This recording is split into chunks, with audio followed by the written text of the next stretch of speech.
trapping all those fighting souls. But yet, across the world I see you standing in my way. And remember the time, the place we used to fight, like the sun and moon. And I wonder if ever there was a time that we were friends. The night has fallen, shadows looming, and yes, that time has come for me to seek you out. We are set now for our last reunion. Break the chains, find your way, come find me. Do you remember who you really are? Show me that you are still the only one for me. I'll be waiting for you. Wake up, open your eyes, raising up your fists and smashing through time walls. Before the rift splinters again, we are rebels till the end. Rise up, open your mind, hold on to your powers. No one can stop us. We are rivals till the end of time. We will clash, no matter where. We will fight, reaching across time and space. 'Cause you are my destiny to the end.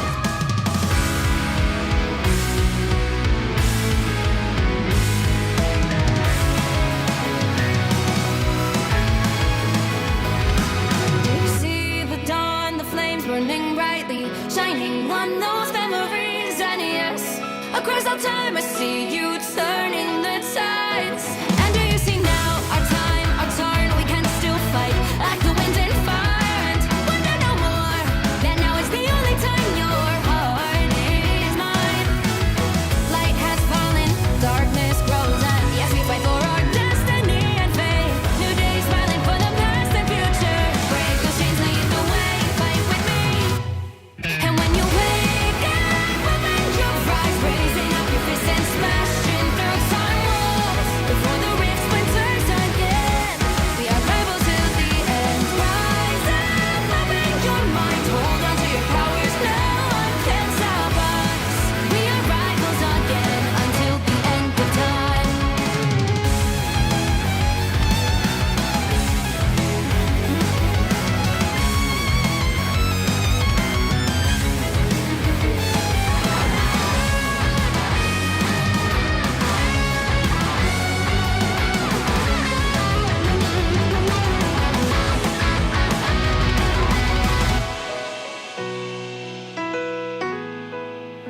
Show me that you are still the only one that matters for me. I'll be waiting for you. Wait up, open your hands, holding on to your heart. Look inside you. Can you feel it? The sparks in you. Add it up, unleash it up. Wake up, open your eyes, raising up your fists and smashing through time walls. Before the rift splinters yet again, we are rivals till the end. And rise up, open your mind, hold on to your powers. No one can stop us. We are rivals till the end of time.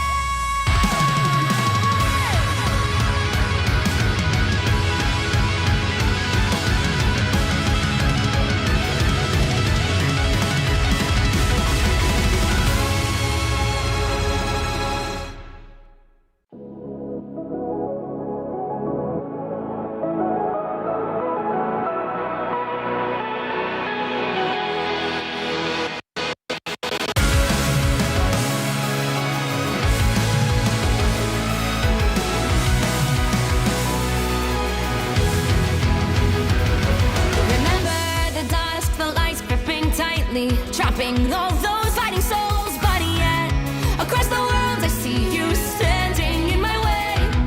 And remember the time, the place we used to fight, like the sun and moon. And I wonder if ever there was a time that we were friends. The night has fallen, shadows looming, and yes, that time has come for me to seek you out. We are set now for our last reunion. Break the chains, find your way, come find me. Do you remember who you really are? Show me that you are still the only one for me. I'll be waiting for you.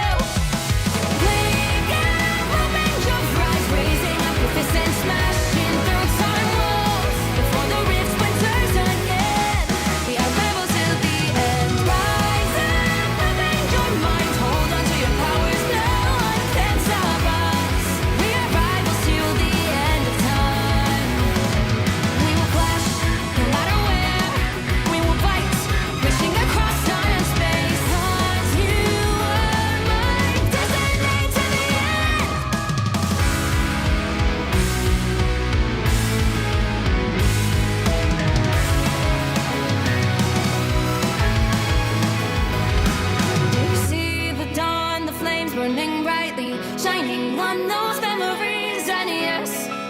all time I see you turning the tides. And do you see now our time, our turn? We can still fight like the wind and fire, and wonder no more that now is the only time your heart is mine. Light has fallen, darkness grows, and yes, we fight for our destiny and fate. New days smiling for the past and future. Break those chains, lead the way, fight with me. And when you wake up, open your eyes, raising up your fists and smashing through time walls before the rift splinters again. We are rebels till the end. Rise up, open your mind, hold on to your powers. No one can stop us. We are rivals again until the end of time.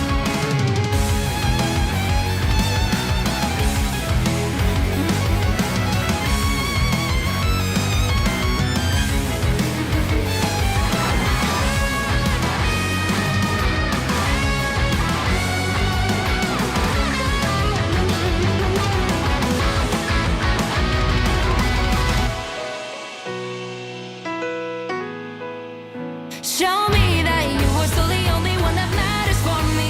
I'll be waiting for you. Wait up, open your hands, holding on to your heart. Look inside you. Can you feel it? The sparks in you. Add it up, unleash it. Wake up, open your eyes, raising your fists and smashing through time walls before the rift splinters yet again. We are rivals till the end. And rise up, open your mind, hold on to your powers. No one can stop us. We are rivals till the end of time.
Trapping all those fighting souls, but yet across the world I see you standing in my way. And remember the time, the place we used to fight like the sun and moon. And I wonder if ever there was a time that we were friends. The night has fallen, shadows looming, and yes, that time has come for me to seek you out. We are set now for our last reunion.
Across all time I see you turning the tides.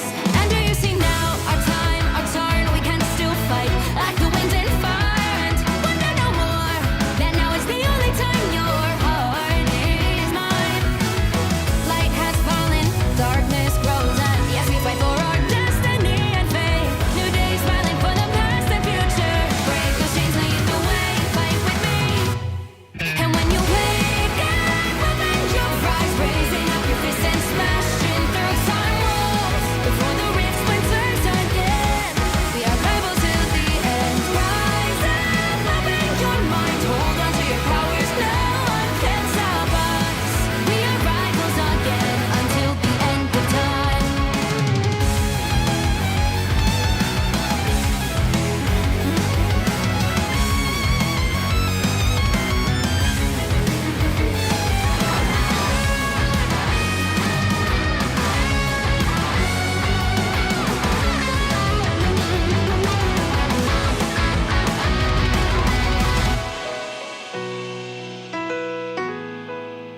Show me that you are still the only one that matters for me. I'll be waiting for you. Wait up, open your hands, holding on to your heart. Look inside you. Can you feel it? The sparks in you.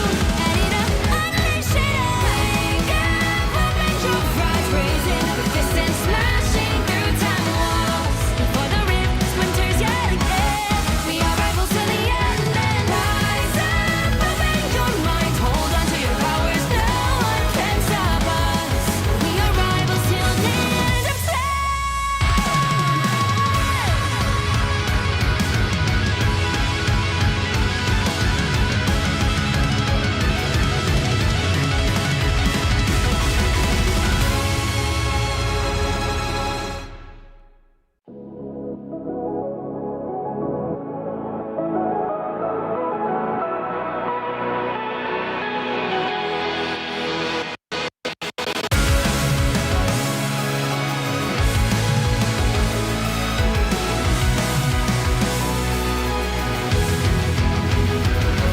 Remember the dusk, the lights gripping tightly, trapping all those fighting souls. But yet, across the world, I see you standing in my way.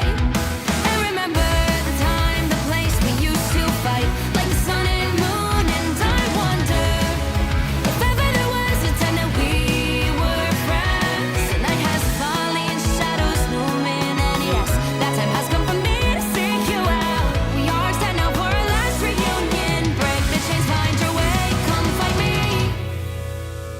Do you remember who you really are? Show me that you are still the only one for me. I'll be waiting for you. Wake up, open your eyes, raising up your fists and smashing through time walls. Before the rift splinters again, we are rebels till the end. Rise up, open your mind, hold on to your powers, no one can stop us. We are rivals till the end of time. We will clash, no matter where.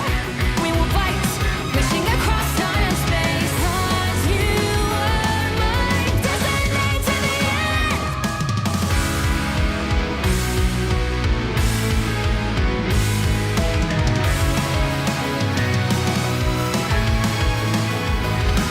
You see the dawn, the flames burning brightly, shining on those memories. And yes, across all time I see you turning the tides. And do you see now our time, our turn? We can still fight like the wind and fire. And wonder no more that now is the only time your heart is mine. Light has fallen, darkness grows, and yes, we fight for our destiny and fate. New days smiling for the past and future. Break those chains, lead the way, fight with me. And when you wake up, open your eyes, raising up your fists and smashing through time walls. Before the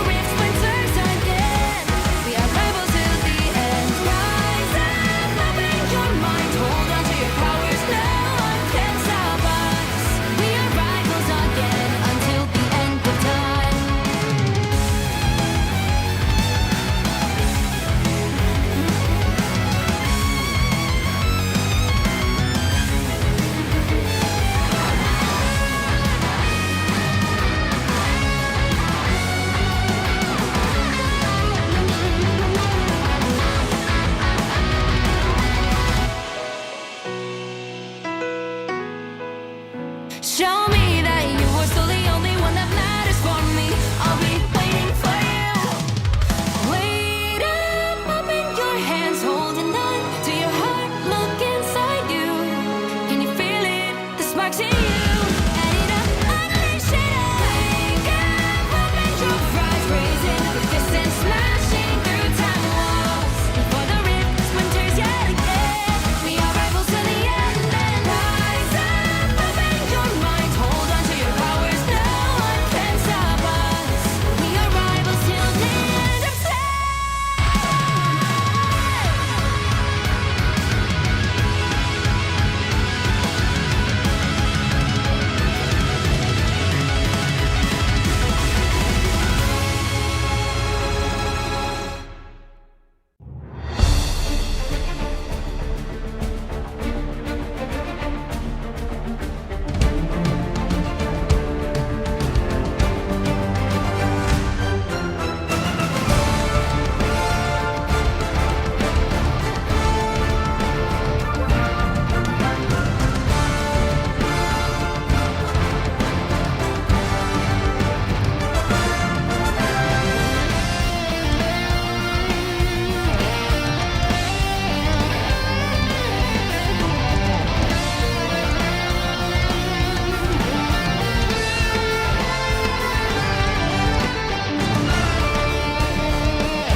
Onto the tags here because there's no more sustain.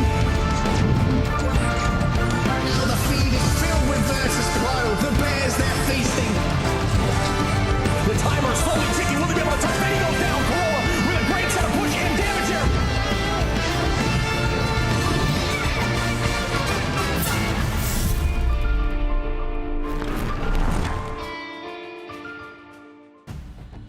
Welcome everyone to the Marvel Rivals Ignite Series Stage 2, Day 1 here for the Americas region. I am so excited. I'm one of your hosts, I Run Chib, here with my co-host Dogman. How are you doing today, brother? I'm doing great, Chip. It's great to be back and hosting with you for Stage 2 of Ignite. I mean, this is going to be a big tournament. I'm super pumped, Chip, and both of us are here gonna kind of lead the way for you guys watching Stage 2 in North America. Yeah, man, couldn't be more excited to be here with you. I know you and I have been talking about this offline for a while, just absolutely stoked. I mean, there's a lot to talk about, right? We have a ton to discuss today. There's been some roster changes. There's going to be some new matchups, some teams coming into the Ignite series for the first time. And then we saw that trailer for the World's finale coming up here in Atlanta. That is so hype. If you haven't checked that out, make sure you go do that. But wow, man, I'm just so excited to dive in. How are you feeling today? Super pumped. I mean, yeah, like you said, just go check it out on the Rivals Esports Twitter. And I mean, I'm super pumped, super excited for it. I think this stage is going to be the most competitive that North America has ever looked. I mean, it makes sense, right? With everything on the line, everybody wants to make changes. I know that's something we'll talk about. Me and you will mention how, and everybody's noticed, there's been so many changes throughout every single team this tournament, and they're all fighting for that prize pool of $250,000. So, that's going to be a lot of fun to see what the changes are for a lot of fans tuning in for the first time. Yeah, and some of the teams, speaking of teams here for Group A, the Group of Death, very similar to what we called it the last go-around. You see Envy, Intergalactic, Odyssey, FlyQuest, Firestrays, Dreamland, Rad Esports, and Team Curie, all of which you will be seeing over these next 2 days. I mean, we're really going to start finding out, we talked about roster changes. Are you a fan of the team or a fan of the players? Some of these players have been shifted around, so we are going to start to see where the allegiance lies in your fanhood. But I do think this bracket right here, I want to get your take, looks pretty scary. Yeah, I think Group A is definitely a group that I would say is the Group of Death. I mean, it's definitely interesting. I think this time around, people are maybe not as adamant on social media about how, oh man, this group's so stacked compared to the other one. But, this time around, Group A is dominant. And I think that all starts from Envy, right? I mean, that team obviously did super well at the midseason coming into it. And we'll see kind of how it goes out throughout. Does FlyQuest disappoint? There's so many things we could talk about later on to see how these teams are doing. But Group B, I think, also deserves a shout, right? Group B has a brand new set of teams. Also, I mean, the rosters that we know and love, a lot of them have changed. You know, Sentinels is no longer the same squad that did that fought all the way back at War of the Realms. I mean, the only lasting member on this team is Aramori. Obviously, Crimzo was their coach, but realistically now, as a player, this is a totally new roster, and everybody else here as well has changed up drastically. Yeah, and you're going to see some of those players on different teams in this series. So that's what's fun and exciting. A little bit of a head-to-head, just more internally, if you will, between these teams, you know. So very excited to see that. But looking at these teams, man, Sentinels, 100 Thieves, Extinction, Team Nemesis, Dark Zero, Busy at Work, Alani Wind, and YFP. I mean, another really good set of teams. I think the beauty about day one is we really don't know how these teams are going to look against each other. There's going to be strengths and weaknesses. We talk about that happening with Brawl, Poke, and Dive. Very similar with team comp. Sometimes teams just play better into each other and struggle into another team. So we're going to start finding out how that breaks out here over these next few days. Yeah, I think it's a fantastic point, Shib, and I'm sure we'll see that rock, paper, scissors matchup, right? I think in this current meta as well, that also kind of changes things, right? For a lot of fans and people watching now, we know, you know, Marvel Rivals as a game has changed so much from release, Shib. I mean, I don't know, can you talk about that? Like how often Marvel Rivals is, or how much Marvel Rivals has shifted? And we'll talk about that later, obviously, as, you know, the ways that these teams have entered Marvel Rivals Stage 2 of the Ignite series is via the MRC Season 2, right? We had YFP and Kiri. Both of those teams were formerly Cafe Noir and YFP, and then in Team Kiri, it was Arrival 7. Also, we have teams coming through those open qualifiers. We had 2 sets of open qualifiers. Dreamland looked like one of the top teams out of there. Also, Busy at Work. The new Rad roster, right? That's not Rad from Europe. That's now North American Rad, yet again, signing Solaris, and that's going to be a lot of fun alongside Dark Zero, Alani Win, and Stray Kids. Then we still have those fan favorites that you mentioned, Chib, that qualified via Stage 1, and, you know, obviously we have Dill Ducks, I think, coming in now as Extinction. That also is a new roster because they kind of came through those open quals sort of as well. And now that they're in Stage 1, I don't know. This could be a really, really fun Ignite series, man. Yeah, I mean, I'm personally stoked. I mean, our first game, you talk about these returning teams. We're going to be having Envy. Envy is, at the current moment, based on what we saw at the Midseason Worlds, the best North American team. That is what we have been shown. So, I mean, I'm excited to see them play here. They're going to be going in early on against a team now called Team Kiri, which was Arrival 7. Maybe you've seen them in some of these MRCs and in the past for those who are watching. And we're going to see how they shake out together. We see a new roster change coming up here for Envy. They're going to bring in Tap. So that's going to be exciting to see. Are they going to run that triple strat line again on certain maps? I want to see what these teams are doing nowadays and how it shook up from the last meta. Well, we'll have to see today, Ship. Group A will be our group that we're going to start with as well, like you said, with Envy. And, you know, now looking back at the group, I think this is going to be a sort of interesting group to watch out for, right? With Group A, right? Envy versus Kiri. How does Kiri do versus that top dog? We'll have to talk about that later. Fire versus FlyQuest, Odyssey, and Dreamland. You know, Odyssey being formerly Ego Death, going to be against Dreamland, one of those top teams of the qualifiers, a dark horse out of the whole tournament. And then Rad versus X Shroud in Intergalactic. I mean, Rad, by the way, being Solaris is exciting. I mean, that team is like pretty much similar situation to Dreamland, seen as one of those top teams that came out of those qualifiers. And, you know, this is going to be a group to watch out for. But also on the opposite side, Group B, Shib. I mean, so many changes has happened through some of these rosters. Yeah, I mean, Sentinels, YFP, going to be off the rip there. You got DZ, Nemesis, Extinction, Busy at Work, Alani Win, 100 Thieves. You know, 100 Thieves, one of the few teams that still has a very similar roster, did pick up one new addition to the team. But yeah, I mean, like I said, and we've been touching on, some of these favorite teams or favorite players may be located in a different spot now. And we talk about how teams are, especially high-level teams, are still trying to figure out, you know, issues in their compositions and trying to find a pick or someone they can pull in to help, you know, fill that hole and make them just a better team overall. And that's going to consistently happen here because this game is very much in its infancy of the pro scene. But even being in its infancy, 250 G's here for Stage 2. They do not mess around, man.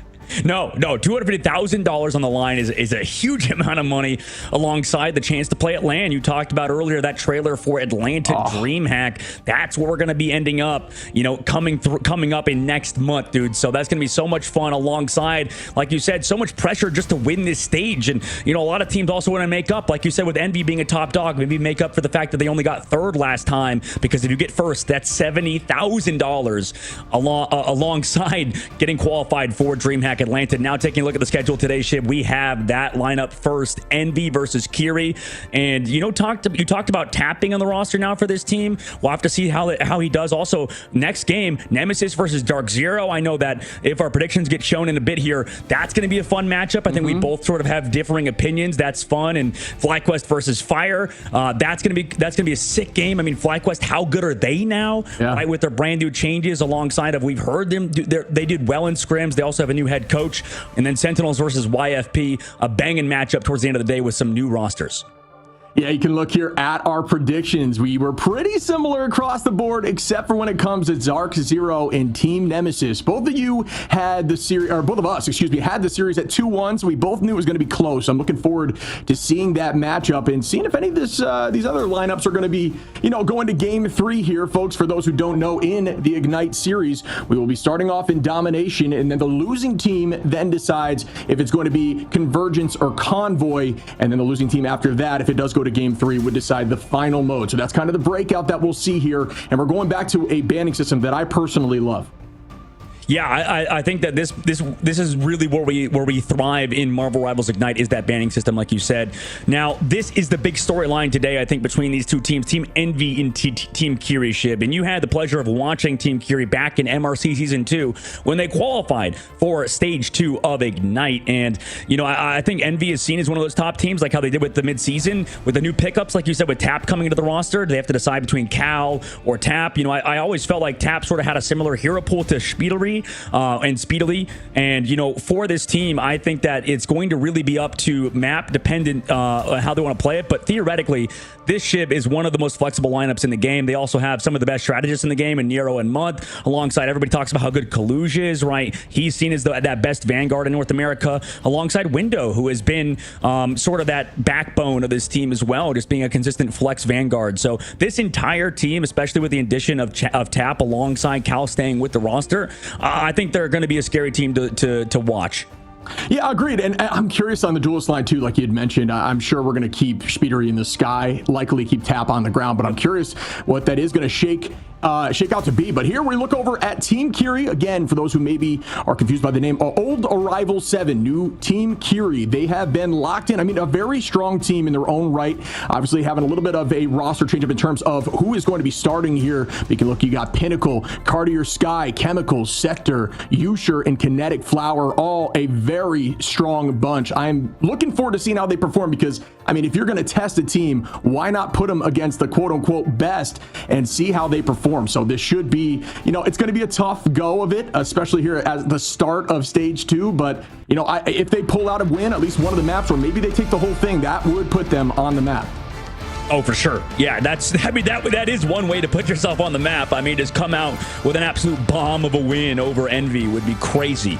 And that's sort of this team as well is sort of the epitome of, changing their roster consistently, right? Usher obviously was playing over in the Asia region alongside Crazy Raccoon. Not on that roster anymore, obviously. Joins Team Kiri today, and we'll have to see how this entire team does. I'm excited to watch them. At least one of these teams out of MRC Season 2 needs to sort of overperform expectations. And off the rip, we're already seeing the ban phase, as we've talked about many times, but we'll bring it up now at the beginning of the broadcast. With the ban phase, we're now entering back into the Ignite Stage 2 format, which is this sort of it's two bans, or sorry, specific bans for the enemy team, right? So Team Kiri has 4 bans to target specifically for Envy's hero pool and 2 protects to save themselves against Envy's bans. They also have 4. They also have 4 bans, 2 protects, and that leads to a total of 4 bans for each specific team, Shib. And a lot of teams right now are prioritizing strategists. They are some of the strongest in the game at the moment. That's why you're seeing Mantis, Ultron banned, Mantis protected, Luna Snow protects, Shib. This is kind of the current meta of Marvel Rivals. Yeah, which is very different than what we saw in the past. I mean, it was very much a duelist lockdown for the most part. Granted, I will still say, I mean, especially when it came to Torch, you saw a ton of Mantis. Mantis does enable a lot of those damage compositions. The Ultron play, the one-shot KO there with Venom, really does enable some of those more unique play styles. So that's why you're going to see a lot of Mantis bans and Mantis locks, as Star-Lord also getting locked here. But you're right, man. I mean, strategists almost across the board here, besides you see, Venom and Torch, but it is pretty wild. Yeah, I think it's going to be interesting to see how the meta progresses, right? I think right now with the Mantis and the Star-Lord Protect for Envy, that already is pretty good in the draft, and that's sort of what we've talked about in terms of how Envy is drafted in the past, right? I mean, sure, you get rid of the Torch, you get rid of the Ultron, you get rid of that Venom for Envy, but they're left now with Kalush still on Emma Frost, that we know how good he is as a Vanguard in general, as a flex, alongside of having Speedery on Star-Lord and with the Mantis buff, right? We've seen how fast-paced Jeff players can be, too. We saw a lot of Jeff prioritization in EMEA, getting rid of Jeff, protecting Jeff, and with the speed boosts of that character, alongside of the fact that he just does an insane amount of healing and actually damage, alongside a pretty damn good ultimate, because if everybody's sticking together for a Luna Snow dance floor or an invisible boundary for Invisible Woman, I mean, guess what? Jeff can just show up and just eat everybody with an itch Jeff and take you off the map. Yeah, that new change has all definitely helped a ton, especially in those 3v2 on point situations where Jeff wants to try to make a play, but you don't want to leave your Vanguard or Duelist vulnerable. That just completely enables a whole new way or more aggressive play style there for Jeff. And we obviously saw the tone down a bit of Luna and Loki, so I'm curious to see how that affects the meta here at this level of play. A ton to keep your eyes out for, and if you see some of these players playing your favorite heroes, no, this is the best way to learn. Watch how they play, adapt, and take that into ladder as we start off here on Domination, folks, getting ready for game one. Yep, heading to Domination, and that map pool I think is going to be interesting, right? The first map is is random in terms of which one it is coming out into it. You can obviously make your predictions, and 99% of people said Envy. Are you kidding? That's insane. 1% of people believe in Kiri. Damn. Yeah, I mean, that's what happens when you start, at least in the initial betting, right? Odds are heavily on the side of Envy just based on their last tournaments. You see Cartier Sky here taking the point early on. Going to be matched right back. Emma v. Emma here. Kaluj versus Cartier Sky. An incredibly strong still Emma with a little bit of a nerf in this last patch, is dialing it back quite a little bit on the cooldown of that Diamond Formance. Here we go. And obviously a little bit of the laser just in terms of how fast it can get to 100 charge on shields. Pinnacle off the rip though onto window is a good start here for the side of Team Kiri with one. Kalu's gonna have to drop back and play this a little slower. Gets exiled, throw right around the shield. Unfortunate. That Diamond, 25% of the HP of the tank goes down. Goodbye to the Vanguard of Kaluj. Month falls too. And just like that, Kiri gonna be getting the point early. Yeah, we talked about how, Team Kira, I think, right now are sort of playing this counter dive style, right? It's sort of, when you have a triple strategist comp alongside with Envy, it's sort of like, out sustain versus just overwhelming damage. And Team Kiri, get that team up alongside the Psylocke and the Emma, alongside the Hulk and the Namor. Also, Pinnacle, it looks like playing this Hulk super well, right? Coming back to Peel for Window on his dives. Window forced to swap over to Groot. So Envy's now forced to slow down their composition. And this actually might enable Kiri, who have ultimates in this next fight.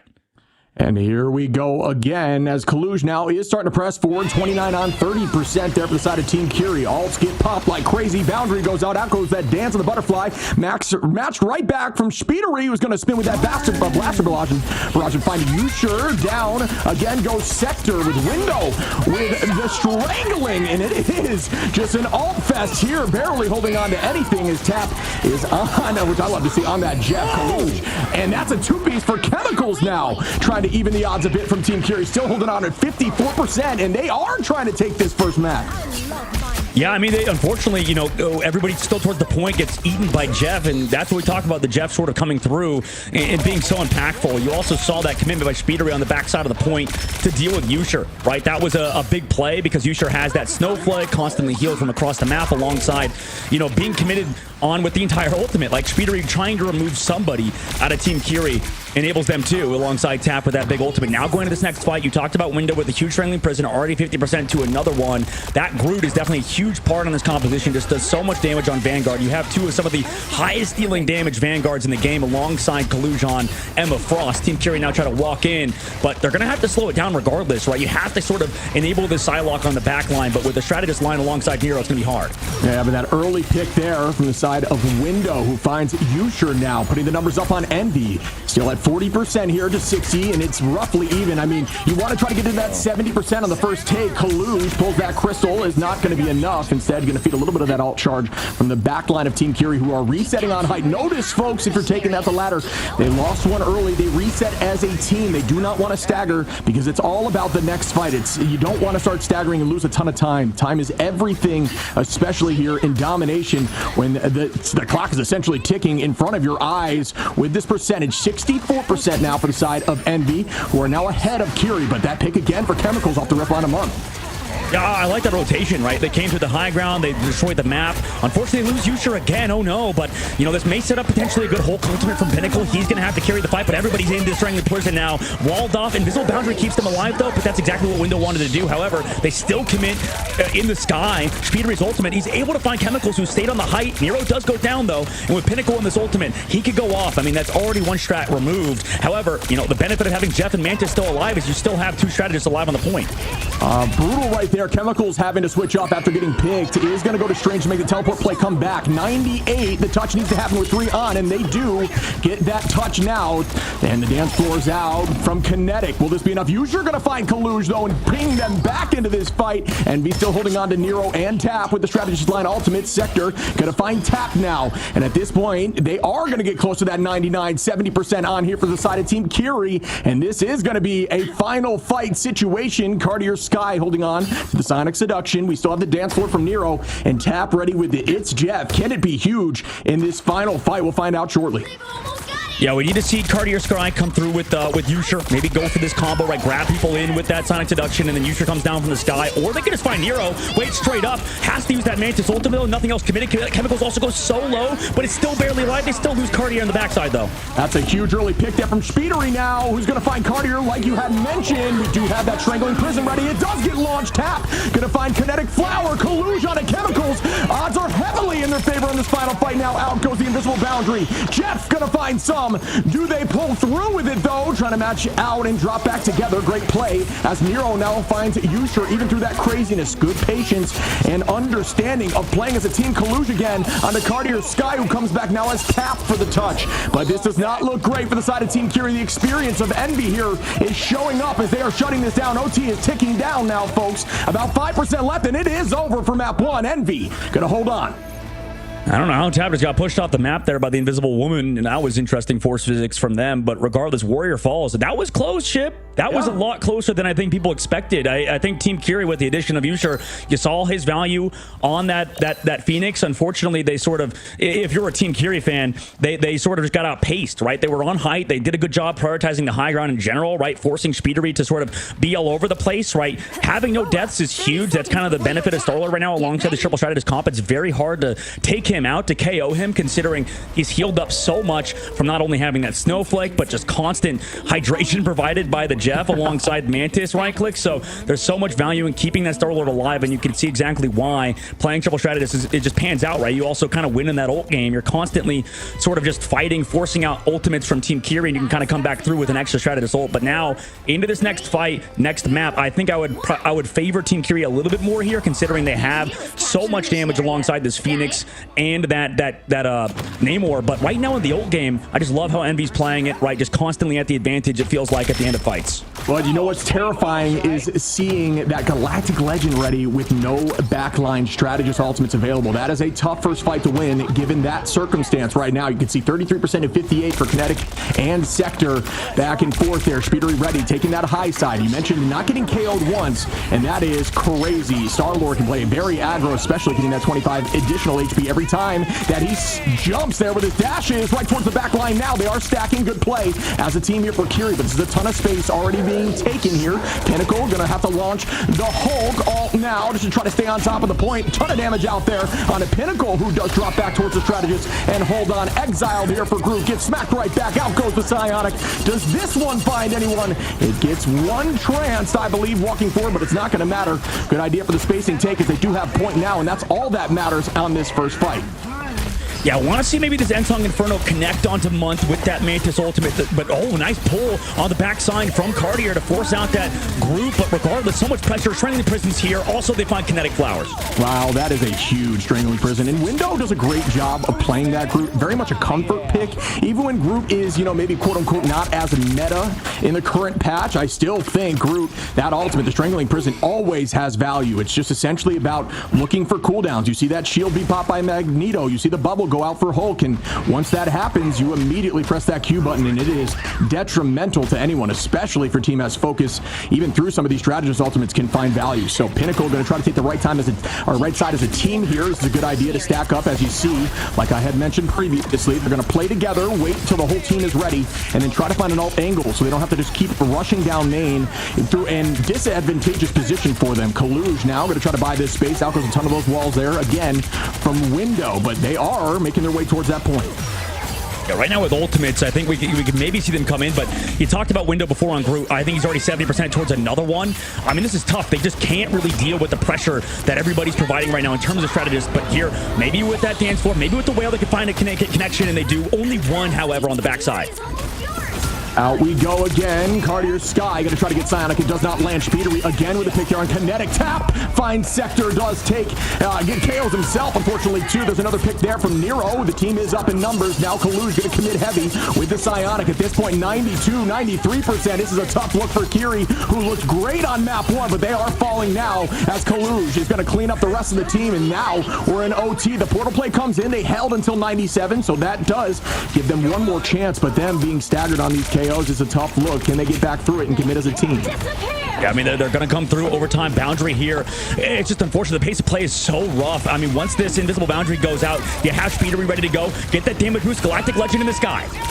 And here it goes. Speedery going to look down towards the back line, find a ton of damage, and the Strangling Prison does combine as Chemicals goes down. Speedery with one, looking for a second, very low. We go. The walls are out to try to guarantee that space. Take window on a Sector, Kaluj on a Kinetic, and that should be the end, the swan song here for game one, as Envy takes game one.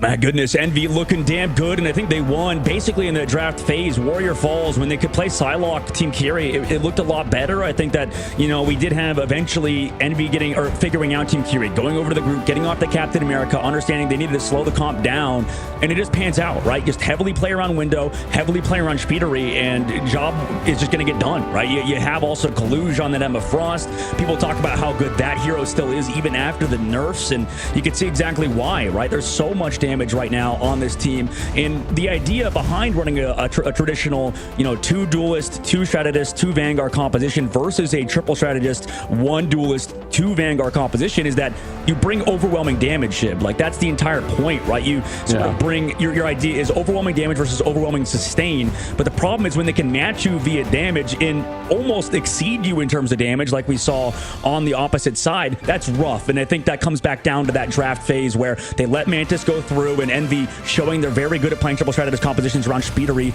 on that Star-Lord.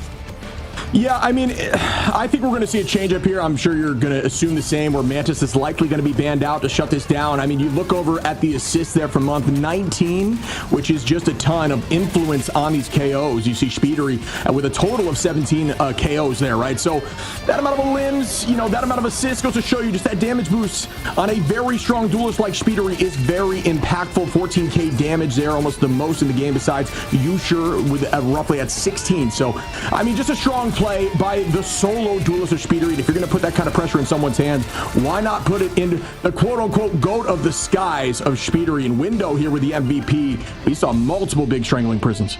Yep, 100% deserved. I think that, the whole roster played well. I think that's the difficult part, is that if you have a strategist or a duelist player like on the opposite side, like you said with Speedery, just kind of never going down, always staying alive, playing his life. Like, you could see the change up, right? We saw originally the reason why Envy lost that first fight on Warrior Falls is because, window got eventually taken out. We could see that the idea of Kiri is just to play slow, right? Play heavily around their back line, their Namor, right? It just kind of poke out everybody and just sort of let them dive you, but because you're playing counter dive, it sort of enables your play style. But what happened was they switched the group, like you said, with Window playing amazing. Everybody slows down, plays around him. They sort of play that death ball composition that on the opposite side Kiri wants to play, but they can't, and then they're forced to sort of take that space back. Otherwise, they just lose to strategist ults and just ults in general. So fantastic job by Envy there to sort of close out, even though that first map was close.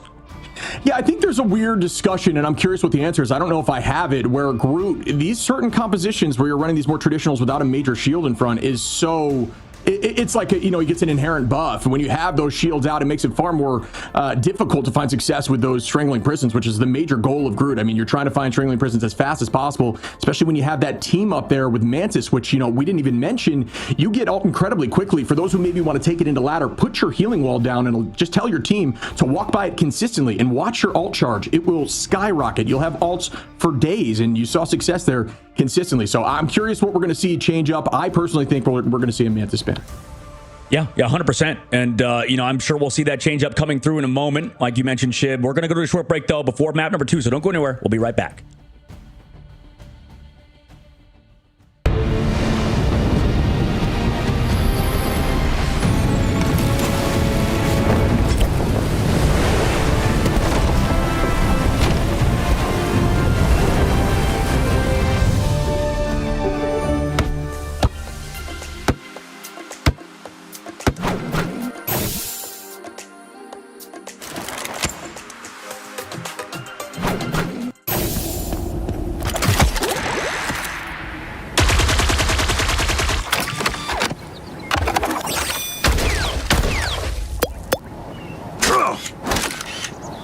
Smoke screen! I'm hunkering down.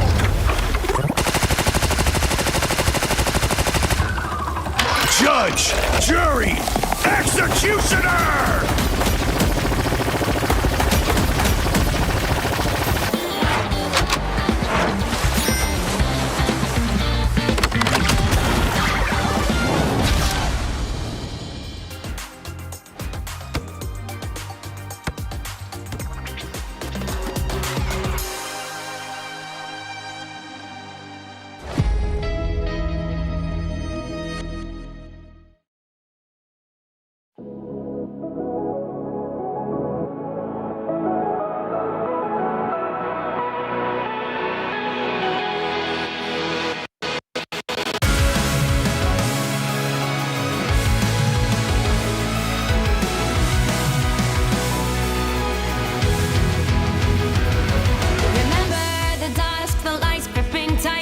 Trapping all those fighting souls, but yet across the world I see you standing in my way. And remember the time, the place we used to fight, like the sun and moon. And I wonder if ever there was a time that we were friends. The night has fallen, shadows looming, and yes, that time has come for me to seek you out. We are set now for our last reunion. Break the chains, find your way, come fight me.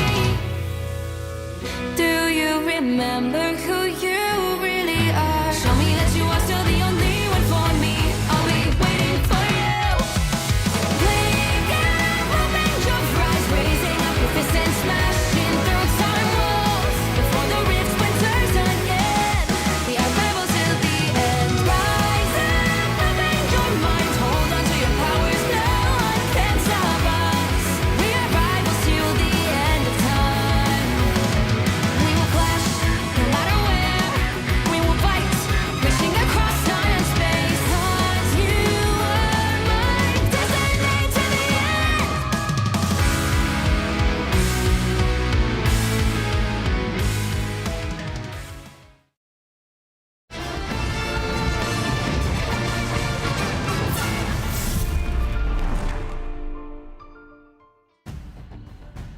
Welcome back, everyone, as we just witnessed Envy do what Envy does. They looked like they were struggling a bit against Team Curia on game, or at least map 1, but then map 2 looked far more dominant. And we talked a little bit about changes we might want to see.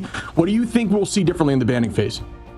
I mean, yeah, that Mantis probably comes through. I think that's a good setup, Shib. I think that character was a problem in the previous map, but also still was Jeff, right? I think that we've seen in EMEA, Jeff getting banned and protected, being a very important character. I think that the Torch and the Venom bans were good, and it makes sense to get rid of them because, like you said, with that combination with Mantis, it makes it even more of a threat. But that's the problem, is that you're not dealing with that Venom. I mean, Window, we've seen him play well on it, but also then you get that team up with the Mantis in the group that you were talking about, just farming up those ultimates so quickly. And Envy, map number 1, looked like Envy of old. Yeah, I mean, I'm with you. Like, this is exciting to me. This is definitely different. I didn't expect to really see the Mantis group get through in game one like this. I always love watching this level of play just to see what they're thinking in terms of what is meta, especially at this level. This is a very different level. When you're a very coordinated team, it enables a whole new side of rivals that you maybe won't see in ladder. And we can see the hover here of Angela. I love Angie. Think she's incredibly strong. You see the Lord there from Cartier Sky. So that's pretty cool. But right out there, immediately Mantis and Ultron off the table. Locked in immediately, though. Yeah, that's the thing. So last map, I believe we saw Envy lock the Luna. I think that now they see that, okay, maybe Team Curie playing it slow. Maybe they want to ban out or no, wait, did they ban? No, I think they still actually predicted Mantis first. Just kidding. Regardless, same prioritization, same ban phase again. Kind of makes sense why you'd want to get rid of the Mantis as well. Remove one of the damage boost potential. The problem is, yeah, you also want to get rid of Ultron for Envy side. Make sure Speeder can't play that alongside the Adam Warlock, considering how many reses you could potentially have with that character, alongside how much healing he provides. Triple Stratus comps are still so strong, and like you said, we're going the Aegis path now, right? You can choose between any map that's not Domination, because what we saw map number 1 in the map pool in terms of basically anything Convoy and Convergence that is available right now, they choose Aegis path. Team Curie does, but the problem is that we know how good Team Envy is on this map too, Shib. I want to see how this ban phase goes for them, but it's looking pretty similar for Team Curie. They ban out the torch now. Yeah, I have no doubt that Envy's going to run triple here on the defensive side. I'm curious what we're going to see from Team Curie, if it's going to be matched right back at him, and how they're going to structure that. Given the strategist bans across the board, I'm curious what the new take is on that. We've seen Warlock, which obviously is banned out now, seeing a little bit of a play in that triple comp and then rezzing your whole team back and then portaling in with Strange, and that is just a ton to deal with. So that's off the table now. But now Jeff is in the field. We see goodbye to Invis, lock-in of Torch here for Team Curie now. The problem is I feel like Team Curie's focusing on the strong heroes, but this is the exact same ban phase for Envy now, except they ban out Invisible Woman. And the benefit of that is that now when you have that group matchup and it's a Venom ban, I don't even think they're going to play Venom. Like, what are we doing? Like, this is the same exact ban phase for Team Curie, unfortunately. I mean, I want to see them do well maybe on this upcoming map, and but regardless, like, now that you ban out Invisible Woman, now Envy's on attack, but once Envy's onto defense, they can, well, actually on attack too. If you play triple strategist comps, triple Vanguard comps, like we've seen many times on this map, what happens is if you play a Groot or if you play these triple Vanguard compositions, they usually can switch something over to an Invisible Woman if you want to mirror the Groot compositions. And then that Groot matchup is always going to be a net negative for the team without the Invisible Woman, because you have force physics to sort of change the fight. And if they maybe go onto a Wolverine or something, you can also mess up his sort of movement. So regardless, I think that ban phase might have been even better for Envy on Aegis Ban specifically, as triple Vanguard is going to be a big prioritization of both teams on their defense. No, that was a great point. I think you bring up a great point when it comes to the counter there, making sure they can't run an answer. If they try to run that groove, then you can pull out the wolf, or I think in general, having force physics of any kind, any sort of pull and push, Groot struggles into, because you need to make sure you're always having a wall ready to essentially be a shield for that cooldown at all times for all various heroes that have some sort of push or pull. So removing some of that, it does enable the play, as you see immediately. Window is going to be on that groove. So great call by you there. And the defense is tight here from Team Curie as we begin. Sector on the high side here. Loki getting some play for the first time of the day. Pinnacle, immediately going to fall there from Speedery, who we know is incredibly strong in the sky. Out here with Storm now. The tackle goes out. Cartier Sky does not find much value, but a good idea there. On to Groot, side of Window. Munt's going to find Sector. Pinnacle on to Speedery, and Tap is over there on Moon Knight, taking out Cartier Sky. Make that 2. And that is an answer we've seen a lot against triple strategists and Vanguard. You just pull out the Moon Knight damage boost, and that's just too much to handle. Yeah, this team, specifically Envy, is so good at playing anti-triple Vanguard compositions. And, I sort of going into this thought, and see, this is even a safe portal. I think Team Curie are actually kind of playing it scared. Right now, this card's almost around the corner. I don't even know if they get 3 solid fights. Also in the neutral fight right now, Envy have been doing so well with these damage boosts. You use your Terror Cape, you use that blind, and here's that Strangling Prison. Oh, and that's a huge wombo. Oh my goodness, out goes Sector. Mid ultimate there. That is tough. Or excuse me, that wasn't kinetic with the ult out there. Excuse me. Usher onto Speeder. He finds one though, and they are taking back this presence as Kinetic now is keeping the team healthy, and they drive them back to the spawn door. Well done by Team Curie. I did agree that I thought the portal was a little bit too safe, but it clearly worked out. Maybe you don't necessarily need to be as aggro with the portal as long as the point can walk back to your rough position of where you wanted it to be, right around that corner there. Tap now, gonna play hyper aggro here with the Moon Knight, who now has 2 of those Crescent Blades, and we go with the Eternal Bond. Window gonna find Kinetic though. Tap onto Pinnacle Month, onto Usher, and they go right back at them angrily and take back this next fight heading towards point 1. Yeah, that was the benefit from Team Curie there in the last fight, is that they used that Cloak and Dagger Eternal Bond, and that was sort of what enabled them as long as they disengaged Window on that push. So they did a good job with that. But now here's that copy from Sector. They're going to try to retouch as well against Envy, who do have that Hurricane ready to go and maybe counter it. But here's a brutal, or sorry, here's just everybody in terms of damage output from that Storm in the neutral fight doing so much. Yeah, we haven't seen Tap on the Moon Knight in, on the big screen here, but I mean, clearly a ton of practice on the Moon Knight. Kinetic going to pull out and take Window through the Hurricane of Speedery, who is dropping back for the team to reset as they are very close. A minute 40 on, plenty of time to make a couple fights happen. Usher holding on to Altir with the Eye of Agamotto for Kiri. That could be huge as there isn't too much shielding besides the side of Kaluj on the side of Envy, and they are walking forward once more in a more traditional composition on the attack here for Envy. Let's see how this shakes out. Alt advantage going to be slightly in the side of Envy on this fight, but it's all about who lands the most valuable ult, and that one finds a little bit, but it's not enough as they drive back Usher and try to get the eye out. They're trying to buy time for Kinetic to maybe build this Cloak and Dagger ult. Oh my gosh, he was so close. Ah, jeez. I mean, it was a really good fight there from Curie, also swapping over to the Jeff to help kind of come back.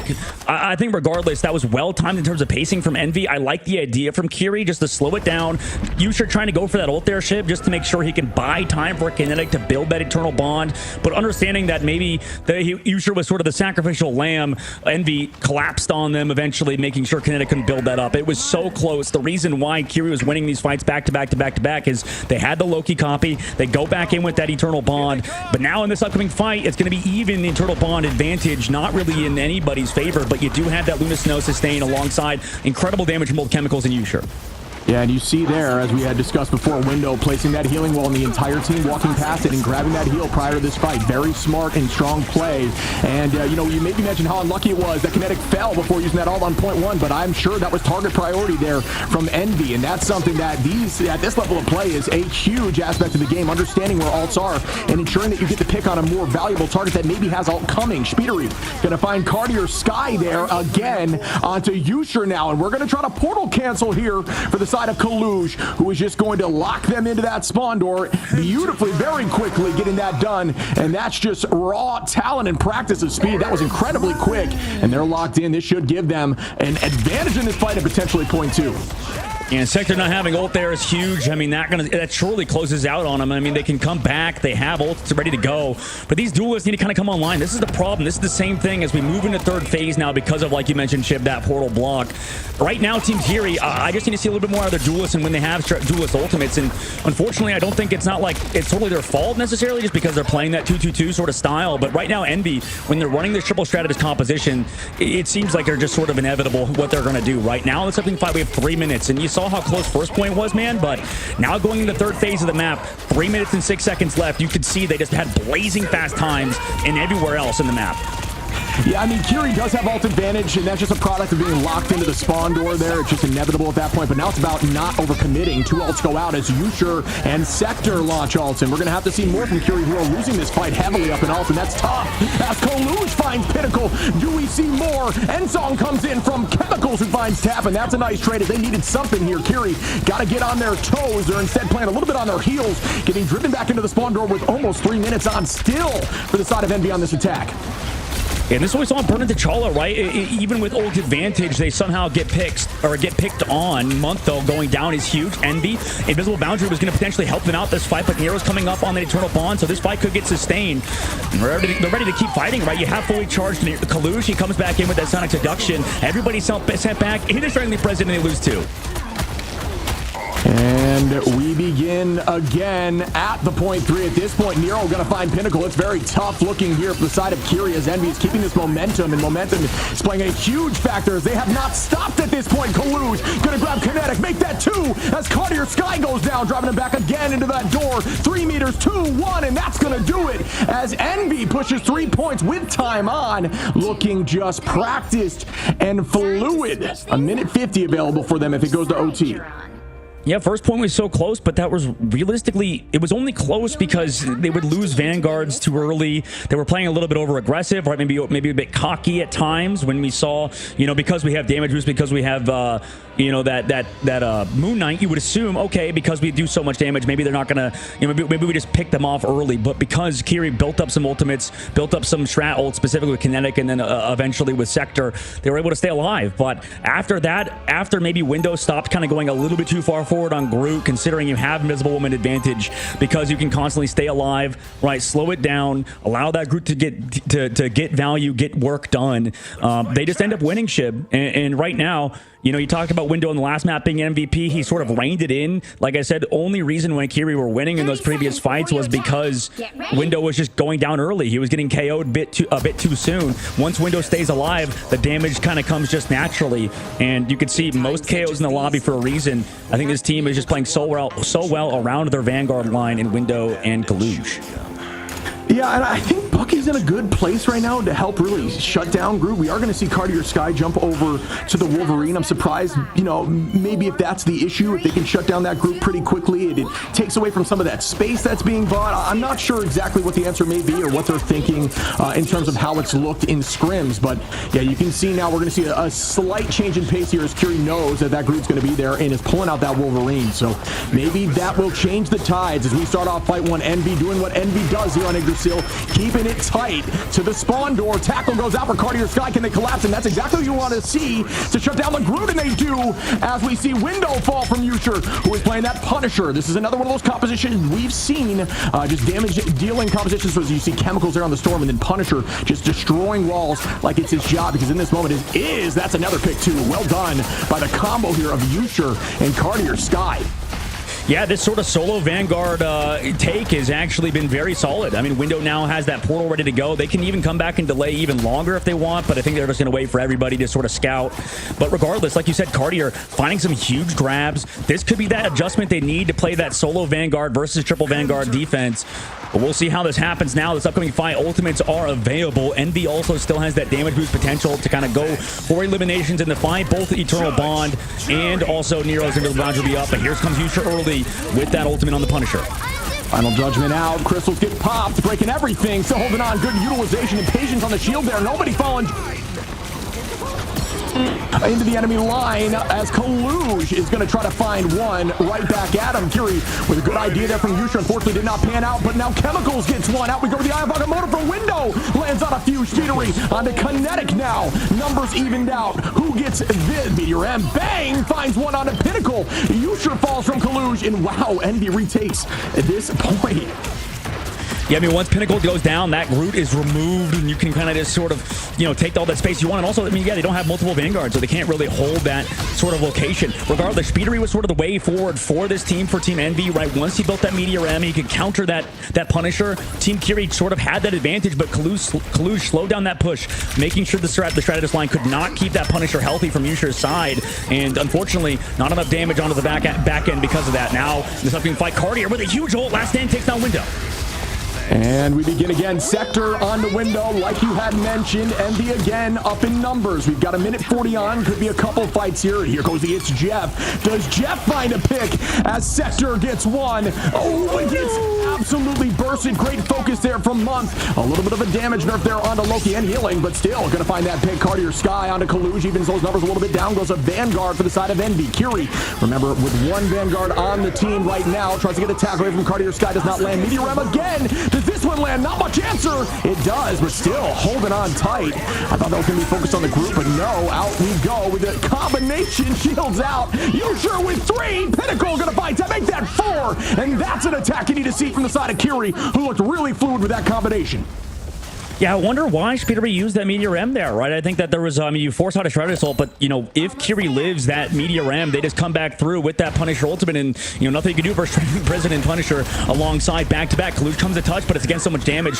And you got that. Well, you don't have Portal because he's there earlier too. So, and now we're going to second phase of the map. And that was actually almost as quick as Envy's first attack. Great work from Team Kiri, playing around the win conditions, which is that Punisher alongside, unfortunately for Envy, not playing around the Meteor M counter to that Punisher. Speedery playing a little bit more aggressive, trying to find those picks. But once you don't find it early, it's kind of all she wrote. Team Kiri now moving to the second phase of the map. They also swap Usher over to that Star-Lord.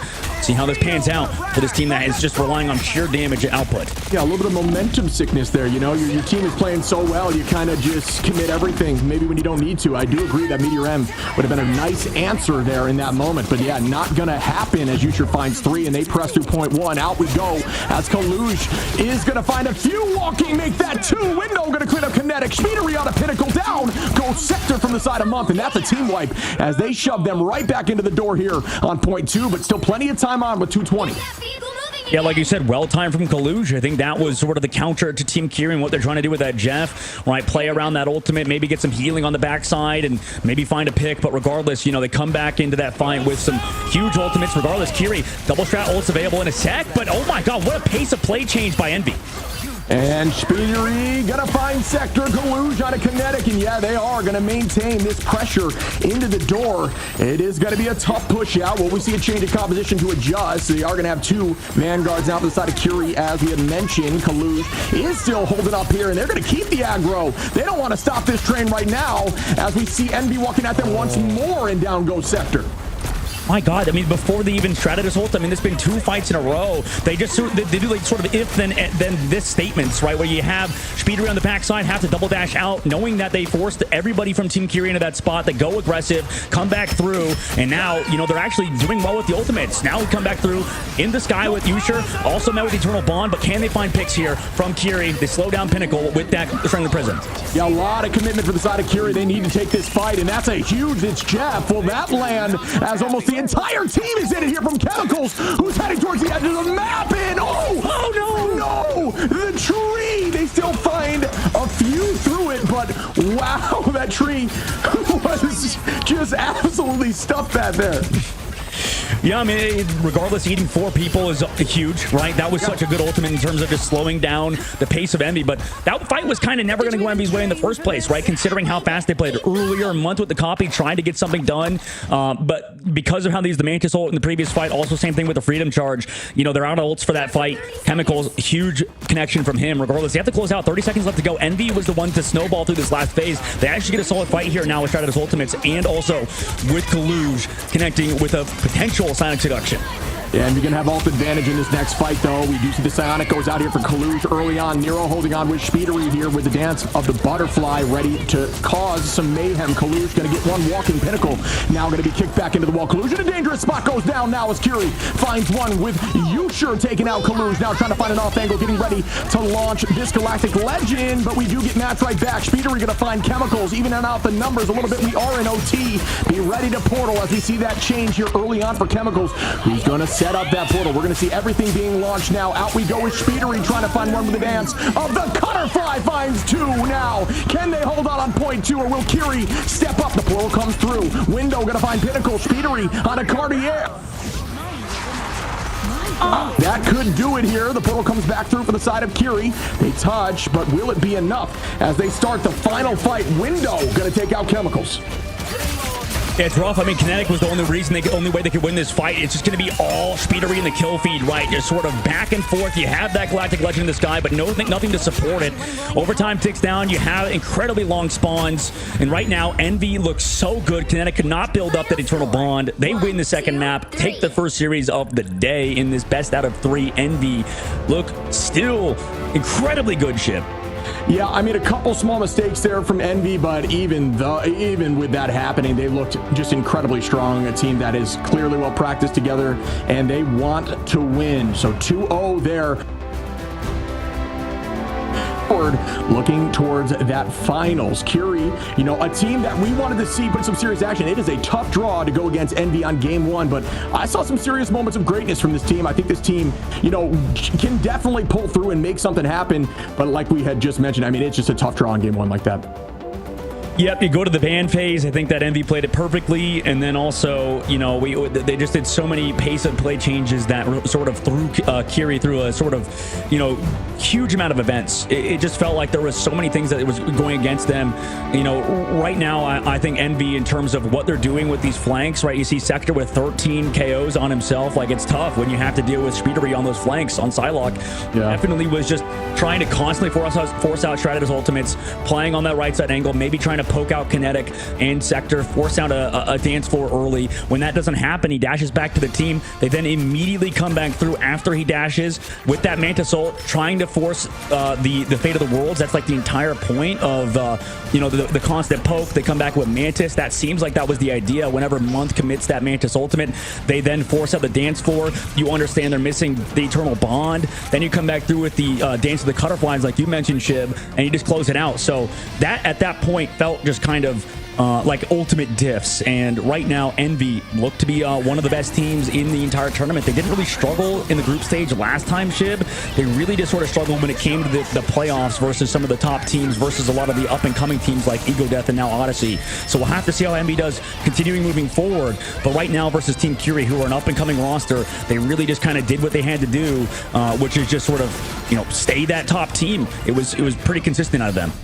Yeah, I think, and we talk about it a lot, you and I, that confidence is very much a factor when it comes to finding success. You're going to see the tree stuff here. The seventh player on their team is that tree. But no, there's an argument where that they still got the picks after the fact, and there's an argument where that was more time bought for them. So maybe the tree kind of helped them, give them a few more seconds before those KOs. But yeah, like you had mentioned, Envy is just a great team. They maybe struggle a little bit under pressure, at least in the past they have. But, getting all the way to the second place there in Midseason Worlds was incredible. Definitely keep your eye on this team as they progress forward. But real quick, I want to just show some love. Yusher 11 finals, again, the most damage in the game there, even without having the Mantis, I believe, on their team. So it's just a ton of damage from Yusher, who's really trying to make something happen there on that Star-Lord at the end. But 11 finals, doing a good job, just not quite enough against Envy, where you look over at Speedery with the 21 finals, and that is just wild.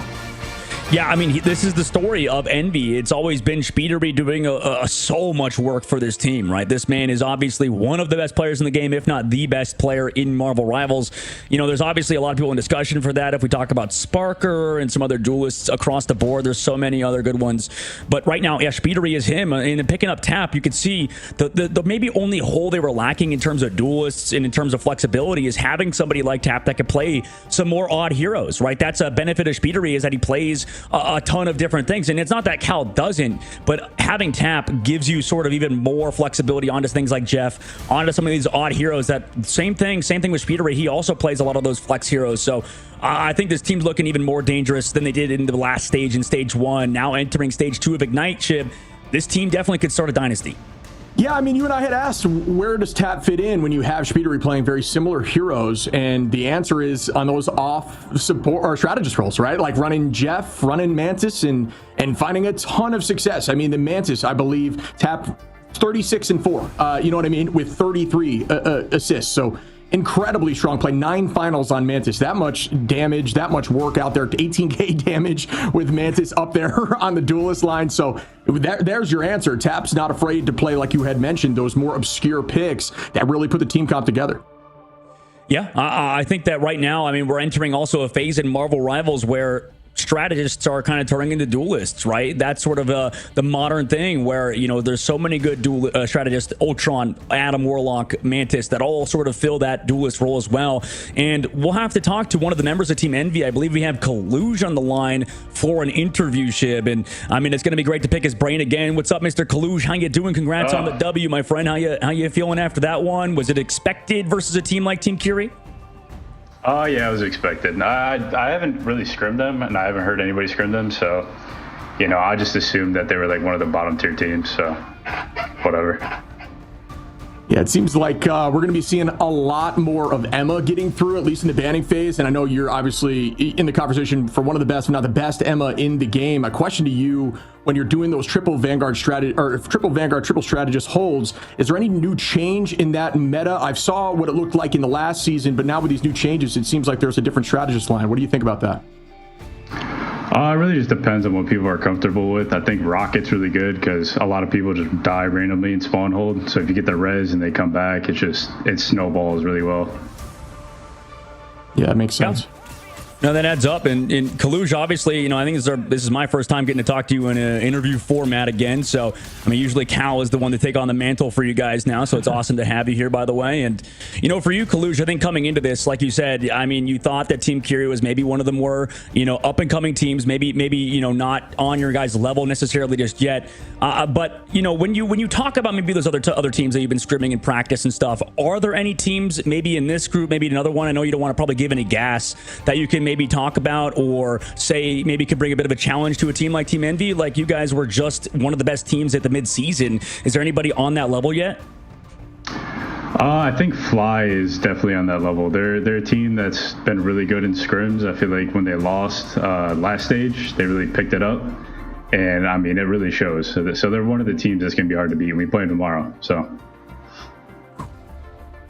Play him tomorrow. I love it. Already predicting how that's going to shake out. Honestly, Kaluj, I appreciate you coming on for the interview. Obviously, we haven't had you on a ton like he had mentioned, so I know that for a lot of players is like the most tough part of these tournaments is coming out here and just getting in front of the camera. We obviously know you have a stream as well. Make sure everybody drops over to his stream and checks that out. But anything major you want to drop, any final words you have for the tournament or teams, any advice, anything like that you want to drop at the end here? No, we're just playing to win, and I want to win that championship, so I got to make it through the online qualifier. So that's it. Absolutely, step by step, man. Yeah. Oh yeah. Absolutely. Well, Kaluj, actually, one more quick question for you, man. Right now, you guys are looking like one of the top teams. Obviously, like you said, I think that this team looks good. I think obviously Coach Gator behind the scenes has been influential. Still, I imagine with the lineups, the drafts look a lot better too. Has anything maybe changed in that department? I think in terms of how you guys ban, because honestly, the whole Mantis and Star-Lord protects were kind of just destroying. It felt like Team Curie didn't have an answer. Well, I feel like Mantis is one of those characters you have to first save or ban. So, and then Mantis obviously makes Star-Lord strong because you just damage boost to Star-Lord. He goes and spins. So, yeah, that's probably why we did it. That makes sense. 100%. Well, Kaluj, thank you for coming, man. It's great to have you here. And, you got to come back on for an interview again. We need to have you around the block. So I appreciate you, man. Yeah, we appreciate you, brother. Thanks for dropping in. Was Kaluj from Team Envy, as he's still here with us. We're going to head him out. We're going to actually execute him. He's gone. We're getting rid of him forever. He's getting KO'd for life. No, I'm just kidding. It's awesome, like you said, Shib. I think that, this team is looking as good as ever. Yeah. That's a testament to their confidence. I think that's something that Envy has never had a problem with. They're a team that knows they can win. It's just a matter of pulling up in that moment, in those clutch moments, and making it happen. And they've done it in the past, and they've got all the way, second place there. I know they weren't happy with it. It was a battle. Got to Game 6 there. They're at the finals in Midseason Worlds, but they're a team that wants it, and it's just, can they keep it going? I'm excited to see what these early brackets look like with these teams playing each other and seeing who has the confidence to take on a team of that caliber. And they mentioned FlyQuest, so that's going to be a game we're going to witness here, over these next few days. So I'm excited to have my eyes on that as well. Yeah, seeing FlyQuest again is going to be sick. And, speaking about matchups that we're about to see, we have Nemesis and Dark Zero coming up, Shib. It's going to be after a short break, obviously. But, this matchup, I think, is going to be one of the more fun ones. Nemesis really haven't made any roster changes, whereas Dark Zero changing the whole roster, right? This thing has been flipped on its head. We'll have to see how these two teams do, man, in a second, because Nemesis is going to be up against Dark Zero. We both have different takes on it. We'll have to see, kind of what happens in that game coming up in just a bit, man. Yeah, you and I both have two different, like you said, we're both 2-1 though, right? So we know that we believe this series is going to go to Game 3. This is going to be one of those matchups we haven't had eyes on for too long, but I'm ready to get my eyes on it. I'm ready to see how it shakes out, but we'll have to do that right after this break.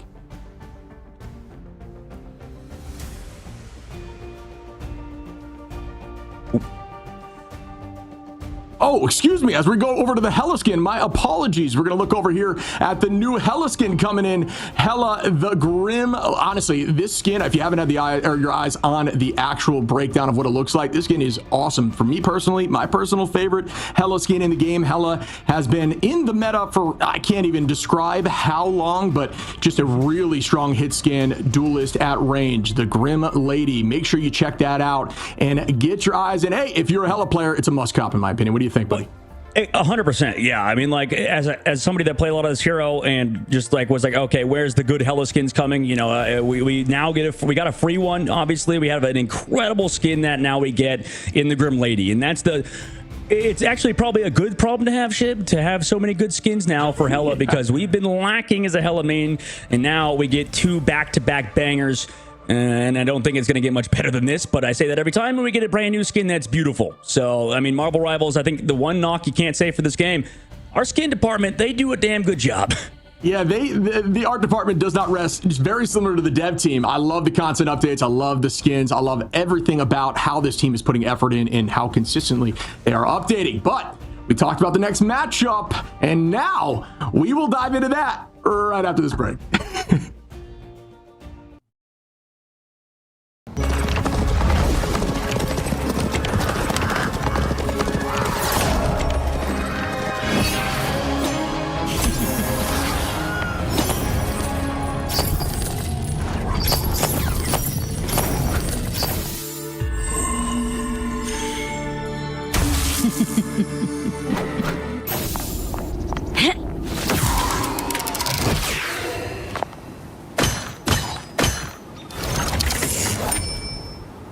I want your soul. Hell unleashed!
Welcome back as we head towards our second game of the night. We're going to have Team Nemesis versus Dark Zero, and you and I are on opposite sides of who takes this one. We both have it going to game 3. I'm ready for this one. What do you think, buddy? Yeah, I mean, this is going to be a banger. And we talked about it earlier. $250,000 on the line, $70,000 for first place, entering stage 2 of the Ignite Marvel Rivals series.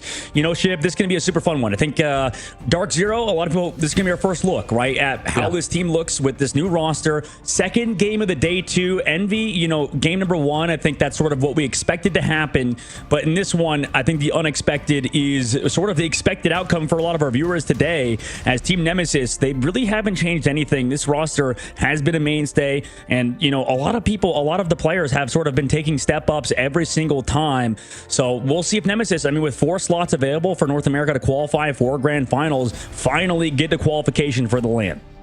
Yeah, I think Nemesis is, they're known for maybe running more obscure stuff and finding ways to make things work. I think Nemesis, you know, maybe way old school Shikigami for those who are curious. This team has been together for the most part for a very long time, and they understand each other's strengths and weaknesses, and they know how to take a little more off meta or more unique play styles and bring it into that meta. So a very, very strong team, and they've had a lot of success. You may have seen them in this last MRC go all the way to the finals just to unfortunately lose there in game 7 to Dreamland. So very confident in those high stakes situations as well.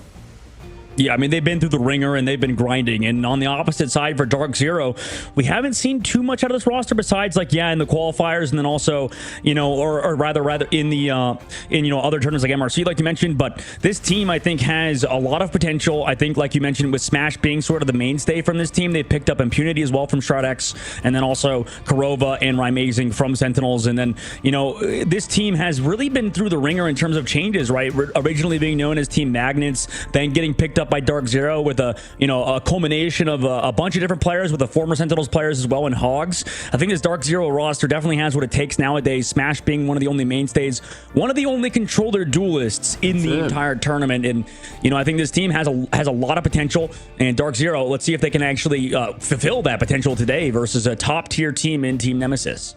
And we talk about teams trying to fill the gaps, right? Try to identify problems and then pick up picks that are going to help make sure that that is no longer an issue. So there's definitely a change in this roster, and maybe that is their answer for being a top contender. And that's exactly what you're trying to see at this level of play, this early on in the infancy of the pro scene. You're going to constantly see these shifts, and I do think that this is a major shift for them that could work out as we head over to our game here, folks. Nemesis versus Dark Zero.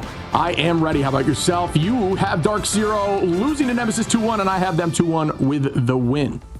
Yep. That was, I think the graphic we showed earlier was the opposite, Shib. So what if we shift sides right now? You know, what if I'm actually a believer of Dark Zero this whole time? I could potentially be. I mean, that's what we talk about. Like, it's really up in the air until game number 1, right? This map on Burn of the Chala, again, is Domination, our first map of the day. Ban phase comes through, and Emma Frost ban comes out immediately from Dark Zero. That's definitely a change. But you talk about that hero ship, Emma Frost being so strong, Nemesis prioritizing the Mantis on the opposite side, allowing Ultron to get protected for Dark Zero.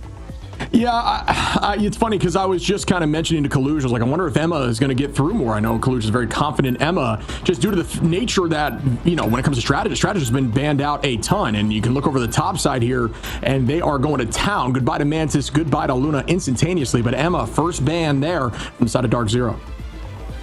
Yeah, and that's sort of the idea, I guess, yeah, for Nemesis, is that now they have Ludus now open if they want to take that Protect. They also have a few other options they can go. But now that you're going over to Burn in the Cella, going to Domination, we've seen how strong Triple Strategist is, and they actually protect the Ultron as well. So with these two heroes protected, you know, you're enabling maybe potentially Mantis to still get through for Team Nemesis. Dark Zero get rid of Phoenix of all things. So sort of a similar game plan to Team Kiri that we saw earlier, as removing, you know, some of these really strong duelists. And for how good a Median is as well at the Phoenix, that's definitely a solid pick. But, you know, you got to think about the macro of it. I wonder how Team Nemesis are, you know, feeling about their game plan. Torch gets banned as well for Dark Zero. So many strategists still available for Nemesis, and they're still prioritizing the bans on the strategist department. So their game plan is sort of working out to a T on Team Nemesis's side. Yeah, and a lot of these teams, we talk about the impact of coaches and those who, maybe have folks behind the scenes getting stats and understanding when you have the most success. A lot of that information is going to start being gathered right now on day one. So bans may, change over time. So we're really going to start to see the quote-unquote meta of each individual team's bans against specific teams change over the next few days, few weeks even. So it's still kind of it's a game of figuring out each other's teams and where their strengths lie, and then trying to make that shift. As we saw even at the midseason worlds there, we talked to Rad who made a new line of essentially said we changed our bans up for the finals that essentially just hard targeted Speedery and made that our play. So those kind of strategies come over time, and that can help impact the win, and that's heavily driven by a coach. So I do think it was a great ban phase for Nemesis, like you had mentioned, but still a very new team for the side of Dark Zero. Curious to see if that is going to impact them. Yeah, wonder about the Hulk ban, it makes somewhat sense because you want to get rid of Namor, but also we just saw in the last map, you can outplay the Namor comp with just pure speed and a Star-Lord Protect or whatever really you want. Dark Zero's ban's all duelist focused, right? And Emma Frost, obviously. The Hulk ban, in turn, pretty much banning out Namor as well. That comp is kind of turned into, play heavily around your Namor and just kind of let him pop off. I don't know. I feel like that was sort of a miscalculated ban towards the very end, but it's hard to play against that Namor comp. Not everybody can make it look as easy as Envy did eventually, right? Swapping over to Groot, that forces you to have to play that composition as well, and to play a bit slower, and maybe also get one shot by a potential damage boosted whale. So removed a lot of the strategists, but you still allow Cloak and Dagger to get through. You still allow some other strategists to follow alongside Jeff being available. So this can be a very, very interesting map number one, and as good as I feel that Nemesis's ban phase was, I feel like it could have been better. So this should be a very, very interesting game number one as both teams walk out on the Ultron. You and I are split on who takes this, and so is chat. 50-50 on the points distribution there as to who is going to take this as we start off fight one. We talk about how important fight one is in Domination. It can really set the path for the entire series of at least the first game. So here we go now as we're seeing the team line up. Nemesis is going to be running just a more traditional, triple strategist composition, and a similar story on the side of Dark Zero, but down goes Corova early as Ricky finds one, and that's going to put Team Nemesis up on the point a little bit early here. Yeah, prioritization towards the Phoenix not panning out that first fight just because with the damage boost, and then also with the clap coming out of Ricky just finding the first pick. That's been a big storyline as well. In the previous series, we saw Nero finding eliminations on that Luna Snow. Another situation where, good Luna Snow play can sometimes result in picks, and Dark Zero tries to walk up a bit early, and they're met by Team Nemesis. Yeah, and this is a good tight hold here, keeping them in that spawn door. Melaphobia is going to be showcasing Bucky, who I do think is in a very strong place right now, specifically against non-shielding heroes as they walk forward. Melaphobia going to drop back and keep eyes on that Cap, who was trying to make the play with the flank there from the side of Impunity, but still 32% on for Nemesis, who are still holding on. A Medium going to have that alt match right back by Smash. Corova is going to get one back on Ricky now in the beginning of this fight to even those odds a little bit, but Craze is going to find Velocity. Down goes Amazing from Amadian. Madara gonna find Dinks to try to even those numbers. Still holding on is the side of Nemesis. Dark Zero gotta make sure they regroup here and retake. Should have a bit of an ult advantage in this next fight. Scatter gonna find Smash and Impunity on a Scatter. Yeah, it is crazy that, by the way, everybody kind of actually eventually going down in terms of Madara, but you still have Impunity here on the point on Captain America with Corova. That's kind of the play as well, as you kind of want to constantly poke on the Jeff, and I think Korova's actually doing a good job at doing that, sort of just being a nuisance. But right now, Nemesis still in control of that point. They understand they can slow it down, forcing out the break of the terrain, allowing those walls to now come up, but these dives are going to be eventually forcing out strategist ults from Nemesis or from Dark Zero, and there's Corova with the Jeff. It's Jeff. Corova just trying to hold on. Pops out at the last moment. Not sure it found much. Madara gonna start the Psionic. Craze gonna take out Corova. Again, Team Nemesis gonna find a pick early. Velocity gonna use that Eternal Bond to hold on. 90% here for the side of Nemesis, who are doing a great job staying calm under pressure. Right, amazing. And you're ready to use that Supernova towards the back line. Great positioning there by the strategist. Does not matter as Ricky goes down. Right, amazing putting them back up. Impunity gonna find Melaphobia now. And it looks like Dark Zero might get control at this point, up in numbers.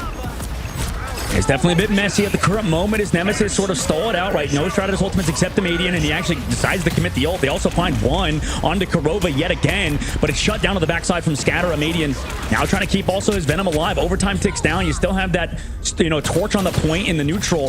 That's going to force off Team Nemesis. So right now, they're heading back to spawn, 99% on the board. Dark Zero also committed basically everything in the previous fight. Nemesis, we'll see what happens, right? Sometimes you can kind of get caught overextended. For Nemesis, they have to walk in now with ultimate advantage and fully take advantage of that. But Dark Zero, they have so many evasive heroes with Captain America, with Jeff, with the torch, right? The only real person that you can sort of target has been Madara and Kurova, actually, because Kurova sometimes got picked early. We'll see how they play this upcoming fight, though. Dark Zero, they need to find a pick early, and they do, or they don't. Yeah, Nemesis is going to find one. I mean, Nemesis up in alts. This is the fight for them to win, to take this right back. A lot of commitment there from Dark Zero to make sure they got that point, which, is necessary in that moment. But now, heavily down in alts, as we're going to see 4-5 here from the side of Team Nemesis, as we're only going to have 2 for Dark Zero in this fight. So, can Nemesis take this back and pull the first map through? Cray is going to find velocity instantaneously in this fight. Here comes the portal and Median on a smash. Ricky on a Amazing, and that should be enough here as the numbers are dwindling. 55% for Dark Zero. It is already in a dangerous position for them, but out goes the Eternal Bot from Velocity to try to keep them in this fight. That all is going to buy some time, and Aphobia goes up. Down goes the Kraken Impact immediately. Jeff going to find a few. A Median going to take out Kurova, and that's going to shut that down quickly, though, as they are still maintaining this pressure. Nemesis doing a great job staying patient. Madara going to find Dinks, though. Scatter. Smash onto Ricky. Now Dark Zero is bouncing back from this. Scatter onto Smash. It's a trade back and forth. 82%. I can't believe Dark Zero doing a great job holding on.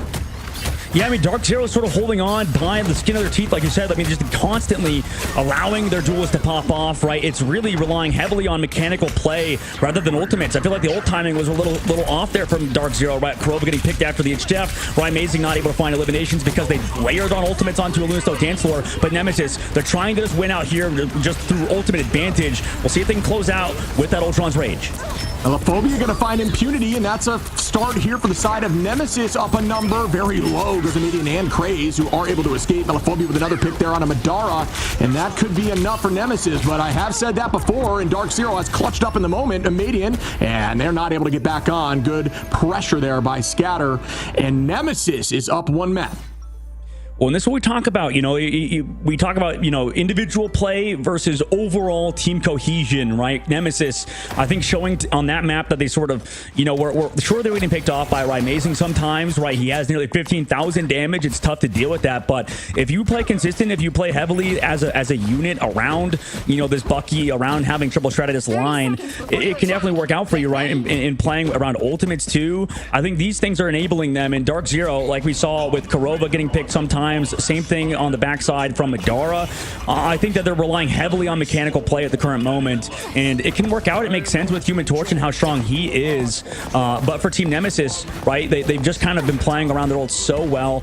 Coming back through, Ricky countering 2 ultimates in terms of the Jeff, and then also the Human Torch, and then coming back in the upcoming fight with ultimate advantage. So Nemesis trying to play that consistent game really well. Now we go to Warrior Falls. Team Dark Zero, are they going to change anything up? They put Velocity over to that Loki on the backside, as well as keeping Amazing on that torch.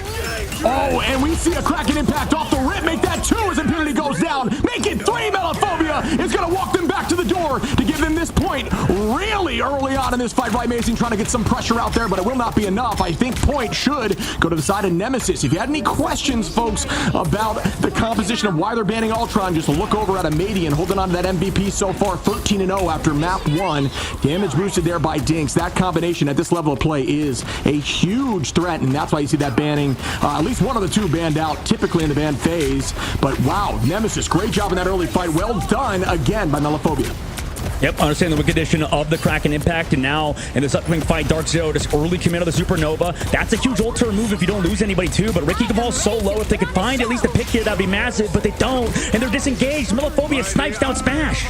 And the Eye of Agamotto goes out by Madara. Does not find too much purchase. Amazing going to get a pick, though. Out we go with the Meteor Ram, trying to find someone. Down goes Velocity in the mix, just pretending to be a clone. Not a horrible idea, but does pay for it as Nemesis Scatter. Great focus and patience, understanding that one of those three had to be the Loki, and still going to make that happen, waiting for those crystals to be burned. Amadian going to put some damage out. Scatter going to find another, and at this point, Dark Zero is going to have to reset as Rymazing is down, and they will start the fight again. But once again, Nemesis ending these fights up in alts, and that cannot happen.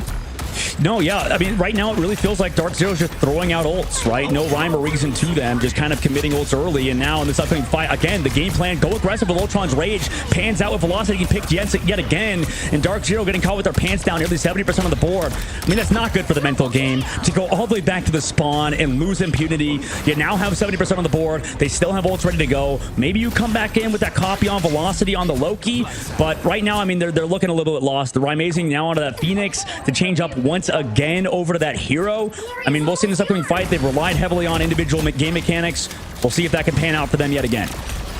Yeah, I think we're seeing just the consistency of Nemesis as a squad, and that's another pick by Melaphobia, who just consistently is finding these early fight picks. And Bucky, that's just the kind of presence Bucky can put out at this moment, holding on to that Kraken impact once again. Likely going to be damage boosted here, trying to find some presence on point as we see Impunity just trying to hold on. Bang goes the tackle into Melaphobia, but still going to be able to escape. Up in the sky, we've got Smash trying to deal some damage onto the back line. Rymazing going to take out Melo, and Scatter onto Impunity. Back and forth there. Melaphobia falls, and so does Impunity. They are still maintaining this presence on the point, but at this point, it's looking like Nemesis is up once more as Amadian takes out Rymazing. Yeah, Rye was drawing eyes off, but two members of Team Nemesis came back to peel for him, and now they have Ultron's Rage. Ayabagamota comes out, only connects onto Ricky, but it might be enough. They find one. He also has the drone from his Ultron on the back line. They're keeping him alive, but eventually he falls, and here comes a Meteor M. Oh, good idea there, looking towards the sky, and here goes Melaphobia. Dink's gonna find Smash. Nemesis coming back after losing one to the eye, and still gonna be maintaining numbers on. Bang, that's gonna be huge under the back line. Resets off those clones for days. Might as well keep using it as the Kraken impact is still flowing. Gonna be on this Cap very shortly. Bang onto the Cap, but Cap goes back to the portal. Good play. Back into the spawn door. If you see a portal like that in ladder, don't be afraid to jump through it. Touch your spawn, get healed up, and come right back. Melaphobia on a Smash, though. Still has this Kraken impact. Why not? Again onto the Strangers one. Goodbye, Madara. Now towards the back line. Reset off those clones. It's indefinite, this Kraken impact. 3. Do I hear 4 as Scatter takes out Rymazing? And at this point, it's Nemesis's game to lose. They look like they cannot be stopped. Another Kraken impact. Are you kidding me? Once more. At this point, the whole team has fallen, and Nemesis takes game 1. Ooh, and just like that, you see why when we go back to the band phase, Shib, overall, Nemesis, right, you're fine at getting rid of Torch, getting rid of, Phoenix because of that very reason, Shib. I mean, they swap over to Loki. They make it look even more disgusting with all those resets that you mentioned. And yeah, I mean, that was well played around the whole team, around the Ultron.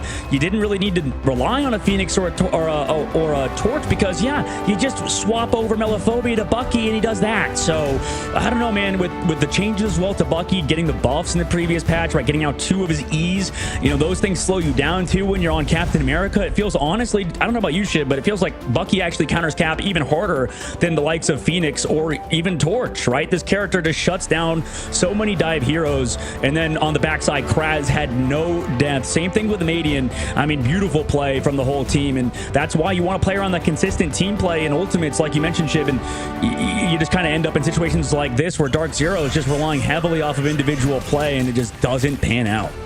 Yeah, I mean, it's a great point about shutting down dive, and one of the big benefits here recently to Bucky is the ground on the punch. Bucky now has another resource to make sure dive cannot escape, so making sure you have that punch ready too, it just absolutely shuts down that move, and you got to make sure if you're trying to make a play that you know where Bucky is at all times. But when you're just trying to stagger to get to point like that, there's not much option, and once the Kraken impact starts rolling onto a Loki like that, you are doomed. So once again, really well played by the side of Nemesis, who looked dominant there on map 2 of game 1. Yeah, and this is the problem, I think, with specifically banning out duelists, right? We saw the Namor sort of pseudo-ban come through with the Hulk removal. But, if you ban out Namor, if you ban out Torch, if you ban out Phoenix, you're left. Now, in this case with Bucky, and he's still good. So there's too many options in the duelist side, right? And we talk about how the reason why I think strategist bans are so good is not only because strategists sort of, so many of the ones that are banned these days are sort of also duelists, right? In terms of Mantis, Jeff, Ultron, Adam Warlock, they're getting more options as well, right? With the constant changes to strategists to allow them to be played. But still, there's like a little bit less options there. Also, maybe forcing some flexibility out of the strategist is a little bit of a better idea. Regardless, at the current moment, being left with Bucky, Shib, I can't imagine you feel too bad about that, right? Considering what we've seen out of Mello.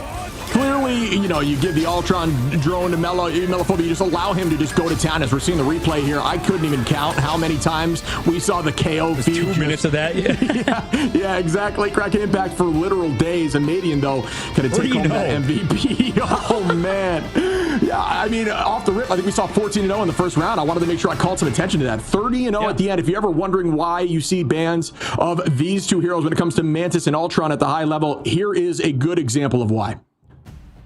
Yeah, man, I don't think we're going to see any meta shift for a while unless there's some crazy patch that happens where everything is reverted. And, like I kind of talk about this with the people about talking like, okay, strategists are so strong in the game. Why don't we just nerf them, right? Why are we not just nerfing strategists as an overall unit?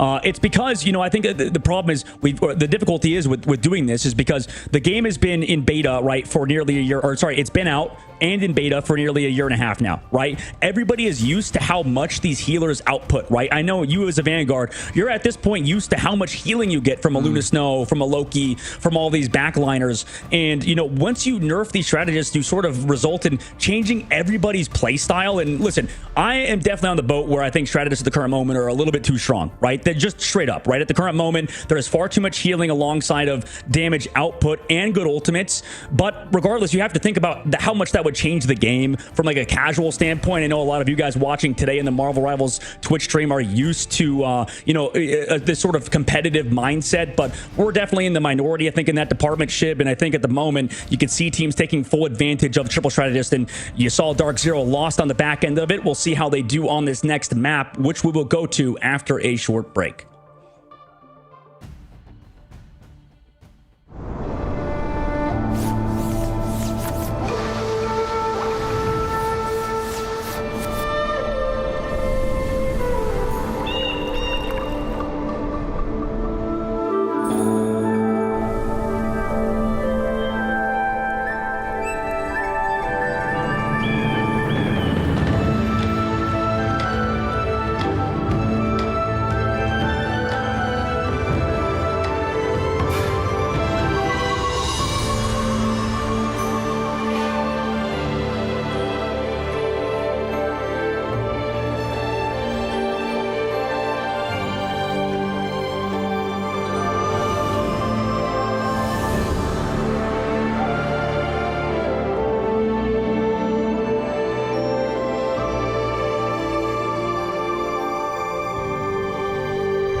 Welcome back, everyone, and we just witnessed some really strong play there by Team Nemesis, taking home domination pretty considerably, especially on map 2 there, 30-0 by Amadian on that Ultron. My guess is banned out. What do you think, buddy?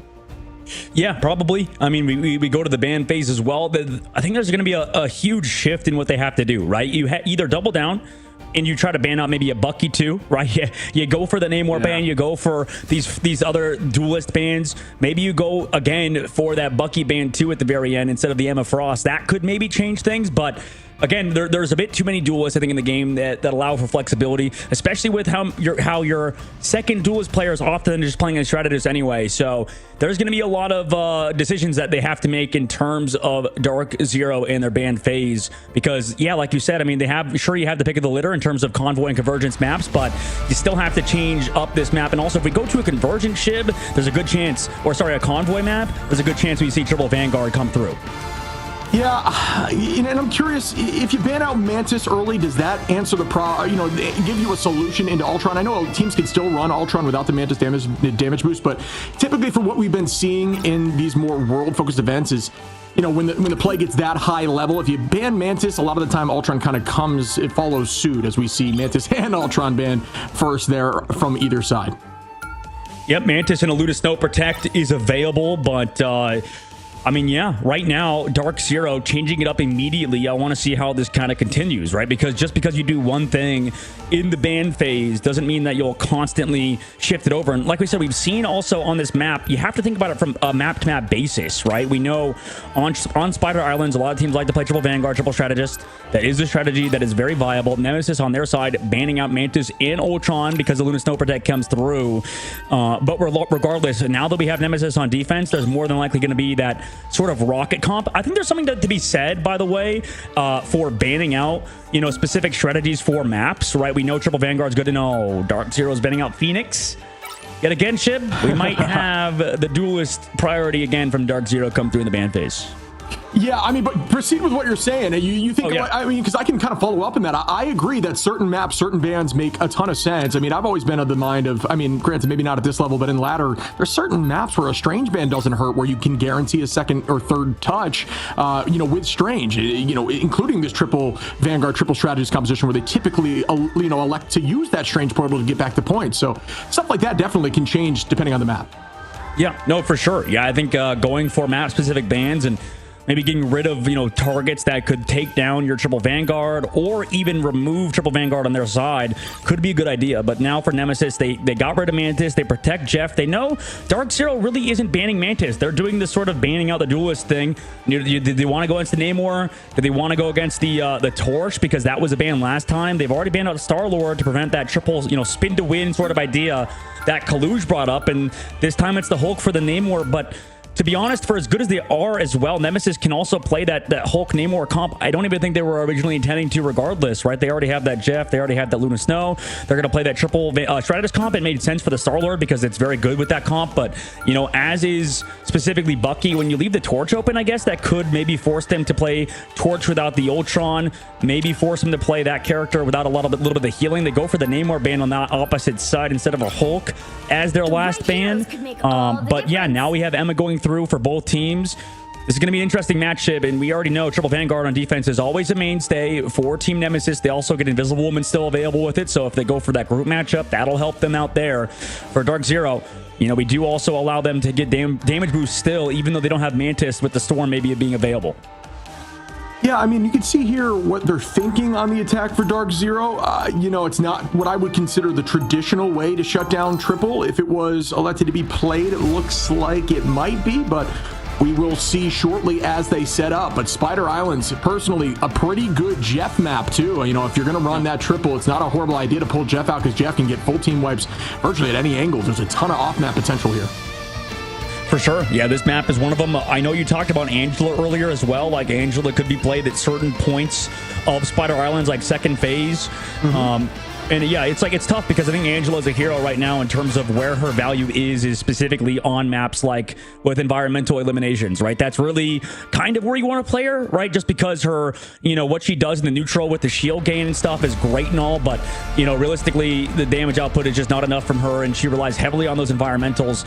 I know there's a lot of people maybe looking out for that character. I know I am specifically, so we'll see if it makes its appearance today in North America, but right now we had the triple strategist, triple Vanguard comp on defense.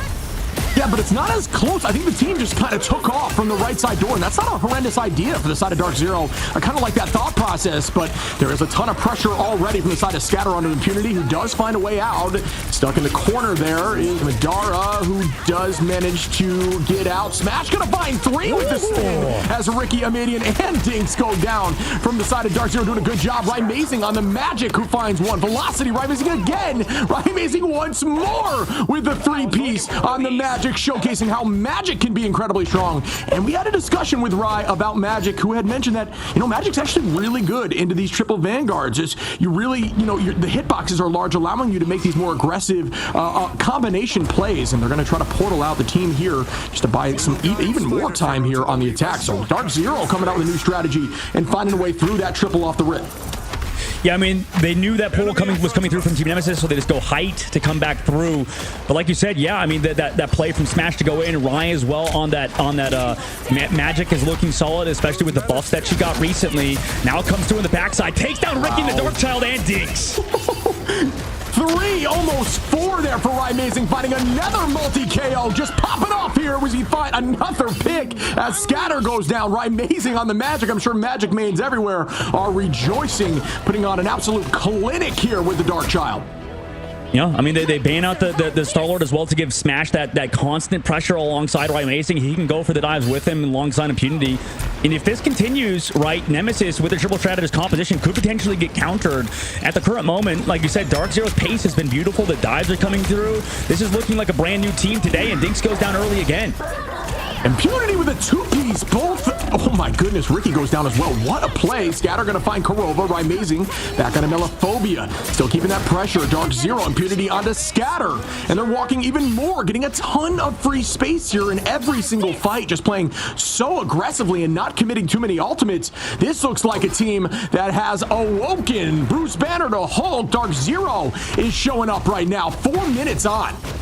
Yeah, this is beautiful from Dark Zero. We'll see if their dives are, as fast-paced when Nemesis have ultimates, because there is 6 in the book for Team Nemesis, right? But sometimes you can have almost too many riches, right? And at the moment, Smash goes in the sky, does force out that Dink ult, and, you'll take that on Nemesis' side. If now you come up with a silent seduction, do you connect on anybody, though? It looks like it's disengaged pretty well from Dark Zero, except Velocity went down. Melophobia is going to find 2 with the Jeff, taking the verticality to ensure they cannot escape. Smart play. Scatter and Amadian going to find 2 more, shoving them back into the spawn door. Kurova and Velocity going to reset with the team, getting ready to go again. Nemesis on the defense now will be up in ults with 3 ready for this next fight. We'll see Rymazing, if that, available for this next attack. So good retake by Nemesis, still holding on to ult advantage, and they do not want point 2 to go to the side of Dark Zero. This is a very defensible position. Yeah, unless specific members are feeding on the side of Team Dark. Oh, Maiden gets grabbed, but nope. Into the sky and back down. Madara goes down to a Kraken impact and disengaged from Team Nemesis. After they went aggressive with the Luna Snow dance floor, results in that elimination. Good work to take down Madara, because that's a large part of their anchor, and they're just going to find one after another. Actually, no, sorry, Melo goes down because he went aggressive on Chef. Yeah, and that can't happen again. The momentum shifting right back as we see Rymazing with another pick onto Ricky. Will they keep this going? Nice shot there by Amadian to shut down Rymazing before the train can keep rolling. But at this point, they still have a slight advantage. Kurova going to have ult, Impunity, Madara, and Velocity potentially this next fight. And all we'll see from Nemesis is Craze and Dink. So advantage still up for Dark Zero on the attack as they're coming close to point 2. Everybody just regrouping as a team, waiting for the 6-stack fight, as you should, as we begin again. Another early pick. That's 2 as Smash and Rymazing go down. We hear Jeff go under from the side of Kurova, but that might be a little bit too much of an overcommitment after losing too many. And they are going to try to find an off angle, and they do fall after the fact. I don't think I've really seen a good ultimate out of Kurova today, unfortunately. It felt tough, right? Because he keeps using it early alongside, well, he had the help from Impunity. We actually swap on over. Yeah, Smash going over to the Jeff now. Kurova going over to a strategist. They maybe want to build up another ultimate quickly. That's interesting to make that swap of Mello over the high ground. Has been going for these ults like middle of the fight when it's sort of hard to look for that Jeff. They also let the dives come through, and then, you know, maybe you can ult, but right now they get walked on yet again. And Shiv, this is looking a little like the last map right now in the Streets phase. It's been, you know, Nemesis taking over after that snowball from Dark Zero, and they're switching off their composition now. Yeah, I think we need to draw attention to the fact that Nemesis has been up in alt every single ending of these fights, and that is a team that understands just making sure that even though they're down in momentum, they do not overcommit, and that is so important at this level of play. Alts are so valuable, so if you overcommit on a fight that, you know, as we just saw there with Jeff, unfortunately lost the fight, and you commit with Jeff alt, that's just so much of a downside. Oh, as we see Jeff gonna find two from Melophobia. Can they get off the map? He does find two with a decent trade there out of Kurova and Amazing. So well done by Melophobia. Dink's gonna find Velocity, and Nemesis once again are gonna be holding on to this point and are roughly even in alts. Yeah, you can see Dark Zero is a little off base with each other, right? Velocity commits the ult. They're also getting staggered now with Madara, and man, this looks bad. Like, it was going so well. Now on the backside, Smash as well, just trying to distract at least on the backside, maybe buy some time. But if he were to get staggered, this could be really bad for Dark Zero. Right now in the last fight, you saw Velocity commit that dance floor. They tried to go forward, but the team left behind because everybody was still caught by Scatter and that Sonic Seduction. So at the moment, Nemesis playing the ults like you mentioned, Jib, earlier so well. Mello comes back through. Amazing finds Kraz. This is the way back into it like it was in other maps, though. Individual play. And we'll start the next fight. We're getting down to final fight, 10 seconds on, and the alts are roughly even. We'll see almost the same throughout the progression of this fight. It's all about this first pick. As we see a dive early on, and we see Impunity gonna pop the Feast of the Abyss. Does that find any success? Damage boost goes out. Ricky gonna ult up. Craze getting ready for the combination. The Venom does take out Velocity early for Dark Zero. Amazing finds Dink, so Craze is gonna take out Impunity. Scatter on a Madara. A Median on a Amazing. Nemesis up heavy in all, or not only in alts but in picks, and that should do it for them as they hold on to point two. Oh my god, I mean, Smash the last alive there at the very end, and unfortunately that combo is so good between Phoenix and Magneto, you know, with that combination of the Ensong Inferno, removing all shields, and then coming down with that Meteor M for a one shot. But, you know, unfortunately what happens is when you're in a situation with those two ultimates, you usually rely on, you know, maybe being in the middle of a fight where you have teammates still alive. But, you know, unfortunately for Dark Zero, by the time they used the Ensong Inferno alongside that Meteor M, everybody was already gone. And, you know, you commit those ultimates pretty much when the fight was already lost. So you have to touch, you have to anchor on that Magneto, and you can't find anything with that Meteor M. Sure, you find at least one on Amazing side, but... oh, man, brutal yet again. Taking back a look at the stats, I mean, Shib, Dark Zero, it just felt like at a certain point ran fully out of momentum, right? Yeah, I mean, they walked through, they had 4 minutes on, I think, for point two, which is just, it's tough to, you know, I mean, it's incredible defending at that point to hold on for 4 minutes at that point. I do think it's more of a defensible position than point one. I mean, especially what I, you know, it was strange because typically on this map, you just play right on the cart if you're defending, if you're running triple-triple. But it was weird because the attack side ran out that right door and just committed directly onto the back line, and they kind of just forgot about the point and let it walk forward. So I'm curious, you know, I'm curious if that's going to be different. Just play on the card. It doesn't matter if they play behind you as long as you're standing on that card and it doesn't move. So a unique strategy. It ended up working out on the attack, but I'm sure we're going to see something different here on the defense. I'll try to make it happen there with the throw out of the Wolverine with Melophobia, but Craze and Melophobia could not make that work, but a great idea towards the back line there. Yeah, difference of opinion too. I mean, great points, because right now, you know, we saw Nemesis on their attack go for backline first. In this case, looking for Groot with that Wolverine pulled off though. Yet again, we can see why Invisible Woman's so strong, but not strong enough to say Groot in that fight, unfortunately, with the damage output from that Storm alongside the Wolverine. And they just walk through now after they find another member. The res coming out too late. Nemesis walked this cart forward. Everybody else went the cart to the lane now for a little bit longer. Yeah, this is more of a traditional attack through triple composition. You'll see something like the Wolverine. You'll see the Storm damage boost. Amadian doing well there too. Typically, you might see like a Moon Knight or a Punisher to help pressure through something like Groot, but they elected to just stick to the Wolverine Storm, which I don't think we've seen a combination of too much yet. Smash going to find Ricky, though, on the defensible side of Dark Zero on the retake, and this is what you want to see on Triple Triple. You want to take this fight right here by the bridge with a portal, so great job there to buy more time. Amadian going to come in now on the attack with the Hurricane. Will this find value? Is going to put a lot of pressure out. Melophobia going to find Kurova on their attack. They're still moving right. Amazing with the res, though. And that was a very aggressive BRB over there on the right side. Scatter going to find Ryan Amazing. 2-3 on a Kurova and Velocity. Scatter showing up in that moment. Make it 4. Why not almost 5 as they keep this train rolling with 2 minutes and 20 on. And this is like that Envy game we saw last. You know, Kurova's so close to that invisible boundary. Could have maybe stayed alive if he got it during that strangling prison. But you have results in this fight. Did you take early enough fights on Triple Vanguard, Triple Strategist? That's what we're going to learn right now as we have 2 minutes in that last phase of the map. Yeah, I don't think they're going to be able to retake the touch. They do get someone on holding at the moment. As, yeah, they are able to commit with a touch. Ryan Mason going to rest up Velocity. We see an early pick again in there with the, oh my goodness, immediately Melophobia going to find Ryan Mason. Smash onto Dinks. The last stand finds one, but it is mashed right back. Numbers roughly even, I believe, at the moment. Nemesis, we're down 1. I still think they're holding here for the side of Dark Zero, but they are going to have to drop back very low now. We will see them walk through as Nemesis keeps that pressure. Crazemang and Melophobia with 2 apiece. Amadian going to clean up Kurova, and Nemesis once again looking really good, and they have 4 minutes here on to point 2. There's just too much damage. Kurova also going down to the invisible boundary, and we move into the second phase of the map with nearly 4 minutes. Dark Zero, they got to figure something out, man. It's felt really hard, I think, for this back line from Dark Zero, and it's because, yeah, the damage boost numbers are just too much from Amadian. Melophobia also swapping back to the Bucky, understanding this is a bit more of a long-range objective, maybe to fight impunity on these dives as well on that Venom.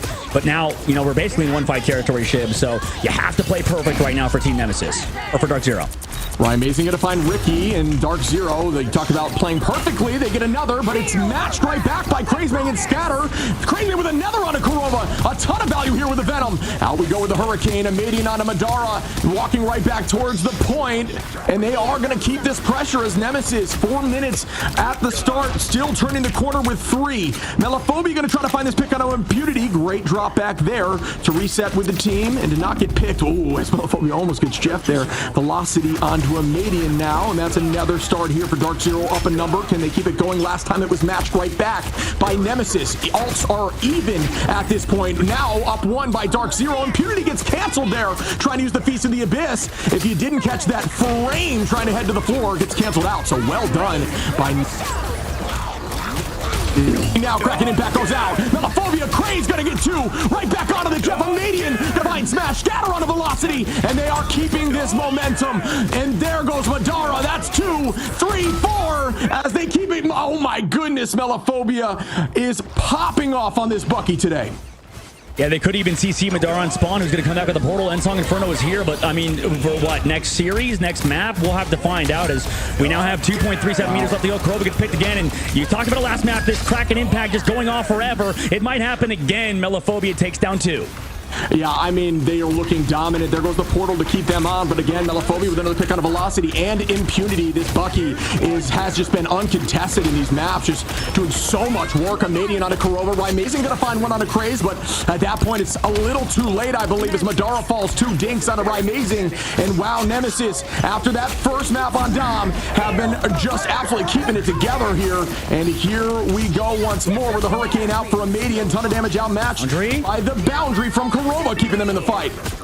Yeah, they're still here, but now they're all caught by Scatter. Scatter goes low. Does the healing keep him alive? It's only on to Impunity, who is doing a great job stalling the point, and somehow they might still be in it. They lose Impunity finally, but I have Okamoto! Oh my god!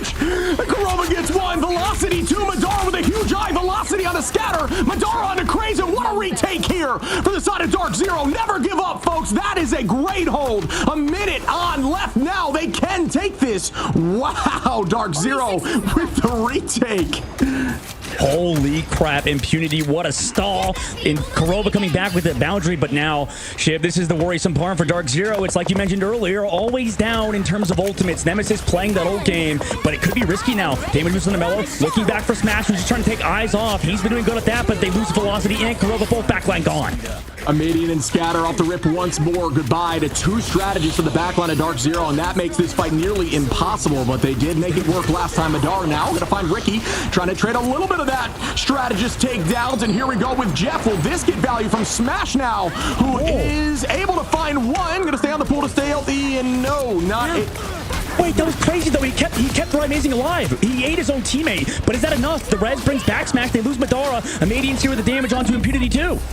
Yeah, Medium with a two-piece here on the Nemesis, still walking them forward. Here we go with the Hurricane right onto the point to just shut this down quickly. Down goes Smash. Not much you can do. That's two, and that will take them through to take home Game 2 and the series. Nemesis showing up in that moment. Holy crap, what a series, what an end, man. In that second phase of Spider Islands, it feels like second phase Spider Islands is always cinema because of how the defense is favored with those spawns being so close. And then also, I mean, the only reason I feel like we were in that very end is because of Smash and because of Impunity, right? We were seeing those dives come through with the Venom, right? Nemesis's combinations with Scatter was beautiful. But, you know, when Smash saves his teammate with the very, very end of his Jeff ultimate alongside Amazing to make sure he's still alive, also taking eyes away from the main line, right? Melophobia was popping off, but he could have popped off harder if we didn't have Smash on those flanks, just constantly taking eyes from Melophobia away from that front line. I think it was just beautiful work from both Impunity and Smash. It's unfortunate they lose today because Nemesis, I think that overall that goes to show they just played super consistent around the Wink additions, around their Stratus ults, and yeah, I mean, even with 2 seconds left to go, they were able to win and clutch out. I mean, that's so much damage, so many eliminations found. 53 from Scatter there is insane.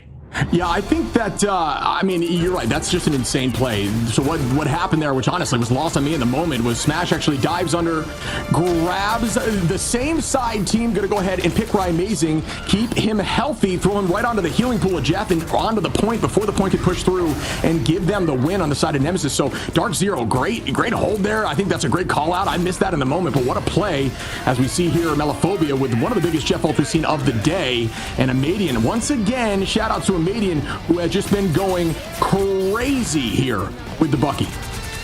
Yeah, absolutely. This is sort of the storyline of this matchup and how it is for new teams compared to older teams like Team Nemesis, right? We see that the way that Dark Zero won is through incredible mechanics, right? They just would randomly pull something out of their hat and just like be able to get eliminations and KOs, right? Impunity stalling for 20 years on Venom, then coming back in time for Kurova with an invisible boundary, right? And then also Smash, you know, coming through with that ult, like you mentioned. The only way this team was really winning was just through crazy random mechanical plays, and that's just not consistent in hero shooters, right? Nemesis this goes to show, you know, when you're playing as a cohesive unit and as a team around the damage boost from Amadian, around Melophobia and their strategist and Dinks and Ricky, right? They didn't have a lot of healing with that Mantis, but the point is you kind of just enable everybody else with damage boost and also you know, doubling up on that damage boost with the Storm. So Nemesis playing heavily around their win cons. Dark Zero, I mean, it was awesome. I think there was a lot of fun plays. I love their play style. But when we talk about a team that knows what they're doing and can play as a cohesive unit, Nemesis is definitely one and looks to be a top contender for that top 4 slot in their group as they win the first series on their side of the bracket in Group B. Yeah, I think it's the first time we've seen on Nemesis, both duelists were running the Bucky there at certain moments, and both looked incredibly strong on the Bucky. We talk about maybe them running things that maybe aren't considered as quote-unquote meta in this current state, which I think is still being developed. You know, there's no real conversation for meta. I know we know triple strategist seems to be very strong, but haven't seen really the Bucky yet, except from this team, at least so far in the day. So both of them being willing to run the Bucky, finding a ton of success, 22 and 17 elims respectively, is just wild. You know, over 20k damage. Amazing, you know, early on with that Magic looked wild. I think Magic may be seeing a little bit more play, at least against triple on certain maps. So there's a lot of new stuff we're seeing in these games, but I do think, yes, Nemesis, they came out on top clearly, but they just looked more fluid as a team. But we saw some sparks, some big moments there that I think DZ could really start pulling through as they get more cohesive as a team.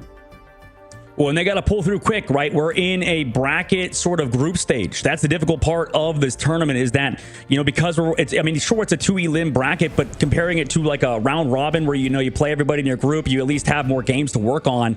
It's going to be BO3 all the way through. So if you can't win in that lower bracket matchup, it's all over. And there is a lot of benefit, like you said, I think, to how Dark Zero is looking. I think that, like you said, there were so many individual mechanics that are definitely something you could build off of.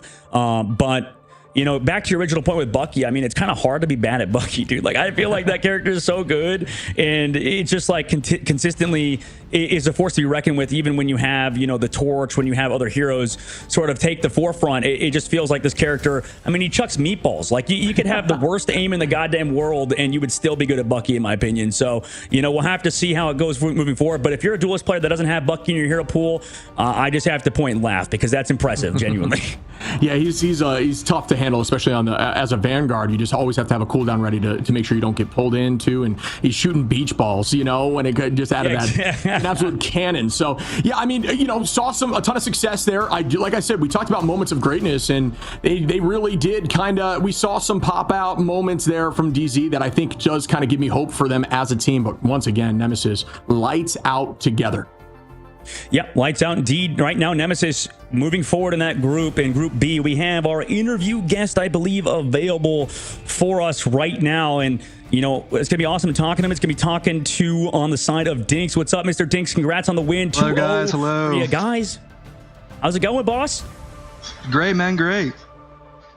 52, good to hear. 52 assists there on the Mantis on the back line. That is disgusting. I think that's the most I have seen in any game over these last, I don't even know how many weeks I've been watching. So that is insane. Give me your breakdown on Mantis as a whole. Do you think she's just in an incredibly strong space right now, or she needs to be played with a specific composition, like a one-shot Venom, for example? I think Mantis is very broken everywhere you play her. No matter what comp you play, she's really good. You should always play her if she's open. Agreed. Well, and that's a good point, yeah, because like when we take back a look at your guys' ban phase, it was every single time prioritizing strategists, and then at the very end, you guys were kind of mixing it up. You were throwing in that Namor, or you were throwing in that Hulk.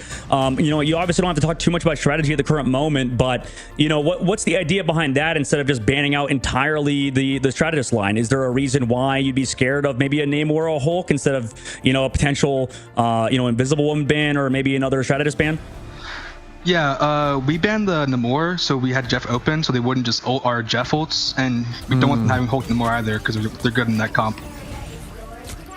So sorry to cut you off, Shib, but that is something that you guys are really good at, was just shutting down every ultimate from either Smash or Kurova, and like you said, that was obviously intentional, and I think you guys were excelling at that specifically. Is that something you guys specifically have just worked on to counter Jeffs instead of banning it, because you understand maybe, okay, just when that Jeff comes in, just one-shot him? Yeah, at first, like in the start of the patch, we were banning Jeff and whatnot, but as the patch kept going, and we kind of adjusted to Jeff. Yeah, that makes. If once you figure it out, right in the beginning, it's kind of a shock factor, and teams still try to learn how to handle it. You guys are playing lights out as a team. One thing I need to ask in terms of something I always like to ask teams is, you seemingly in every fight you came out with ult advantage. So ult tracking was super important, and just your communication was clearly working. It was, you always had. I'm not sure. Is it an IGL? Do you guys have open lines of communication? Is somebody ult tracking? How does that kind of look for your team? Yeah, we have Ricky as our ult checker and Scatter Genji as our fight planner. That's how we work things for our team. Yeah. We each have our own teams role. have somebody that's very confident in that role, right, and takes that position. It clearly is working for you guys. It kept coming out on top and all, so really well done. And now taking a look now at when we saw that bracket, Dinks, we were looking at, you guys are ready to play YFP or Sentinels now moving forward. When we look at those two teams, I think Envy was talking about how maybe on the other side they didn't play against Kiri that much. Have you guys played against former Cafe Noir, against, YFP? Is there a specific, also maybe to add on to that, is there a specific matchup you want? Do you want to see Sentinels or do you want to see YFP? I think in our case, it doesn't matter who we play, Sen or YFP, we're pretty confident. Yeah, that makes sense. I mean, you guys have been staying together for such a long time now. I think that, through a series of roster changes too. Isn't that interesting that you guys really, is there an idea behind sticking as a cohesive unit, sticking as your guys' core? Because obviously, I mean, that's got to be a huge benefit, right? Consistently staying as a unit throughout these roster shuffles. Yeah, us staying together as a team, we're like all friends together out of the team scene. So it's a really good chemistry to have in the team. Yeah, one of the things I like to say is when you're that close to your team, you can get away with giving real feedback and not coming across like you're dissing them, right? Because you're your family, essentially. You know how good each other are, you know your strengths and weaknesses and stuff, so you're not afraid to really bring up something that you think they could work on, because and it won't cause tension within the team. So I think you guys do a great job of that, and you just consistently perform and get to these, high level states of the game. So I'm looking forward to seeing you guys move forward. It's been an absolute pleasure talking to you. Do you have anything you want to say before we let you go? Anyone you want to call out, for example? Just shout out to my team and all my friends that are supporting me. That's about it. Awesome. Well, it's been a pleasure, Dinks. You are awesome to talk to. Thanks for jumping on. I know it can be tricky sometimes jumping in front of the camera, and you did great, man. So thank you so much for your time. Thank you, man. Thank you. Have a good one, guys. You too. Thanks, Dinks. And you know what, Shib, taking a look back at this team, right, Nemesis has been grinding. I mean, they've been consistently playing in tournaments. I think comparing it to Dark Zero, I mean, Dark Zero's been competing as well, but I mean, every single tournament that they can compete in, Nemesis is doing it. And I think that at the current moment, you could see exactly what that preparation leads, or what that preparation does, and it leads to success, like we've seen. Now going into the next match, we have two teams yet again that's going to be a lot of fun. FlyQuest and Fire Strays. This will be our audience's first time looking at FlyQuest for, a brand new roster, besides out of I believe not Fight Night, the night shift. Sorry about the guys over there, maybe getting the name wrong of the tournament, but I think at the current moment, I think that this team is going to be very, very curious to see. And then also for Fire Strays, we're going to see them for the first time in Ignite. We're going to a short break, Shib. We'll come back on the opposite side with that match number 3 of the day, so don't go anywhere. We'll come back again. Welcome in, everyone. I am Vodable, and I'm going to be doing an interview today with Aramori from Sentinels. Welcome in, Aramori. How are you doing with the new season and the new stage of Marvel Rivals Ignite? Hi, I'm doing so good. Things have been definitely pretty interesting in Scrim, so I'm excited to get to talk a little bit about it with you guys. Awesome. Well, let's get right into the action. There's been a lot going on between the mid-season finals and now, and there's been a couple of different roster changes. How has it been trying to navigate the scene and figure out exactly the roster that you wanted to have for you and your team going into this stage of Ignite? Well, I think it's been pretty interesting, right? Like, after Rai, Krova, and Gomez left, we were kind of like, oh god, roster lock is in 1 week, what are we gonna do? Honestly, Avery kind of stood out to us already. He had ranked for us a couple times before. We even went to Guangzhou, so we already kind of knew him a little bit. So integrating him in was no problem. But then, for supports, we were like, oh my god, who do we get? And it just so happened that Renko had picked up the game in July and started playing. And I had messaged him, and I was like, please tell me you can play XYZ heroes. And he was like, yeah, easily, no problem. And so we trialed with him for a while, and he fit perfect into the team, and such a nice guy. And then also, oh my gosh, McGravy, he is a godsend to our team. And it's so nice to have an experienced coach like McGravy with all his time and, other FPS games. I'm really glad that we got who we got. I'm really happy with our team right now. Looking forward to now DreamHack Atlanta. I had to wear this to show off for a second. Being announced for the grand finals, what are your hopes in terms of this stage of the competition now with these new roster members? Well, obviously, I think with any new team, right, we just want good placement. Please, we want to qualify, we want to go to LAN. Again, that'll be so important to us. So I think we're ready to show ourselves, get to go to LAN, get to go to Atlanta. My mom's side of the family is in Atlanta, so if we qualify, they're going to be there in person, and that's really special to me. So it means a lot to me that we qualify for this specific LAN, right? My mom will get to watch me on stage, which will be really cool. But yeah, I think we're just ready to show everyone what we got. We've been practicing really hard, and I think it's time.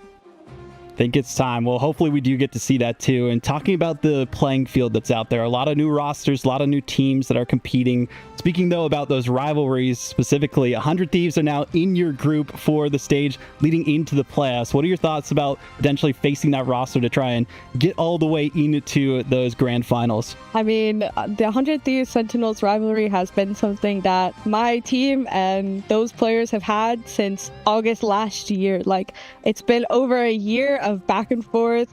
You know, sometimes we'll get first, sometimes they'll get first, whatever. We've just been going back and forth over championships, and I don't think we're afraid of them. I think we have them figured out. I think every time we face them in officials in the past couple of months, we've rinsed them. So hopefully I don't have to eat my own words here, but I don't think we're too afraid of them. I think we're more so looking at like MV and FlyQuest and even Dark Zero as well. Final question I have for you, Aramori, before we go. Being one of the most prominent women in the scene in Marvel Rivals and trying to be like an inspiration for others out there, what would be some words of advice you would have for other women who are wanting to get into Marvel Rivals in general, but also Marvel Rivals esports? So Marvel Rivals in general, just find a hero you like, pick it, and just play as much as you like, right? Like, I think so many girls get into these FPS games because they identify with a character. So I know some girls really like Psylocke or Luna Snow or Sue Storm, right? Like, just find those characters that really like hit home and just play as much as you want. And when you do play, just communicate, try, learn. I think one of the most important things for any player is to watch your own replays and see, you know, how you can improve. And then if you're really trying to get into esports, I know that it can be pretty toxic, right? But you just have to keep trying, keep communicating, keep trying to play in ranked as much as you can, and eventually it will work out. And I am testament that it can work out and it will work out. So keep trying, keep communicating, and keep your head up because it's tough. Well, hopefully they take those words to heart. Thank you, Aramori, for joining me here for this interview. Any final thoughts, words that you have, or maybe words for your opponents out there to look out for? Well, I'll see you guys all in Atlanta. That's my final words. We're gonna go to Atlanta.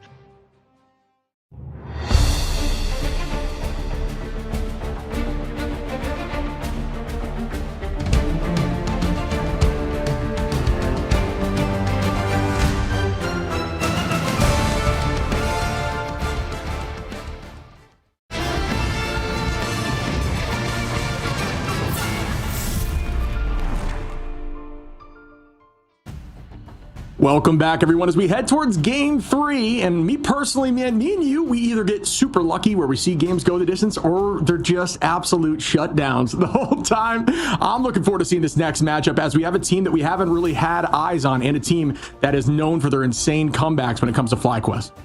Yep, FlyQuest, we always hear the rumors about how good they are, right? And, you know, behind the scenes, I'm sure they've been playing well, but, you know, we need to see them outside of, you know, the practice room, right? We need to see them officially live in tournament to play at the level we all know they have.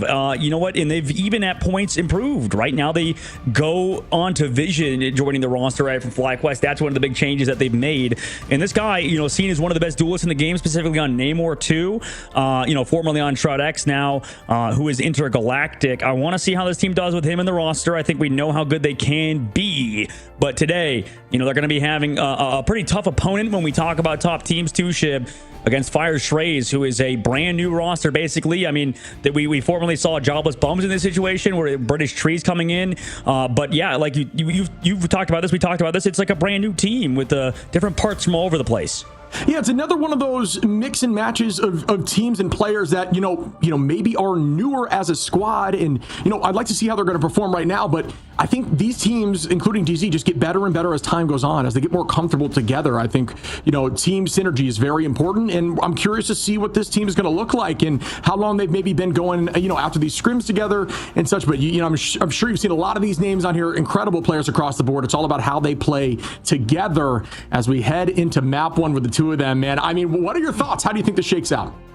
I mean, I think it'll be a good take on to, where is Fire Strays right now? I mean, they picked up a brand new group of guys, right? With Super Gomez coming from Sentinels, with Etsu coming from EU, with Ex Oblivione, and then ZQ being, that sort of player on Dark Zero that was eventually changed off the roster. I think there's a lot of interesting people here as well. I think British Tree's actually a very good player. I think he's one of the best Vanguards in North America, alongside their backline and Xantho and Lying. I think that this backline definitely has a lot to prove today, right? I think this whole team does. And does Super Gomez still have what it takes to be a professional player and to compete in Ignite? I think we'll learn a lot of these things today. Obviously they'll have a second chance in the lower bracket if they were to lose, but if they get that W over a team like FlyQuest, who is definitely a top team at the current moment, at least in terms of practice, that definitely would be like we talked about earlier, a huge intro to the scene for these players.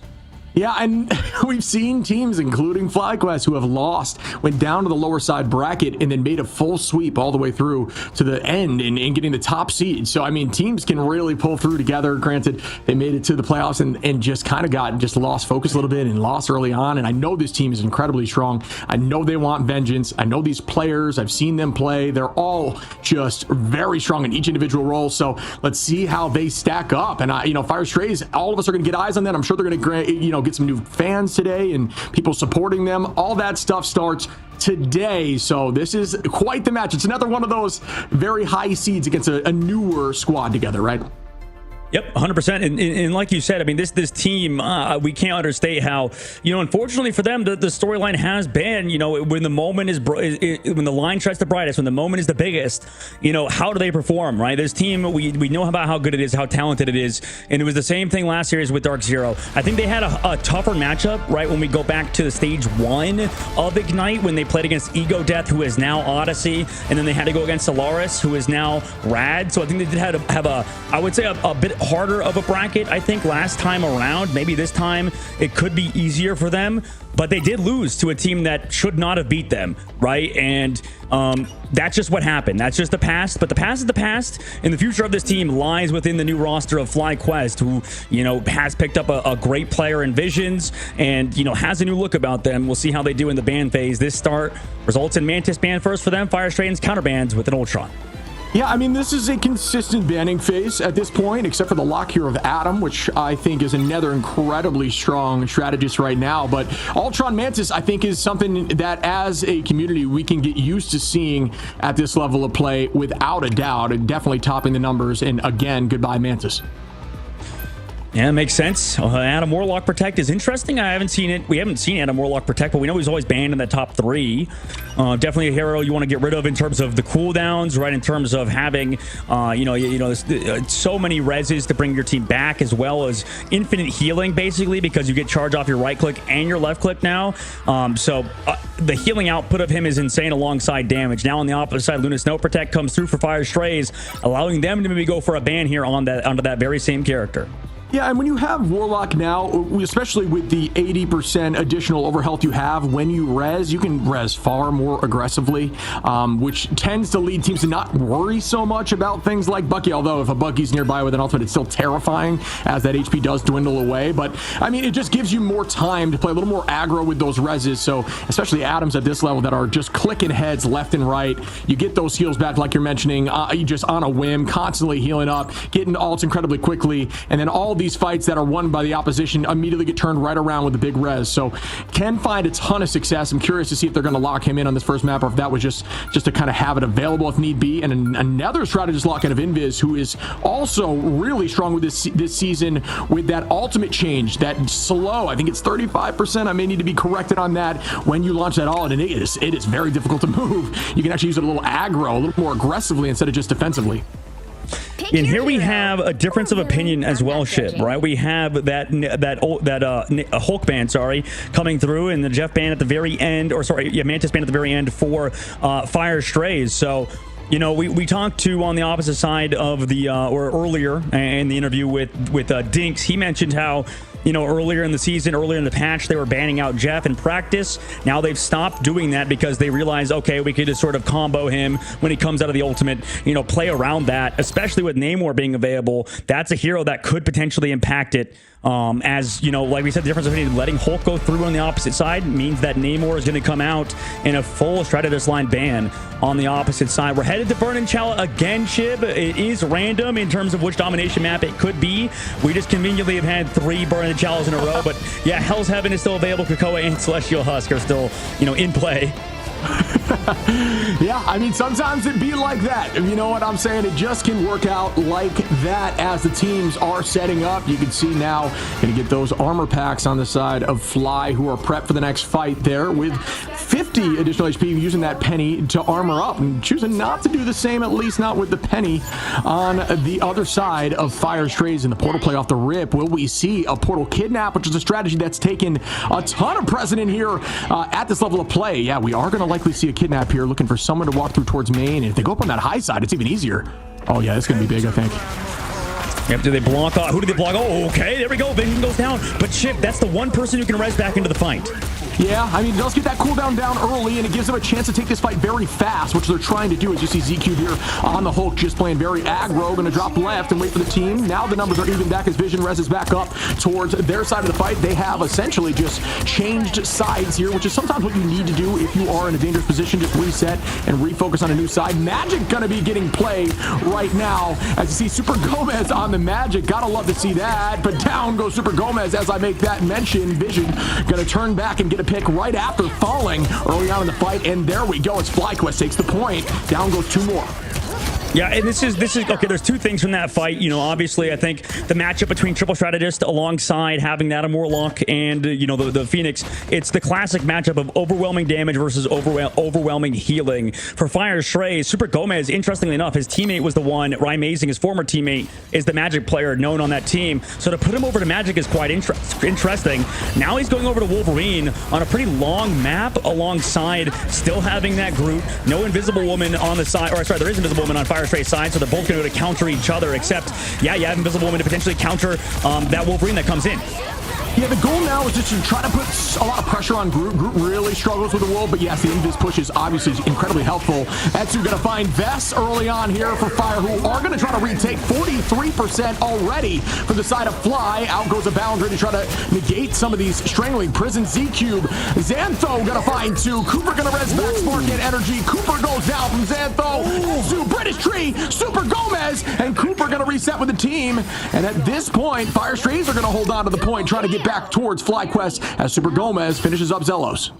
Yeah, I love that. That was well played by Fire Strays. The walls from British Tree there as FlyQuest copied with their Loki onto that Adam Warlock to make sure that he could resurrect the whole team. But we've seen that over and over again, everybody rezzing down below the point. So because of that, Fire Strays played around it so well. They also have Last Stand available in this upcoming fight, which is always a threat. FlyQuest also do have their very own Resurrect, but they're going to have to kind of, swarm the point right now, sort of as a horde of zombies, FlyQuest, the current moment, as they make their way into the point. Yeah, we're going to start up again. Ult advantage heavily on the side of Fire. Now going to be matched actually pretty close here with Fly, who do have 2 ready. ZQ going to launch out with it. Oh, that's a huge tackle there by Super Gomez. Down goes Zelos, looking towards the Groot. Gets picked out. ZQ finds Cooper. Etsu on Division, though, as Vest takes out Super Gomez. Spark Chief find Etsu. British Tree matching right back into Spark Chief. Vision going to res. Vision back up. Will we see a huge ult? Up goes 2 with Spark Chief and Cooper, and the fight's going to be retaken once more. And these comps are already looking different than what we've seen in the first 2 maps. Energy gonna find 2, and FlyQuest gonna retake this point. Yep, big res there by Vision, fell back, and they were able to trade down a couple in the meanwhile, right? Super Gomez going down is the big one, right? Super Gomez, we know him to be a very aggressive guy, just kind of going in there onto the Wolverine. So much pressure from him is enabled for Fire Strays, but, sometimes it could be like fights like that where FlyQuest disengage it, they just walk away, eventually find that pick, and then with the res, plus the, disassociation that was happening to Fire Strays with being split up, they're able to come back into the fight with the res and Vision's picks. Yeah, and I think I got to show some love to Cooper, who I do think used those crystals during that last stand from Super Gomez to just buy enough time, a millisecond of time, for the team to stay healthy enough to rotate together. So that did find some success. We're going to have Copy ready for FlyQuest. There is 4 ults ready here for the side of Fly, matched by 3 on Fire Strays. No damage boost there. The team is not going to be able to follow through. British Tree got a Strangling Prison, takes out Cooper early. Cooper cannot ult. British Tree with 1. Z-Cube on a Spark Cheek now. And Fire Strays are trying to retake the point with 99% on there for FlyQuest. Super Gomez just stalking, terrifying there with that Wolverine on that high side angle. Just going to play inside the invisible boundary. Etsu going to find energy though, and that's going to put them up now. Even in numbers, excuse me. Super Gomez playing aggro. Does have that last hit again towards the back line. Gets to his Xantho. Again, Etsu, Z-Cube going to find 3. And Fire Strays are able to take the point 70% on. And FlyQuest got to make something happen in this final fight, but Fire Strays are holding on with slight ult advantage, although in this next fight it should be evened out. That was a bit of a panic ult there, I think, from Energy in the last fight, where I got pulled in, uses the ult, didn't get the connection onto the passive, onto that strategist who could potentially go down in that Strangling Prison. It was also a yeet of a Strangling Prison from Spark Chief. And then Cooper, he didn't even go for the res eventually, even though he definitely could have in that mid-fight with the Copy. It's interesting, but in this upcoming fight, they do have 2 strategist ultimates. Regardless, they're both a bit more defensive and a bit more safe. And that's an early pick as Spark Chief takes out Z-Cube. Super Gomez going to match that right back out.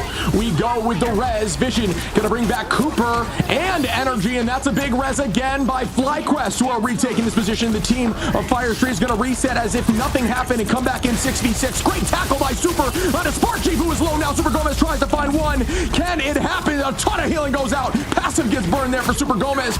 Way to keep eyes on there from the side of FlyQuest, keeping Spark Chief healthy. Here comes a big Strangling Prison. Gets 2. Can they get some value? Yes, they do. Super Gomez falls up in numbers now as FlyQuest. Spark Chief going to find British Tree, and that's 2 up. And this is their fight to lose now, folks. Ult advantage out is lying. Is going to make sure that dance floor is keeping the team healthy. Best trying to build up that crystal. It doesn't even need to. 1 goes down, 2 goes down, and that should be it for point 1. Well done by FlyQuest, but great fight by Fire Strays. Yeah, great fight. You know, they put up definitely a good one, and now we're going to Warrior Falls. Regardless, FlyQuest, they enabled the space created by, you know, finding Z-Cube early, and then with the reses, yeah, you use both strategist ultimates, but you walk up with yet another one. You also take the point, and that is a crucial thing, because once they take that point, overtime ticks down any pick you find onto a potential Doctor Strange portal, which you use, I believe they used theirs earlier with Spark Chief. You know, when you can use it on Fire Stray's side, it's going to happen super late because of the picks you find. Super Gomez onto that 14-second respawn timer with overtime and can't come back to the point fast enough on Doctor Strange. Maybe if it was in overtime, maybe if they still had point control, then they could have came back a little bit faster. Regardless, FlyQuest, you know, doing really well with his Loki combination alongside the Adam Warlock. FlyQuest making use out of their composition. Now we'll see how it works on Warrior Falls up next, where Loki, we know how good this character can be on this specific map. FlyQuest also swap off the Phoenix, going over to that Bucky alongside their composition to maybe get some more resets on the point.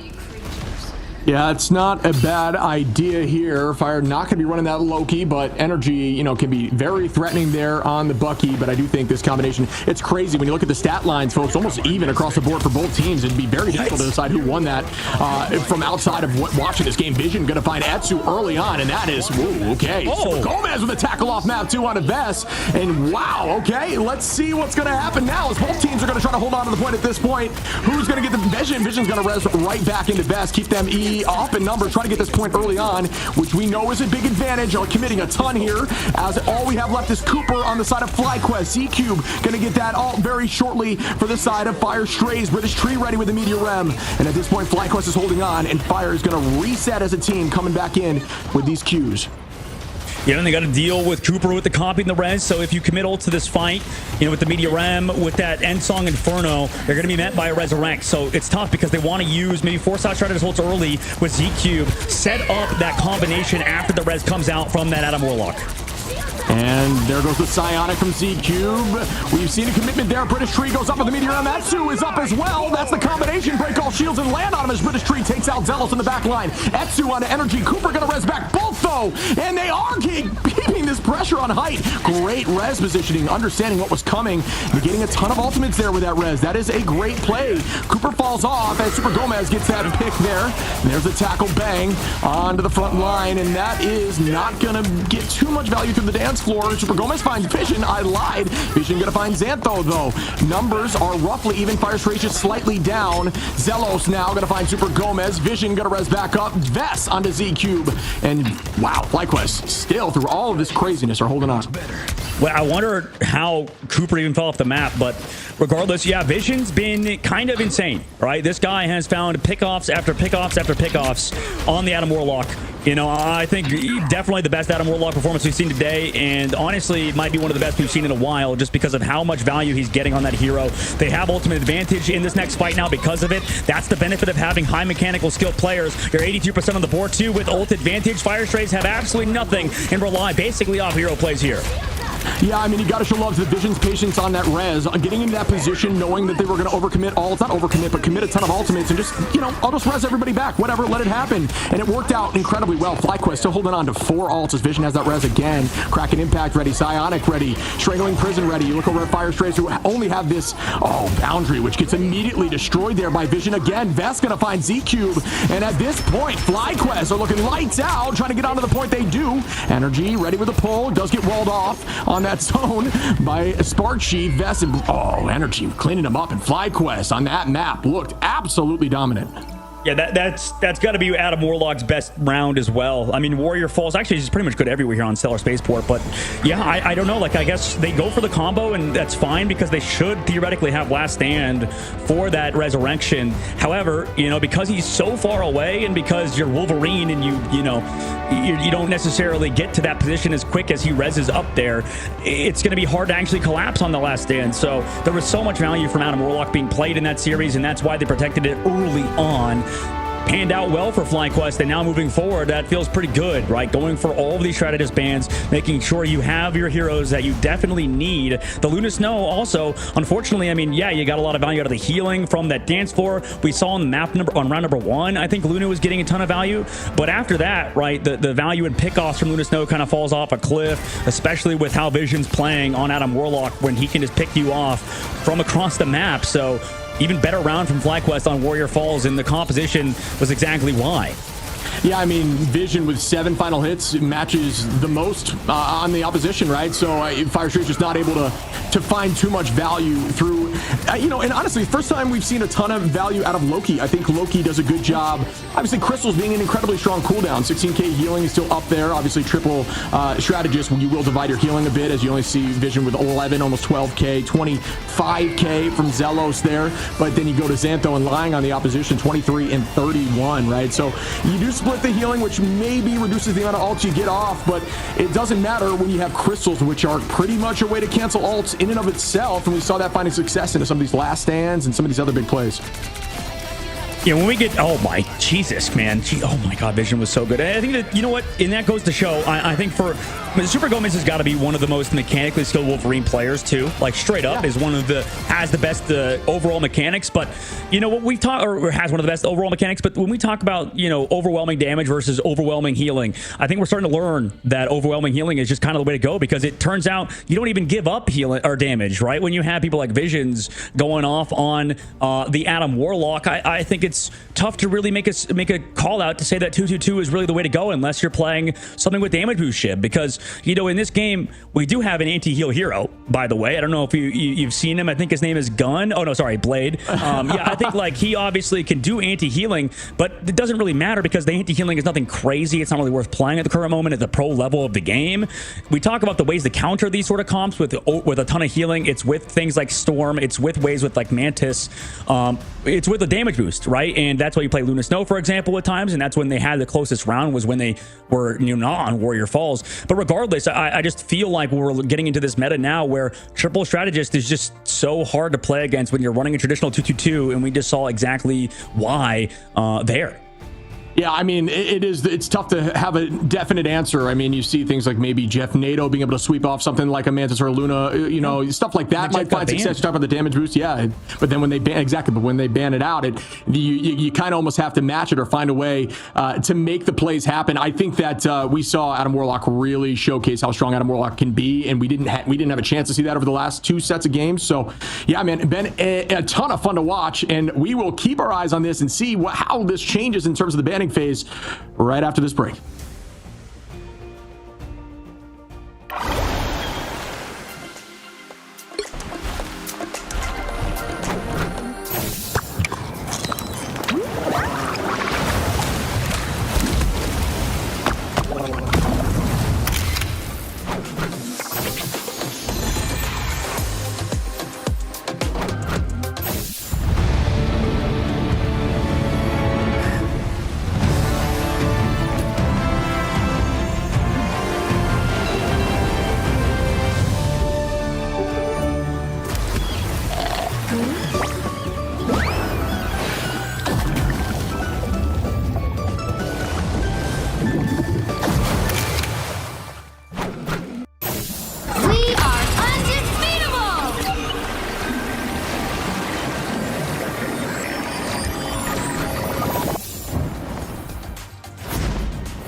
stopping all those fighting souls. But yet, across the world, I see you standing in my way. And remember the time, the place we used to fight, like the sun and moon. And I wonder if ever there was a time that we were friends. The night has fallen, shadows looming, and yes, that time has come for me to seek you out. We are set now for our last reunion. Break the chains, find your way, come find me.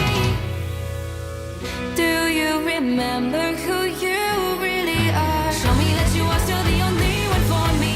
I'll be waiting for you. Playing out, hoping your rise, raising up your fists and smashing through time walls. Before the rift splinters again, the unravel till the end. Rise up, hoping your mind, hold on to your powers. No one can stop us. We are rivals till the end of time. We will clash, no matter where. We will fight, pushing across time and space. 'Cause you are my destiny to the end.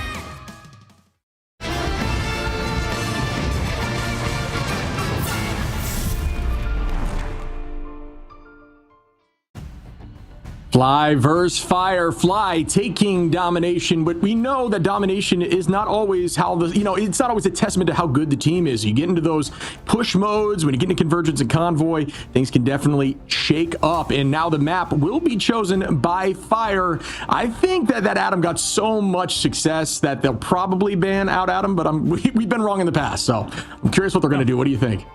I mean, anything's possible for sure. I think with these new teams as well that we're seeing with how their fan bases go, I mean, it could definitely be unique. I don't know, man. It does feel like, I don't know, I could be wrong about this, but if we take a look back at today's game so far, I think every team that has, played some form of triple strategist has won, right? Unless it's against triple Vanguard with the Storm or with some of the damage boosts or something like that. So at the current moment, it does feel like like you said, don't ban out the Adam Warlock, don't ban out every character that can do some healing alongside damage, specifically Ultron. It's kind of a loss, right, waiting to happen. And I kind of like the idea behind Nemesis and what Dink said with maybe allowing the Jeff to go through. There's some strategy there where you could maybe pick him off after he comes out of his ult, because there is that sort of window where he's vulnerable, and if he doesn't have the Magneto, you can't save him, right? So there's a lot of different different things you can sort of do to counter the Jeff. Whereas in that case, you talked about it, Jeff, or you talked about it with me previous game, Shib, is that man, every time that the Adam Warlock was in the game, he would just get a free res or a pick-off for Vision.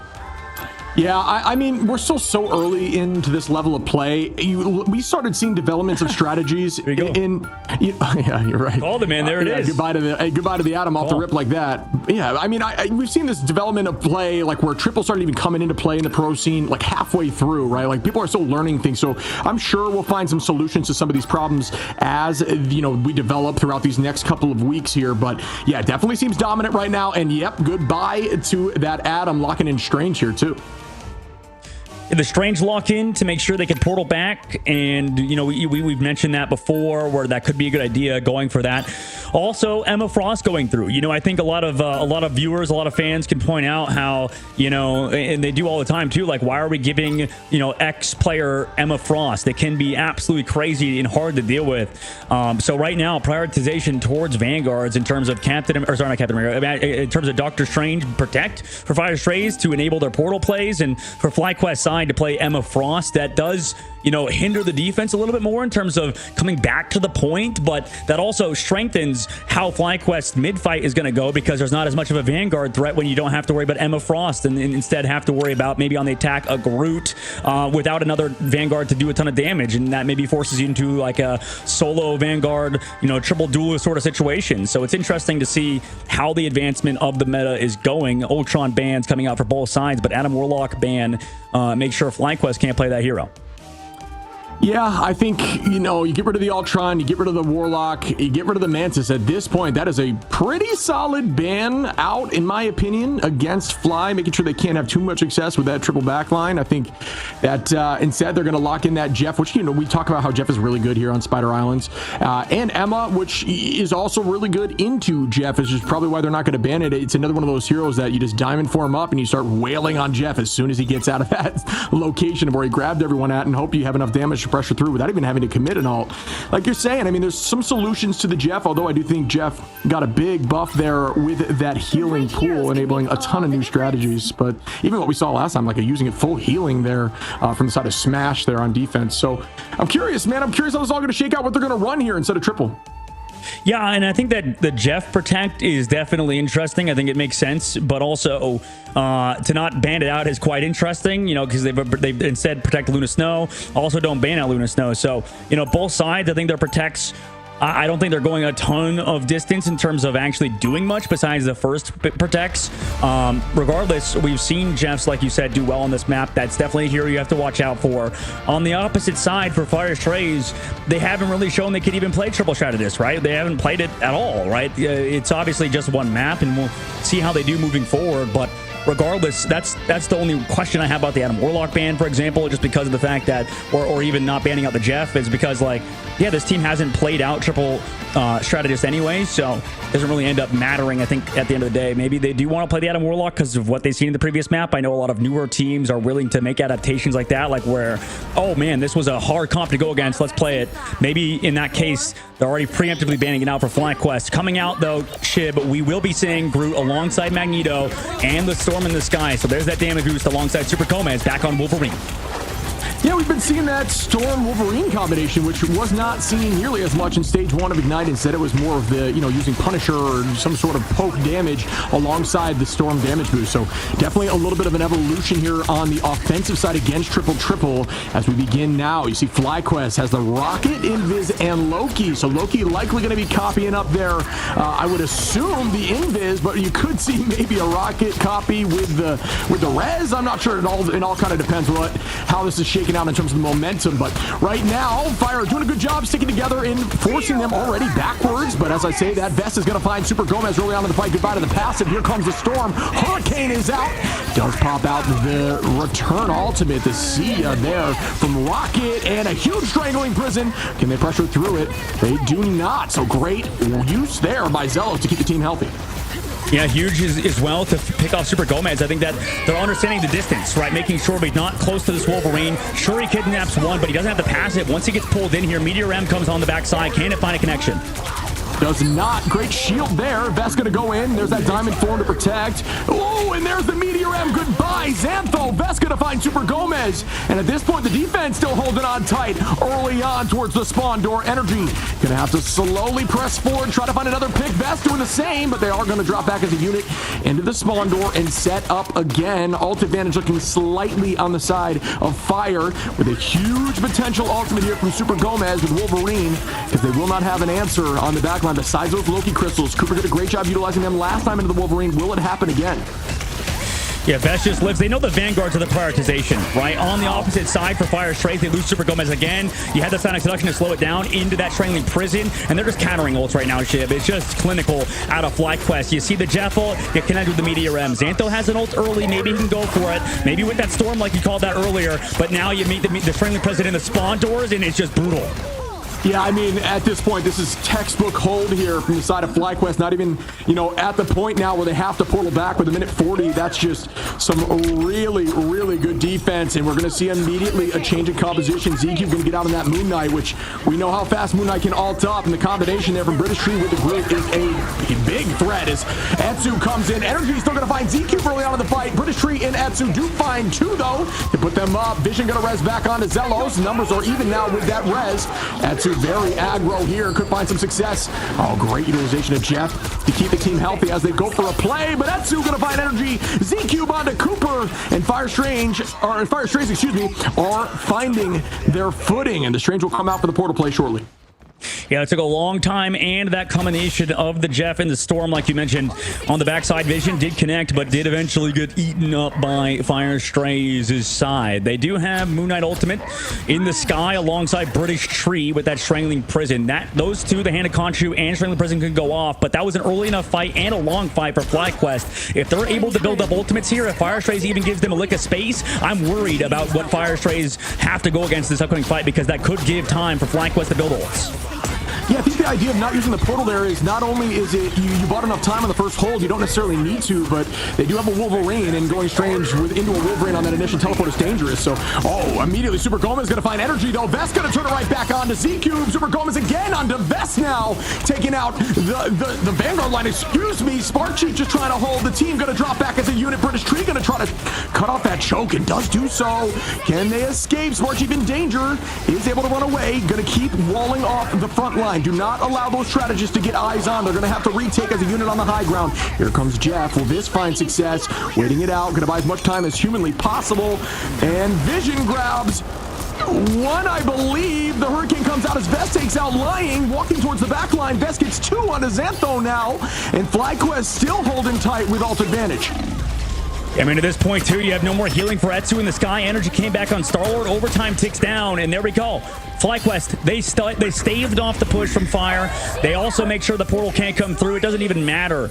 Man, what a save there from FlyQuest towards the end. And Spark Chief specifically stalling out the cart for infinite amount of time, Shib. And then eventually coming back on Venom, of all things, too, to kind of end it and go for those dives. Or rather, Vest coming back on Venom to go for that full, commit towards the back line. Really good job from FlyQuest there to play around a win condition of... We saw Shib in the Streets phase in the middle of that first point, where you just see 20% on Stratus ults, right? Pretty much every single one on FlyQuest side, but they're able to live long enough. Spark Chief just going back and forth, being so annoying, coming back to his healers, does get walled off, but it didn't matter. Even with the counter division's ultimate, they were able to kind of hold on, buy enough time for Vest to come back through, and then FlyQuest counters out the Stratus ultimates on Fire Stray's side to win the fight.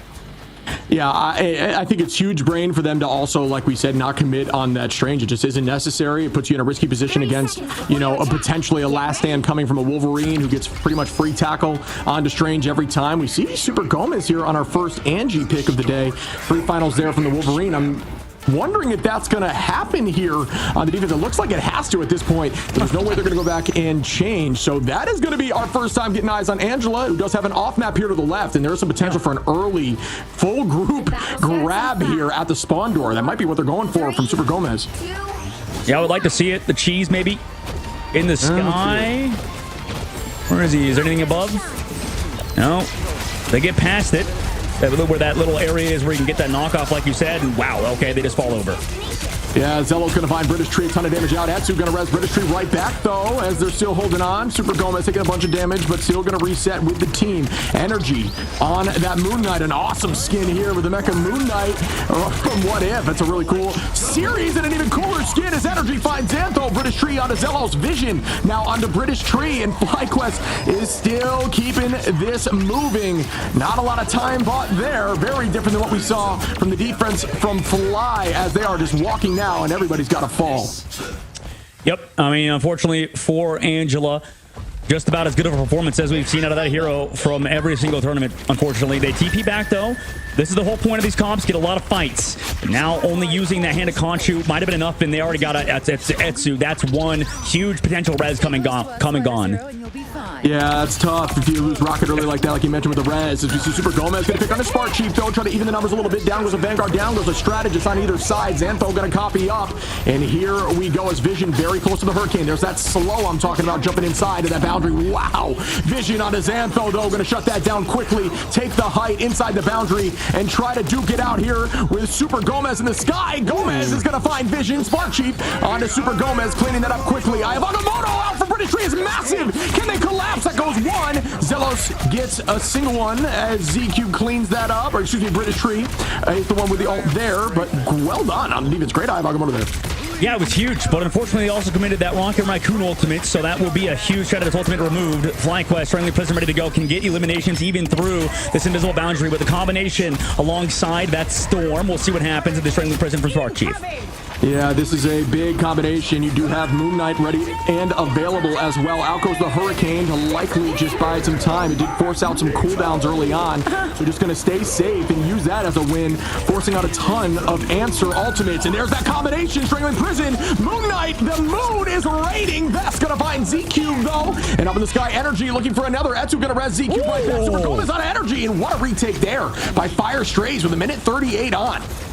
Yeah, Super Gomez is actually putting the team on his back right now. Comes back in through. British Tree still here on the card as well. Cooper, though, able to connect onto him. Can anybody else even touch, though, versus Vess on the Emma Frost? Yeah, I'm not sure. Best with a two-piece right after I had that conversation, showcasing the power of Emma. Cooper with a few picks, too. Yeah, you may have lost a little bit of damage, Loki, but you can still do it, as there are two massive picks in this fight. Still holding on barely here with the Venom. Will it be enough? Using the cooldowns now. Everybody committing ultimates, trying to get rid of the Venom. Goodbye, Vess on a Z-Cube. That should do it. Oh, and a retouch again from British Tree, but will not be for long enough as FlyQuest take this home 2-0. Yeah, it was close towards the end. There were some heroical plays from Fire Strays, but they end up falling, and FlyQuest look as about as good as they ever have. I mean, this team, and with some changes, has sort of, gone through the ringer in terms of, stage one, but now coming into this one, they sort of break the curse of going down to the lower brackets early, and I'm sure that's a huge sigh of relief out of that squad to win 2-0, because they deserved it for sure, and this team, I think, is going to be quite the roster to look out for as well.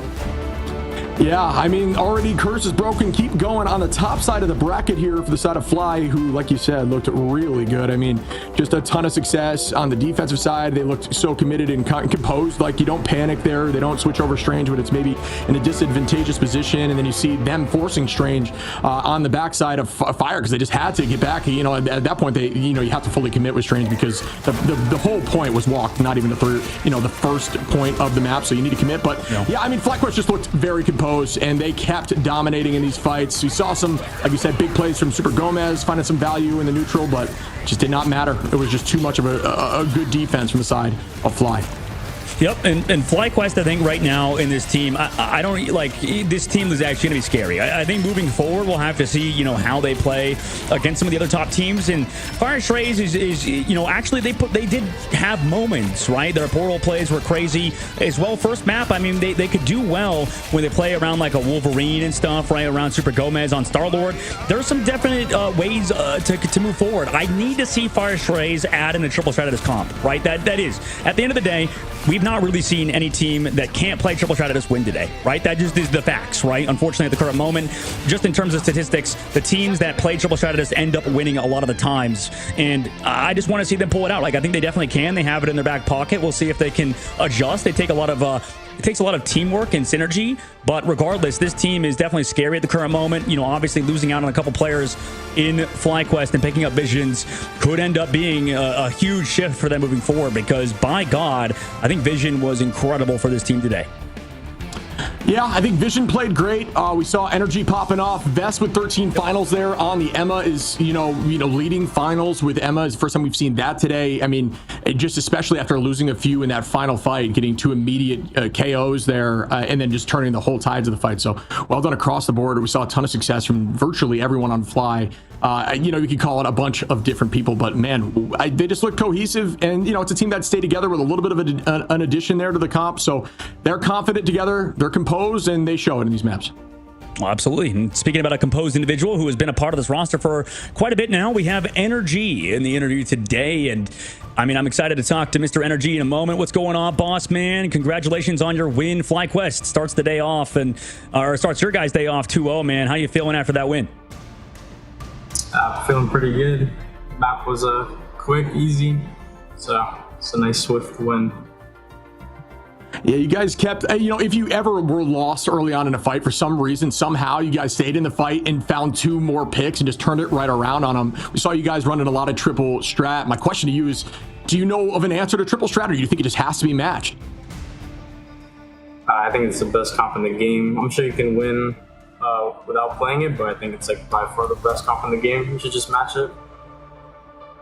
Touche. Sounds about right. That's definitely what we've been seeing. And, Energy, I think we could talk about with you guys in FlyQuest, picking up Vision now into the roster. Previously you guys have played a lot with Audios. He's still there, obviously, but, with Light going away too. Now you pick up Vision, who, a lot of people mention is definitely one of the best duelists in the game. What's it like to have him as your sort of partner in crime in that duelist role most of the time? Yeah, it feels really good. Whenever he gets to play DPS, it feels really good to have him be able to back me up.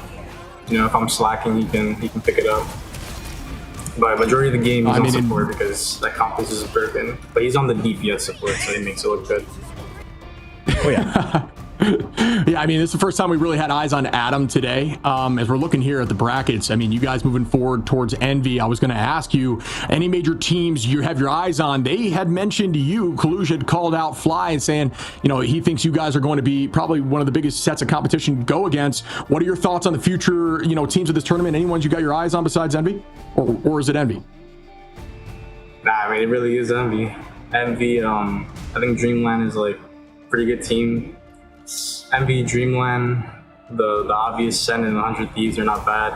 Nemesis is also good. I think Dark Zero was on the come up in scrims. They didn't play too good today, but I still think they can come back and perform. Oh, for sure. They definitely can. And you know, Energy, obviously a big change for you guys. Not only Vision coming in, but now having legit RC as your guys' coach. And I don't know, can you talk maybe about him coming into the roster as well? What's been the biggest change, maybe having him on the roster, comparing from stage 1 to 2 right now for your guys' team?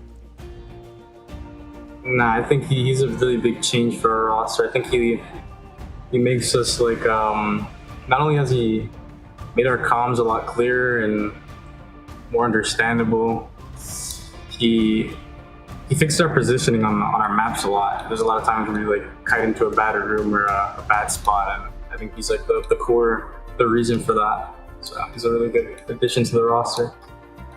That's cool. I mean, just following up on that. So what was the direction for the comms cleanup? Is it putting an IGL in, or just making sure that it's less chaotic as a team with open comms? We already had our IGO, kind of just always been Spark, and Cooper has always been our kind of ult tracker, I guess. But I think he's just making everyone like participate more while it's like not making it too loud. Everyone call their own plays, make sure like it's good. Yeah, you're vocal so you can set stuff up. No, that's awesome. That's good. Yeah. Yeah, and that, you know, Energy as well for you too. I mean, this is going to be definitely an interesting bracket because, I mean, yeah, like you said, we have to go against Envy, you know, who just made in the midseason a pretty deep run, you know, going to that grand finals. And, you know, obviously you guys just missed out on it last time. What's the biggest thing for you guys right now that you've changed from stage 1 to 2 for your fans? You know, people are wondering why is this FlyQuest different now in stage 2 comparing it to stage 1? I think legit and Vision, both our roster pickups are like a big reason why we're improving a lot. I think in stage 1 we definitely had the potential to do it.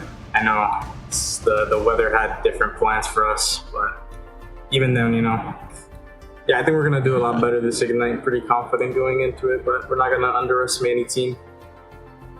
That's awesome. Yeah, boots to the ground. Just, you know, 10 toes down. You guys got it. You stay confident. I think that's the key, right? I mean, the final question I have for you, and I'm sure, Doug, maybe you'll have one more, is just around, you know, anything you want to shout out, any idea of maybe, you know, any advice for somebody who wants to try to essentially come up to your position? Like, how did this work out for you? As I know you're relatively new to the scene and a young guy. I think connections is definitely the biggest thing in this scene. Play ranked, don't be toxic, make people like you, want to play with you. You know, if one day a DPS gets dropped, then you're the next thing. Yeah, so. Awesome. No, that's a good call out. Yeah, I think positivity in team comms is huge. You know, leaves a lasting impact. Yep. Well, no, I don't have much more, honestly, for you, Energy, just because, like, yeah, I'm excited to see you guys play up again, and I think it's a good point. Yeah, it's like, especially like with so many young kids in the scene too. Like, I'm sure you've seen, Energy, like, yeah, people ruining, you know, burning bridges. You're right. You see, you talk smack about one player, another team, and they're also, you know, on one of the best teams that you could potentially join, like you said. So definitely a good mentality to have. Energy, any last shout outs you want to say before we let you go, man? Shout out my team, friends that I play with, everyone that supports me, especially my family. All right. Awesome, man. Appreciate your time as always. Thanks for jumping on with us. You know, a lot of good insights. So thanks, dude. Thank you. Have a good day. Awesome. All right. We appreciate Energy jumping on. Yeah, solid dude. I mean, a great team, right? A team that's confident. He knows what they're going up against next, and I think that is it's a big task. And I think both teams are very, very strong. And we talk about that grouping being a crazy grouping. Those are two of the top contender teams. Yeah, this group is going to be scary. I think specifically this matchup is going to be one we're going to have to all watch and keep our eyes on for sure. And for FlyQuest, you know, this team definitely has made a change, right? Last time in the group stages, they did get sent down early, made that reverse sort of momentum shift going up to that grand finals and up Group A finals and winning it. But then after that, right, lost to a team on the up and up with Techie XD, who apparently had a hidden gem in Tap, joining Team Envy, that they're going to play up against them tomorrow again. So I'm sure that's going to be a fun matchup for them, going to play against Tap once again. Yeah, I think both teams have had additions, right? Additions that we talked about filling the gaps, making the team stronger, and they both have seemingly, at least so far, done that, right? And it's just a matter of who's done a little better as we head into that matchup coming up here. But yeah, I mean, absolute pleasure to watch these games. We've got one more series coming up for you right after this break.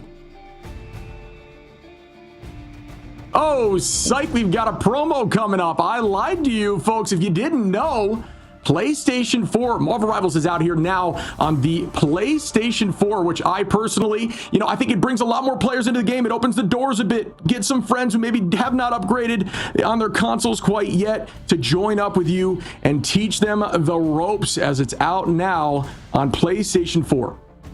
On PS4, and we just saw another console guy play in the last matchup in Smash. So, we do actually still have a lot of console players actually competing in our very own pro scene. And, you do get a little bit of that aim assist as well to compete. So, you definitely want to see more players competing. And that's one way to do it, is with that introduction of PS4 players back into the Marvel Rivals ecosystem. And Shib, now we got to go to that break. We're a bit rusty, coming back after a bit break for both of us. You got to have an awesome vacation in Iceland. I know that was sick to see. I didn't realize how beautiful that place is, but we'll be going to a break, man. When we have game number 4, our last game of the day coming up. Be right back after this short break, guys.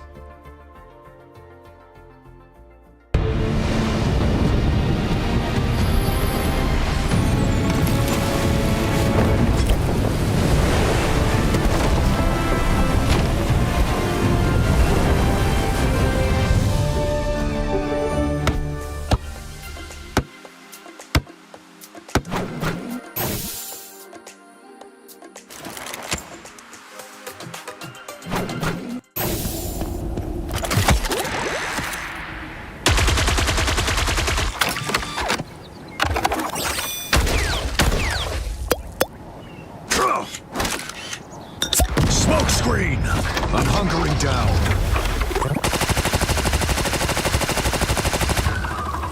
Judge, jury, executioner!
among all those fighting souls. But yet, across the world, I see you standing in my way. And remember the time, the place we used to fight, like the sun and moon. And I wonder if ever there was a time that we were friends. The night has fallen, shadows looming, and yes, that time has come for me to seek you out. We are set now for our last reunion. Break the chains, find your way, come find me. Do you remember who you really are? Show me that you are still the only one for me. I'll be waiting for you. Playing out, open your eyes, raising up your fists and smashing through time walls. Before the rift splinters again, we are rebels till the end. Rise up, open your mind, hold on to your powers. No one can stop us. We are rivals till the end of time. We will clash, no matter where. We will fight, pushing across time and space. 'Cause you are my destiny to the end.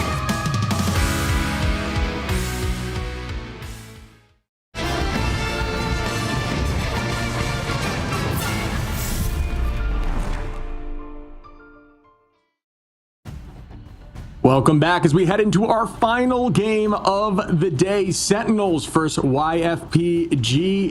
I am personally excited to see this as there are some new rosters coming up for not only just Sentinels, but we're going to get to see Old Cafe Noir and YFPGG, a team that we haven't had eyes on at this level play in, I don't believe yet, correct? No, not yet. Indeed, they last played in that MRC Season 2 to qualify, and they didn't have to play through those qualifiers for Stage 2 of Ignite. And this is going to be a big matchup for Sentinels, right? This could be the only team to potentially be upset today, and they have a brand new roster, right? Sentinels made it to the midseason. They had a tough matchup at the midseason, but now today they picked up a brand new roster alongside, everybody that's been playing with the team. They picked up Avery and Renko to replace both Ryan Amazing, Super Gomez, and Karova, right? So this brand new team has gone through tryouts and have been one of those top teams that have stayed in the scene forever, right? We know, they're the previous champions of the War of the Realms, right? And then coming into this one, into Sentinels, this team has been consistently at the top. So can they do it again, right? Can Sentinels stay at the top with a brand new team? And then on the opposite side, YFP, brand new roster too that we've not seen much of. I mean, a lot of these teams have been competing, specifically YFP alongside 762 and Hopeful. I think that this team has been a team to watch out for sure, and there's a reason why they won the Season 2 of the MRC over teams like Dreamland and stuff. So this team can be good, Shib, and you've seen it before. It's just a matter of can they, play to that top level and also have the flexibility to deal with teams like Sentinels. Yeah, there's a lot on the line here. I mean, it's early on, right? So you have the excuse of you're still trying to get your footing, in the quote-unquote big stage. Although MRC is still huge, the MRI, you got a lot more eyes. It's against very serious competitive teams. There's a lot on in terms of just like pressure, right? That you maybe didn't feel as much. And they want to make a name for themselves, and this is a team that they can do that with. If they take down Sentinels, a household name at this point in Marvel Rivals Esports, it is a huge win for not only just as a team, but also for your ego. Yep, absolutely. And this team, Shib, I think is very interesting. Like, I think they will play like we saw previously in tournaments as of recently as Season 3 MRC. They'll one-trick Magic comps, man. Like, that's the crazy part. They'll play Magic before Magic was even good, right? Before the buffs even came through. So this team's willing to do odd, quote-unquote, compositions like that, even in stages where Magic shouldn't be that good. So I want to see this team, how they adapt. But from the record today, Shib, I don't know if teams that play 2-2-2 compositions have won much. So I want to see if they have much flexibility on their end. As we start up now, Ultron Mantis, something that we've seen just a couple times today, as we're going to see our first lock here from the side of Sentinels, and they are going to keep that Mantis. We're going to keep the Mantis, and we'll be going over to Celestial Husk, too. That will be our final map of the day. Finally pulled out of the RNG bag map that everybody loves to see. And for this team, for YFP, they actually go for that torch ban, keeping the Jeff alive on their side. Yeah, that's exciting, right? Like, we talk about maybe it's not worth necessarily banning the Jeff, so maybe that's something they'll learn over time, as it is potentially the most counterable of those situations, unless you do have the Magneto coming through, and it looks like they will have that Magneto there from the side of Tones. But yeah, I mean, goodbye to, because I'm surprised. I would expect to see potentially YFP, if anything, if there is a, Venom player. You're trying to shut down the Mantis compositions now is essentially what you're trying to do with your next ban. Something that can be stopped. Obviously, Ultron's off the table. Maybe you see Venom. It depends on what they're expecting from the roster. Well, and they're giving themselves flexibility here, Shib. I mean, they got to keep out Adam Warlock and Jeff because they can't play Mantis. You can play that around the Luna Snow, like you mentioned, and there's a little bit of options there now that Ultron and Venom got removed. And also, we've seen so many crazy stalls on the Venom too. It makes sense, but they go for the Luna ban, making that main strategist play something else like Invisible Woman or Cloak and Dagger. So that might make a big enough change, or even Loki, right? Maybe forcing them to play only like that Loki alongside the Invis, maybe having either a Jeff or an Adam, makes them choose between the two. So that ban makes a lot of sense, and getting rid of Star-Lord as well to make sure they can't play that Mantis Star-Lord, spin to win sort of style. Yeah, I think I see a pretty good ban from the side of Sentinels. It forces a little more obscure triple comp where you're going to have to use, the Cloak and Dagger now as your mainline heals, as you will see Hopeful over there on the Adam, and Kanuya is going to be on that Jeff. We talked about how Adam's healing has definitely been increased significantly with the recent changes, and how strong Jeff is now with that ultimate change in terms of healing, but I still think it's more obscure than anything we've seen yet today in terms of the triple backline. Oh, for sure. And I don't know, what's your take on like Jeff at the current moment in terms of, when we look at these comps and, we hear pros talk about how, there are ways to counter the Jeff. From your point of view, Shib, like, what do you think about this Jeff? Is it something that you need to prioritize, protect, and ban, or is there those sort of one shots that you could do against him that enable you to play against the Jeff? Can you leave it unblocked? Yeah, I mean, it's tricky, right? Because you can definitely leave it unbanned. There are some answers. Obviously, we talk about Magneto making Jeff far more threatening, and also Jeff's pool makes Jeff more threatening, depending on where he has to commit ult from. But I think it's also just the threat of knowing you need to save a specific cooldown, knowing Jeff has ult, and that makes your team play differently. So maybe just the raw threat of Jeff being on the table still is impactful. So that's why you'd want to ban it. It kind of depends on how confident you are in the answers to Jeff when it comes to, like, even using something like Emma's diamond form to just pummel away Magneto's ultimate, Namor's ultimate, all that kind of stuff. It depends on your comfortability, running it into that, or if you think it's even worth it. And clearly, these teams don't think it is worth it and want to try to ban it out. At least YFP banned out the Jeff from Sentinels. Yeah, makes a lot of sense. And now we just see that magic comp that we know YFP to play. They play the Adam alongside the Jeff with that cloak, like you mentioned. Trying to find that pickoff was not enabled. Now Sentinel's halfway to cap another point. And we'll start off this fight once more as here we go, folks. Techie going to put a ton of damage out. We haven't seen a ton of Techie on Venom. That's really something Techie's been keeping eyes on over this next set. This go again here, if you will, of Ignite. And a ton of damage out. Hopefully we're going to find Avery early on in this fight, giving YFP a chance, except for Crimzo comes right back into 762, who is playing on that magic. Already we have a Jeff ultimate. That is absolutely wild. And Kanuya going to grab one. And Techie falls. Hopeful takes out Nectar too. YFP looking pretty good at this moment. Now going to put some damage out. Jeff going to drop back under to stay healthy. Coach turning around, keeping eyes on. Here we go with the end song. Does not get too much value. Shields get burned in that moment. Techie going to find Hopeful already back from getting KO'd. And this is just a back and forth ultimate fest. Everybody committing for point one. Iffy, 762 get two more, three more, as they are now up in numbers once more. YFP still unable to get this point. They're still coming back. Agamotto connects to, slows down the Mantis, and actually gets rid of Nectar. And that's huge, right? Crimzo trades it back, though. And that also gets rid of the res from Hopeful. He doesn't have his own passive to bring him back into the fight. And shit. Tones gets back onto Avery. So, man, it is back and forth, back and forth. Invisible boundary from Renko now. This fight has lasted nearly a minute already. In 762, eventually, we'll find Techie. But that invisible boundary lasts longer. Here comes the Dark Chop from 762. He can maybe close out on the point, man. But at this point, it's taken so much to push off Sentinels, and at this rate, I mean, they still control it. Nectar goes down too again. Yeah, Kanuya gonna find another pick. Iffy onto Crimzo, and wow, YFP looking really good. I mean, that was a back and forth, fully committed, all like festival here from Sentinels. Everybody down on all. Avery, the only one gonna be able to hold on here, and that's just because as Phoenix, you can get all back incredibly quickly in those close fights when you're just able to melee cancel. But Kanuya and Hope. full threat when you have no answer right now, and they do not have a major answer. Avery, a dropping tones, and Hopeful gonna res back up, try to bring the team back on a walk forward and keep that pressure. Aramori on the 762, but there's that res on the tones and 762. Remember, folks, Adam, you saw the res not happening early on. It's actually going to be a beacon around your body on the hero. It's not where you place the res, it's where you are. So you have to walk forward after, and that's some big brain play right there to place it way back and then walk in to keep the team healthy and still hold on to this point. Yeah, right now this total all-in composition with the Venom and with the Captain America is resulting in, well, their backline going down. You try to have enough sustain, maybe find pickoffs, but the moment they commit a shot at his ultimate, they run down your backline. Aramori didn't even commit the invisible boundary, and you're sent back to spawn. Now Sentinels on the ropes. Potentially could get staggered now here, too, on Captain America. Brutal to see that out of Crimzo.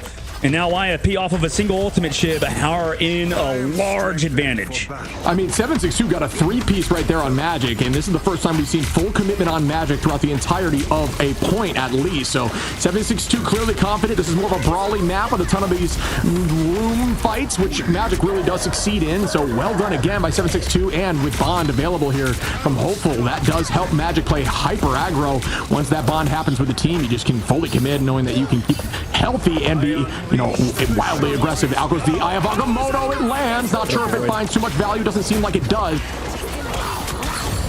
And drop back to the point, Jeffel. Here, Avery finds Iffy. There we go. That's what they need. 3 people eating on YFP side, but it's all his team. And it just sets up Avery, who slams down as soon as they come out of that poor Jeff's mouth. Back to the spawn, YFP goes. And Chip, unfortunately, well, this is big for Sentinels, obviously. They get set up for future fights. But the only time I think we've seen this, historically, this Captain America Venom full dive comp work is when it's with the 2-2-2 backline, oddly enough. And now we're running with the triple strategist, but here comes the Dark Child, also a Capel. They run out immediately.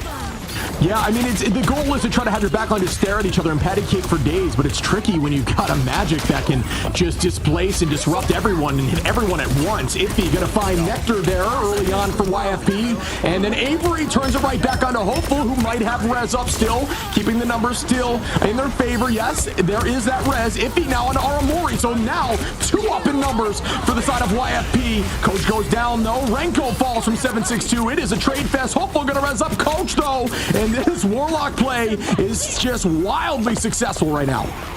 Yeah, I mean, there's a reason why this team's been practicing Magic for a while. They already thought it was good, and now Magic gets buffed, and you're in a 1v1 with Avery on the top side. Can you win it? Dodges back and forth. Techie finds Coach. Where did Avery go? He disappeared off the map in 762's eyes.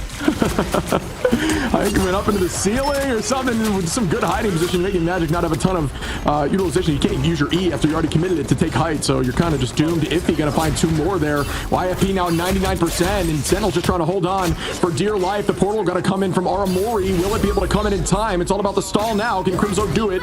Waiting a little bit on that OT. You don't need to touch to the very last millisecond, which is the plan here. So they're trying to shut it down. Can it happen? It cannot. No. Somebody canceled in spawn. Somebody from YFP went back to spawn. It must have been, I don't know, the Magic or somebody, but we saw Aramori on the Doctor Strange and just didn't portal, or they did. I think Aramori portaled and got it canceled by somebody. It might have been Tones. It might have been, another player that canceled it. But regardless, huge plays from YFP to stop that portal play from happening. And this is what I was talking about earlier. Unfortunately, this sort of triple strategist composition it can work, but I don't know. Right now, specifically with the Venom and the Captain America, this front line, it's I don't know if it's not providing enough damage or whatever it may be. At the current moment, it just seems like the ults are a little bit too slow from Aramori to save Nectar or something. It's not working. The back line just can't stay alive, and that's why I think a team like Na'Vi historically will play a traditional Mantis, Luna Snow back line with just only 2 strategists, because you want to play high tempo, fast pace, and right now you're not really playing that fast paced high tempo. They need a little bit of extra support onto these dives, which is usually in the form of another duelist. Yeah, I agree with you there. It's clearly not working. It seems like they are committing to it right now still. I think they're struggling. I think Nectar is just struggling into, I think the whole backline as a whole is struggling into the Magic right now, which is something I know Magic mains are going to be happy to hear. I think there's just too much AoE damage and just too much focus while still patty caking, while Magic is just teleporting all over the place and, trying to one-shot combo you as we begin now with the Dark Child combination here with the huge Eye of Agamotto from Iffy. Takes out Renko and Aramori. Right back to the point we go. I mean, there's just no peel visually, right? You can tell, like, Cap will come back, Venom will come back, but it doesn't matter. I mean, what are you going to do with that little dinky Captain America shield? You know, that thing basically it's just like a little bit of a toy at this point. They do kind of stall it out, and they also commit the Mantis ultimate, but they're going to need to find eliminations. YFP also has the res ready to go, even after this Ensong Inferno doesn't even connect onto anybody. We go out with Kanuya trying to find some success there from YFP, and that is an alt burn there. Nectar going to find Kanuya and turn that right back, and now Sentinels are going to be up in numbers trying to take this point. A lot of ults being committed. Hopeful going to bring the team back with a res, and here comes Crimzo. Out we go. America charging in. Hopeful going to find a res again, and at this point, numbers are up for YFP, who turned this right around with the res once again. Yeah, I mean, they already found Nectar, so again, Nectar farming the death count at the current moment. It's unfortunate. I don't even think it's fully Nectar's fault. They just don't have peel for the backline. If he's going aggressive, they eventually come back, but look how far away from the objective they are. Nobody's taken the point yet, though, so that's a good part about Sentinels, is that they've actually been stalling so well with these tanks and these Vanguards. That's what Captain America and Venom does best, and at the moment, if you just wear down YFP mentally, fatigue them maybe, it could enable them long term, but this is a great perspective for you guys in the map to see who has the advantage from a macro level at the moment. Sentinels forced all the way back at their choke point, resulting in Avery getting going down. Yeah, it was a good idea in the eye. A lot of commitment there, and out we go with Jeff trying to find some more success. Not sure it found much. I guess it got at least one as Kanuya is still under. Does manage to have the Loki. No way to get back unless the clone comes through, and it cannot come through as Renko goes down. Techie on a coach, though. Techie again onto Hopeful with a good combination there with the ultimate. Holding on to point, and are you kidding? Nobody still has this point. This is wild. Taking a page a little bit out of Rad's book during the mid-season Worlds, where they essentially just said, we want to stall point for as long as possible, and that's what we build our comps around. Tones gonna find Aramori now, and will YFP finally be able to get the point? Crimzo, no, onto Iffy. Numbers are still roughly even. 762 almost gets a pick there. Good portal out to hold on, and this is just absolutely wild. And yeah, they commit the eternal bond. This might have a chance to be the longest fight we've ever seen, and that's because both teams don't have a lot of lethality, right? You have it in your Vanguard's eye a little bit. 762 find Crimzo. Techie, by the way, stuck on the wall, a moth, camping out, just making sure nobody takes that point. You have freedom charge. They eventually get on the Techie, but right now, this has a chance to be the longest fight we've seen in Marvel Rivals history, and it's all because this freaking Venom is running around the point like a madman. Nobody can catch it. This is absolutely amazing to witness right now. Nobody still has the point. I can't even imagine the amount of rotations of ultimates we've had at this point. Still back and forth, trying to get to the back line, but nobody going down. And if they do go down, they get back by the time that the Vanguards have just been holding on. Up we go with the end song. This could be enough to burn some shields. Looking towards the back line. Bang, goes down. Still nobody falls just yet. That is a big ult from Kanuya. The entirety of the back line of Sentinels heading right towards the edge of the map. No, it's his teammates. No, there's three. Oh, wait. Yeah, You're right. Okay, my bad. Apologies. Yeah, Sentinels finally down, man. And you know what? There's finally no Doctor Strange portal. We're out of there. Shiv, we've made it. We are through the first fight. Don't worry, everybody. This is going to be potentially a 30-minute game in Domination, which would be a world first, regardless. Shiv, the reason why these fights are lasting so long, besides, ultimates, Magic, I love the character. I think in the triple strategist comps, you can see why it kind of can lack in the neutral fights. That's why you'll see a lot of times, especially with the damage boost, they're relying on, a lot of cooldowns, and when you don't connect on those cooldowns, it's kind of hard to get the win. Now they come through going aggressive on the Sentinel's backline again. Crimson will swapped over to Emma Frost at least to maybe slow down this dive, but no, they lose 7. Or actually, yeah, it works. They slow down 762 and actually pick him off, but the res counters those picks. Yeah, at this point, the momentum is heading back in the favor of YFP with a good res. Everybody's back after those picks, like you had just mentioned. Still trying to walk forward. We see a slight change here in the composition as Crimson now is on the Emma. Avery going to find Hopeful now, and that is going to put Sentinels up just a little bit. Everybody committing ults. That's 4 now out. Hopeful going to res back. Iffy going to take out Nectar. Nectar down, not able to get back by any means. There is no Adam on, as Sentinel should be down a number. Iffy going to find Avery. Tones out of Renko. 762 and Aramori. And oh my goodness, how are they doing this? These Adam reses after these picks are enabling this team to fully reset and just win the fight. As you see, Techie still holding on, ready for the next fight. Yeah, and this is sort of old school as well. They're going over back to the demo, which makes a lot of sense for Peel, and that's going to help out the backline for sure. But the need to get picks from Avery, they need something out of this Phoenix player, maybe or Techie, coming through with the damage boost and maybe finding backline. But every time that Techie comes in, Hopeful's there to connect with that soul bond, and Techie actually goes in and even misses his tentacles. And we start once more. Renko going to copy up, and there goes that out. Techie holding on. We might see a damage boost composition. No, actually, we do not. There is no Luna on at this moment. Excuse me. And here we go with the Feast. It does deal some damage, but it will not be able to one-shot without that combo. Out we go again with Kanuya. Can this one land? This one is on an ally, of course. Just one there on the cap. Driving backwards onto Tones there. Resetting. Iffy going to find Nectar again. And Iffy's just all over Nectar here with this Doctor Strange. Crimzo going to find Hopeful, though, bringing numbers back. 2 up now for the side of Sentinels. Avery going to drop Tones. Renko takes out 762, but at this point, 99% for YFP as they clean up the rest. You know, finally, Sentinels get it done. This is looking like the last round, right? We were able to kind of come back through, cap out the point, and yeah, Techie kind of opened that up with those eliminations alongside YFP not peeling off to the highest degree. Now they're coming back to the point, right? We do have a lot of time to work with. Also, Sentinels have ults, though, and, you know, at the moment, you don't want to give Avery space, so we're going to go for that portal, maybe try to find a cheese pickoff play onto somebody here that can't avoid it, but they're looking for the target. It's going to be Nectar, it looks like. Out goes the portal, and here we go again. Full commitment for the side of YFP. Only need to win one fight. Huge eye gets matched immediately by an invisible boundary. Avery finds Coach. Crimzo onto Iffy. Hopeful gonna res back. Crimzo onto Hopeful. Hopeful holding onto that also. Unfortunately, without having that res as it just got burned, they will not be able to bring the team back. Great work by Sentinels. Great focus. Only committing one ultimate of our Amori. Actually, and Avery, excuse me, but we know how fast Phoenix can get that ult back. Really well done by Sentinels on that hold. Looking like old Sentinels in that moment. Looking good at the moment, 50% of the board. Let's see if they can continue on this aggression, right? Making sure that res is not big for Hopeful. Tracking him down is going to be Techie's job. Now Dark Shell comes out from side. Deleted by Nectar.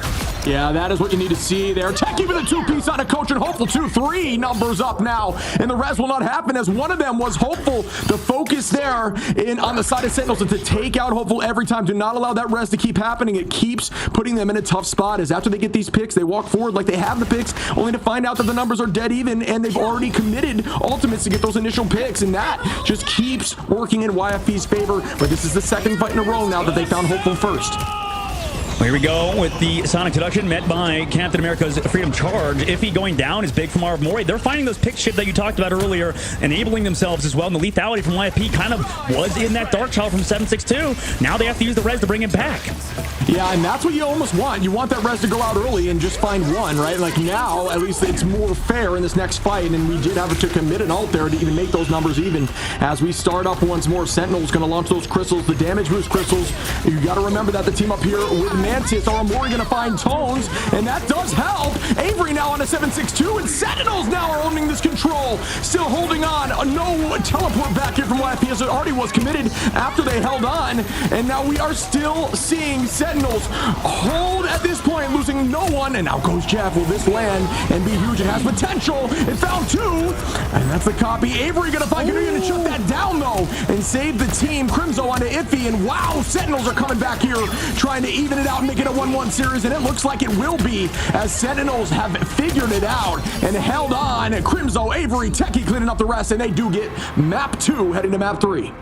It's huge. I mean, give the back line a little bit more support with the Emma Frost. You already saw, I mean, the amount of eyes that Sentinels is dragging off of everybody else with Techie's dives is so many.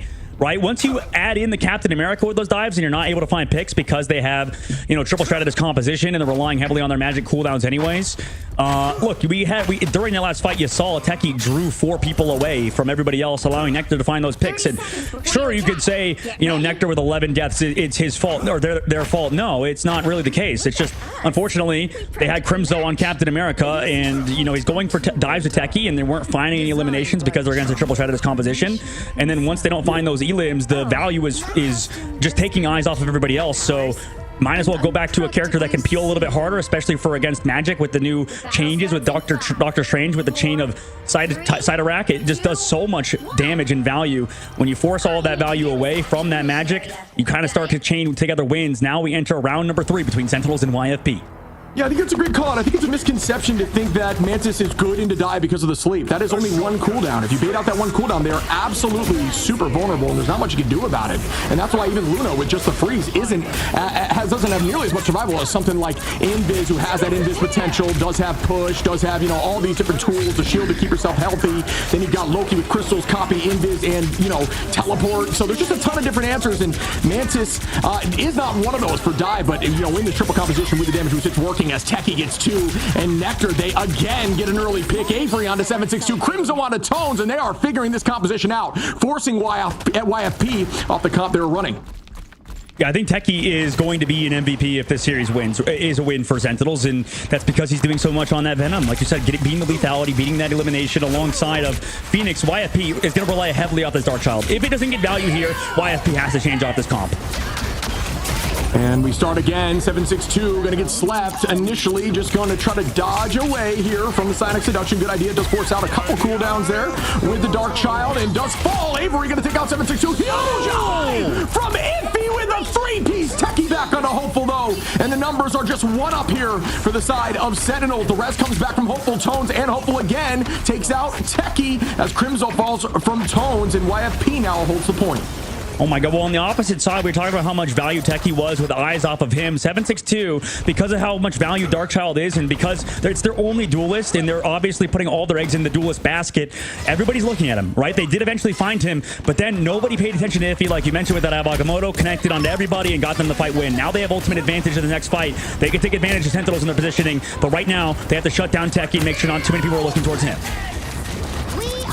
And here we start once more. Out we go, drawing the team towards them. Tones going to keep eyes upward towards Avery. Gets tackled out right as soon as the seduction ends. Avery walking forward very aggressively in those crystals. See those animation cancel did not last long though. Avery going to find 762. Avery again onto Iffy. Hopeful resists back. All 3 right back into the fight once more. Happening exactly like what we saw in map 2. Techie holding on to the Feast of the Abyss. This could be big. Waiting for these ults to hold off, and bang, there it goes. Ton of shielding out, and Kanuya going to find 2 again, both in the backline Sentinels, and they are gone, trading 2 for 1. Kanuya again with these Jeff ults finding some value. Oh my god, I mean, that was huge. That was huge from Kanuya because, yeah, like you said, Aramori had that invisible boundary and was not ready for it. Didn't jump away from that huge It's Jeff, and that was the win condition for Sentinels to keep moving forward, right? Renko uses that copy. They understand they have another Shrouded Assault, but Kanuya's there with that huge ult. Now they come back into it. They don't have a lot, but let's see. I mean, Darkchild's going to come out from 762 right now. Everybody's going to look towards him again, but does that set up Iffy for yet another huge Eye of Agamotto? Clocking 7 picks, I believe 7 from Kanuya. It might be 5 of just off maps alone, so really well played there. And that's an early tackle. That's Renko takes out 762. Sentinels now trying to walk back in. 99% for YFP. Huge eye goes out, does not land though, unfortunately. Dropping backwards to the team. Techie gonna find Iffy, and already almost has ult again. Gotta make sure they have someone on point at this moment as OT has begun. Crimzo gonna drop Tones. Nectar with a 2-piece on a what? Coach used his ult. Coach used his Eternal Bond in that fight. Last second, nobody was alive, Shib. Oh my gosh. Yeah, I'm not quite sure. There's really no point. Oh, listen, I mean, Sentinels just eventually shut down that Abagamotto. They read it that time for sure. I don't know. I mean, Coach, you could like maybe come back for sure, stall it out potentially as well since you have the point control. But Sentinels, huge fight win for them, Shib. And now moving forward, that was because of Avery, right? Setting up with that end song. Now here comes a dive early again from Techie. Yeah, Techie goes out, pulling out some cooldowns, immediately resetting back to the team. Tone's going to have to find 1, almost 2, with the lockdown there. Side of Seduction only just pulling out a couple cooldowns, nothing else besides that. 762 outgoes Bond. Avery onto Iffy, though. Another early pick here from Sentinels. These fights are insane. Kanuya does have 1 this time, likely just going to spit instead of committing.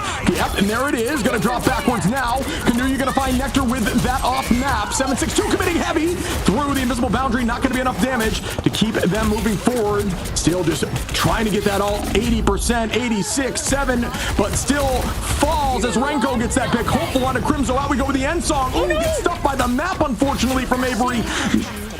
This is so back and forth here. 99% for Sentinels now as out goes the invisible boundary. Techie accidentally taking the portal, comes back through on the opposite side, and yeah, that map might have just saved them, but no, on the backside he comes back to that portal. Nectar gets one and gets another one, Kanuya, and they're winning this fight. This is insane. Another big eye, but it doesn't matter as Renko takes out Iffy. And at this point, Sentinels come back again. And after 99%, come through, clutch up in those moments, and get the job done. Map 1, Sentinels. I mean, that was down and dirty for both teams, Shib. I think there was a ton of mistakes on both sides, like we saw. I mean, honestly, the composition shouldn't even theoretically be working from the side of YFP, but because they're so well practiced in the Magic comps and because they know the ring conditions, right, relying on the Jeff, relying on these other ultimates, Ayava, Gamoto, pretty ultimate reliant, and that is going to be one of the longer dominations you will ever see. Nearly 20 minutes. We almost hit the 20-minute mark, Shib. 19 minutes and 59 seconds was how long that was. That's crazy. That might be one of the longest we've seen. There was like a 5-minute hold once on, I think, Bernard Chichala at some point, but either way, that is an incredibly long domination. And I mean, under pressure like that, Sentinels really pulled through. I got to shout out quickly, Nectar, they did a good job bouncing back. They had actually 0 finals in that first rotation, that first map, and then come back with 9 over these next 2, really showcasing, you know, the bounce back after being just pressured so much. I think, like you said, that switch there to the Emma, just helping peel a little bit, was enough for them to make sure they could provide some more damage and really start stepping up. Avery with a nice ult there too with the end song. Ship, I'm in downtown Manhattan. There's a giant man in a black suit. He's killed everybody. I need help. Some assistance is required. That was genuinely an insane performance from Techie, man. Like, that was crazy how much work he got done, stalling out the points, like you said. I don't know. I guess it makes sense on Celestial Husk that Venom would do well canonically, right? Maybe he gets a buff.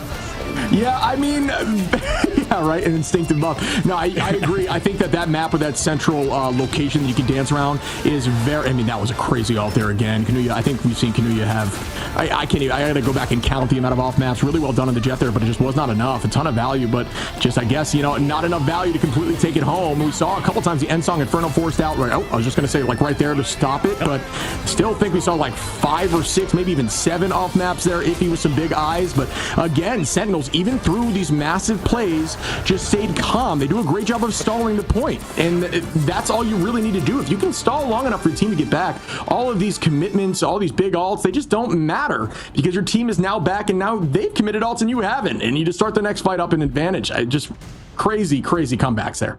Super fun one, and I think you bring up the best point for sure. That's like, yeah, I mean, this team was staying calm. I mean, they're a veteran squad. They've also picked up a brand new coach in McGravy, right, having a ton of experience in the hero shooter genre, and you could see that this team is well coached, right? Eventually, they figured it out, right? They were like, okay, guys, they're going to set up an Ivagamoto just by going with the Dark Child. We got too many eyes there. We screwed up there. That was mistake number 1. Mistake number 2, going down to that Jeff ult that we saw Kunuya get earlier, right? These small mistakes can add up if you go down to these ultimates that you should theoretically be able to avoid. We shouldn't be having 3 people inside of a Jeff ult, for example, right? There's so many things that we needed to change and adjust and adapt to, and they did for sure. Huge sign to obviously the squad is a veteran team, but also with McGravy being their new coach, definitely shows this team is well coached. Yeah, agreed. I think they stayed calm, and that's just a sign of practice and confidence and figuring. I mean, they figured it out. I think it's the truth. They were struggling on both 2 and 3, and still just completely bounced back. But yeah, I mean, I got to show real quick. YFP, like, well done. I mean, they look like a very practiced team into a like I said, a seasoned team, a team that is known widely across this region. And I'm looking forward to seeing our next map right after this break.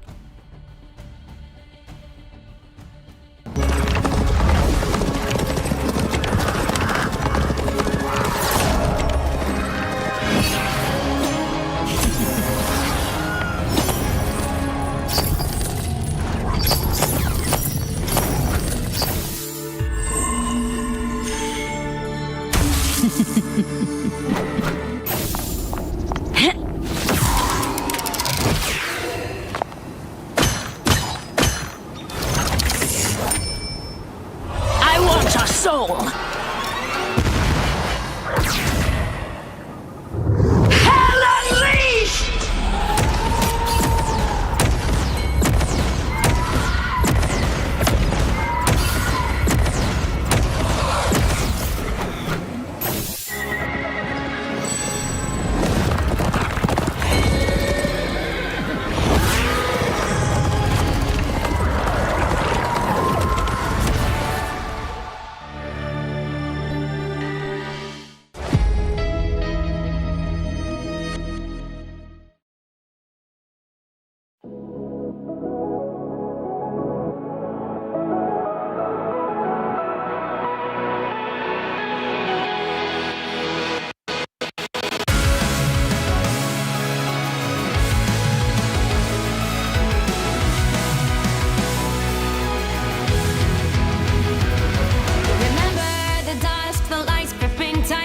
trapping all those fighting souls. But yet, across the world, I see you standing in my way.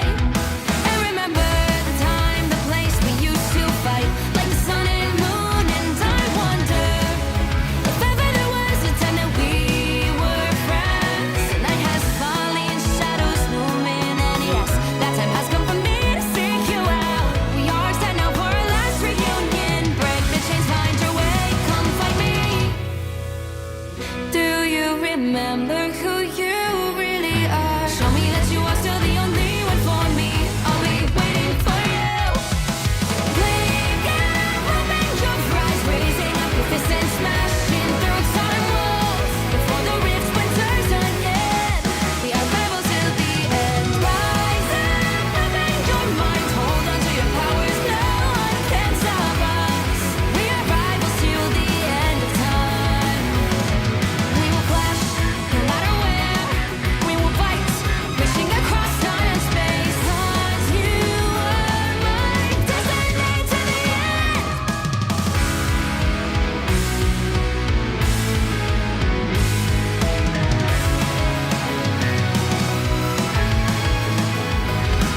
You see the dawn, the flames burning brightly, shining on the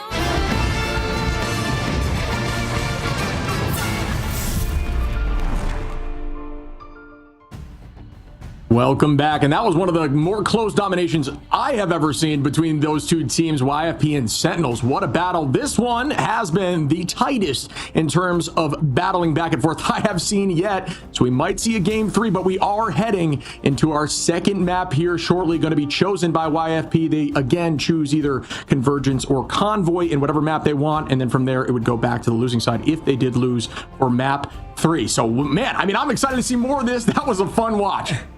Yeah, for sure. If you're just tuning in, I mean, that was one of the longer domination maps for sure. I mean, maybe somebody can go back into the history of Marvel Rivals Esports. I'm sure you could even go to the qualifiers and find something that goes incredibly long.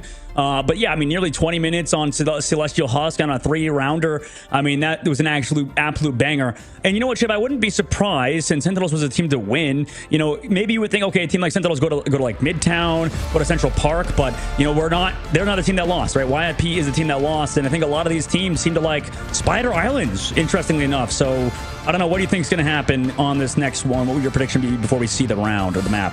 Yeah, them running the Jeff makes me immediately want to say Spider Islands, right? You saw Kanuya, it was popping off. I mean, Kanuya looked really good. 29-8, 8 finals. So 8 finals. I'm not sure all of them were off maps. I believe up to 7 were, but at least a pick there. And we are getting Midtown, and Aramori and Rancor are both showing the Jeff option as well as Kanuya. Yeah, that's interesting. I mean, I've never thought of taking a team like Sentinels to Midtown. Personally, they are very good here, but also that's also old Sentinels. They have a brand new roster in Renko and Avery coming in, and then also it's not the same core. And I was talking to you on the break about this, right? As we go into the ban phase, YFP get rid of Torch again, making sure maybe they could play it too around 762. He's a great Torch player. But that's the thing. That's one of the strengths of Sentinels, former Sentinels, is how long they were together. They were like a veteran roster who, you know, stuck through thick and thin, able to win out in the NA side of stage 1 Ignite. Now coming into it, they kind of lost that strength, right, Shib? I mean, the whole like sort of friendship vibes thing of Sentinels sort of, you know, died out, unfortunately, with the old roster sort of splitting up, and it's, you know, kind of on Sentinels now to find a new identity, to play around Crimzo and Aramori, who have been through the roster, and then also integrate their new players in Renko, Avery, and they've been doing it, right? Avery was popping off on Phoenix, and I think if you get to play that again, it's definitely a huge benefit to Sentinels. But now we get to see YFP already getting rid of some important heroes with Torch and keeping that Jeff that you mentioned earlier, Ship. They really love to play it, like you said.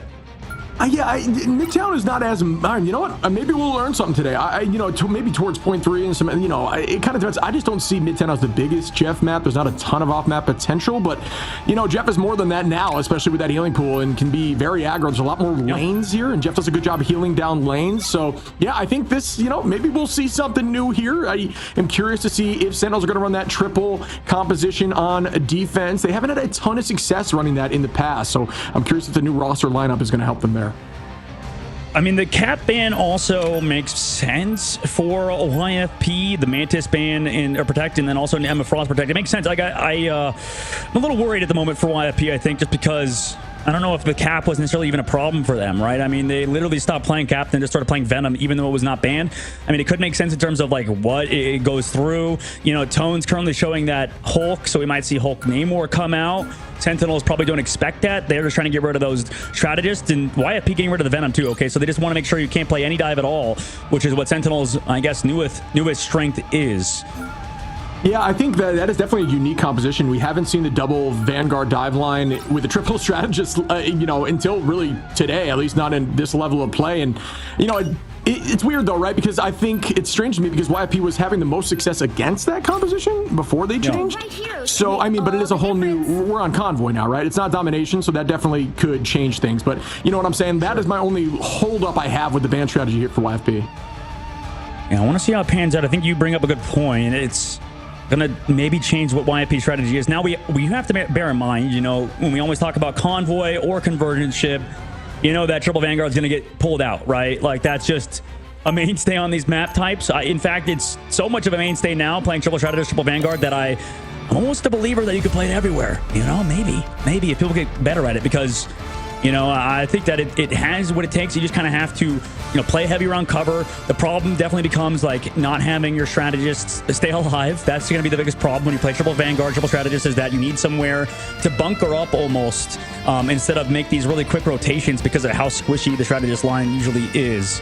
But you know, it definitely has its points, and first point on Convoy and Convergence, triple Vanguard, triple strategist is going to always be a thing. Yeah, then it becomes a conversation of, can you just block the LOS of the triple line in a single lane map like this, maybe with a Groot or, you know, potentially shields. You see that shit? Wait, you what? Oh, there, a little bit. Oh, there he goes again. Oh, yeah, I do see Crimzo going to be on Angie on defense here, and that is likely what you're stoked about, because I know you play a ton of Angela, who, you know, has some great maps. Is this one of those maps, in your opinion? No. I mean, I get the idea. You want to pull him into the Groot and in the cap. You can maybe do something crazy here. I mean, Angela's great at distracting, right? The character, boop into the team, sort of like Wolverine. It's one of the farthest, if not the farthest boop in the game, and they shut him down with a grab. That's a sick combo ship coming in with that Angela. Yeah, that was really cool. I'm not going to lie. This is a very unique take on the triple Vanguard line. Essentially, just grab somebody and throw it into Emma, and just allow Emma to punt them into a wall. And at that point, they should get KO'd. This is really cool to see. And that's this is some of the stuff I just gotta love Rivals, man. It's just a ton of fun to watch as we see a jump in here. Crimzo, obviously a very strong cap, which I do think translates pretty well into the playstyle of Angela. I think they're both very in and out, come in and use your rotation and try to catch the team off guard and then reset again. You know what I mean? And break LOS. Yeah, it is interesting they're playing the no storm on the attacking side alongside instead of it's a Hela. And the thing is, the benefit of Angela, unironically, is that you actually do super well versus these flanks from the Hela. It's a character that can actually mark off angles so well. Hopeful, by the way, goes down yet again. I don't like this. Personally, as somebody that plays a lot of Angela, I actually feel like Storm hard counters Angela's at points, right? Especially against Triple Vanguard, it can be quite good because you're just not expecting that much damage. Oh, that is a huge alt there. Combination Canoe. You're going to find one. 762. Going to bring the moon down on him and find one. Iffy going to find Nectar. Make that two as Renko goes down. Avery going to res back up. Coach and 762 clean up the rest. We'll likely see a portal here from Sentinels to come back into the fight before this bridge and enable and guarantee a third fight. But that wasn't a bad hold. No, yeah, I mean, they burned out 4 ults. Tones just randomly committed Aya Wagamoto. I mean, I don't know why he needed to use it personally, but we'll find out why in the second fight why Sentinels are running this Angela. I mean, coming back in, 2 minutes left to go. They can really set a lot with Crimzo up. I'm really not sure they bought enough time there on the teleporter, or enough space there. Could have almost walked to get to the same space. Maybe it was a little bit of movement and just buying enough to potentially touch again, but I'm not sure how successful that was. But they are retaking now onto the back side, and Nectar is ready with the Meteor M. Renko ready with a copy. Avery gonna bring the team back if they get dicey. And there is that Goddess of Death on the sky. Immediately matches. Nectar eats it, tries to throw it right towards the back line. Bang, it does. Take out Kanuya. Good throw there by Nectar, who is now on a Vanguard playing everything today. Oh, I just hate this Hela comp right now, personally. It's just like we need to start playing Storm maybe alongside it instead of the Hela. Just like, I mean, it makes sense now. Yeah, change now. Yeah. Call out.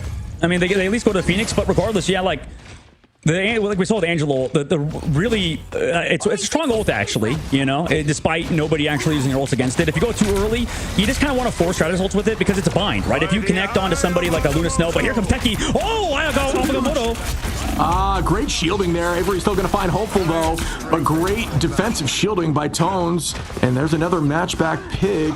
As we see again, Sentinels doing a good job holding on and retaking. I was a little surprised with the teleport. Didn't seem like it gave them a ton of space, but it's clearly working for them. And that's why they're the pros when we just talk. You know what I'm saying? Is Crimzo is going to get a big triple grab. Oh, I know, Hopeful showcasing how edgy can be strong anywhere. 762 though with a 4-piece. Are you kidding me? But immediately Avery brings back everyone. As we see Angela now going to launch ult and find 762. Renko going to click Kanuya. Avery on Iffy and Tones, and wow, Sentinels. What a beautiful series of plays. And they may not be able to get back here in touch. Oh, there goes the ult. But oh, great focus, coach. Gets deleted. What a hold by Sentinels. Yeah, that was sick, right? Well, I guess the reason why I thought Angela wouldn't do that well here is because, well, in solo queue, you can't set up plays like that where, you know, you pull somebody and you grab somebody on Emma Frost. That takes a heavy amount of coordination to pull off, right? And Sentinels obviously have that. And, you know, Crimson was farming ults incredibly quickly as well. I mean, there's so much tech with Angela. This character can be really good, and you can see exactly why. I think Sentinels is one of the teams that fully believe in this hero, even on maps without environmentals. That just sort of adds on to the lore of that hero. YFP were just never ready for any of these flank angles, and it's unfortunate because I feel like, I mean, YFP can be good with these storm comps too, and you know, theoretically Angela counters flyers. Like, that's kind of the idea behind her, Shib. It's like, it feels like the devs were like, okay, let's make a flyer that counters flyers. You know, okay, she can be in the sky with a shield to block out damage. You know, she can grab Human Torch or Storm and stuff like that. Like, the idea is you can counter flyers, but she almost does a better job, similar to like Wolverine, at just, you know, bringing people to her team. And if you have a team that can capitalize like Teki can with those grabs, you can end up in very, very good situations like Sentinels were in. Yeah, this is the stuff that I like to see. I think these unique, weird, you know, practice texts that have been maybe not seen until today shake up the meta a bit and change, you know, maybe how you see who you need to play in these various modes. I think you and I both really didn't see the vision at first until we saw these combo plays. Angela driving right back into the triple, and that was just cool to see, man. As we start off here, there is that team-up wall we talked about before. Everybody going to try to get healed up by that over there from the side of Iffy. But, oh, excuse me, there actually is no Mantis. It's like I lied to all of you. That's on the side of Renko from Sentinels, so that is not going to be the heal wall. That was instead on the side of Sentinels, with Crimzo placing that wall as they keep going now. Bang, Nectar going to land on one. Nectar now on the duelist roll. Going to find one on the Iffy. Already has this ultimate. Make that 2, 3 on the Tones. Soon to see 4, and wow, Nectar popping off here. Just literally playing everything. We've seen Mantis, we've seen Magneto, and now we've seen Bucky with a Penta KO. What a... just so versatile there on these heroes.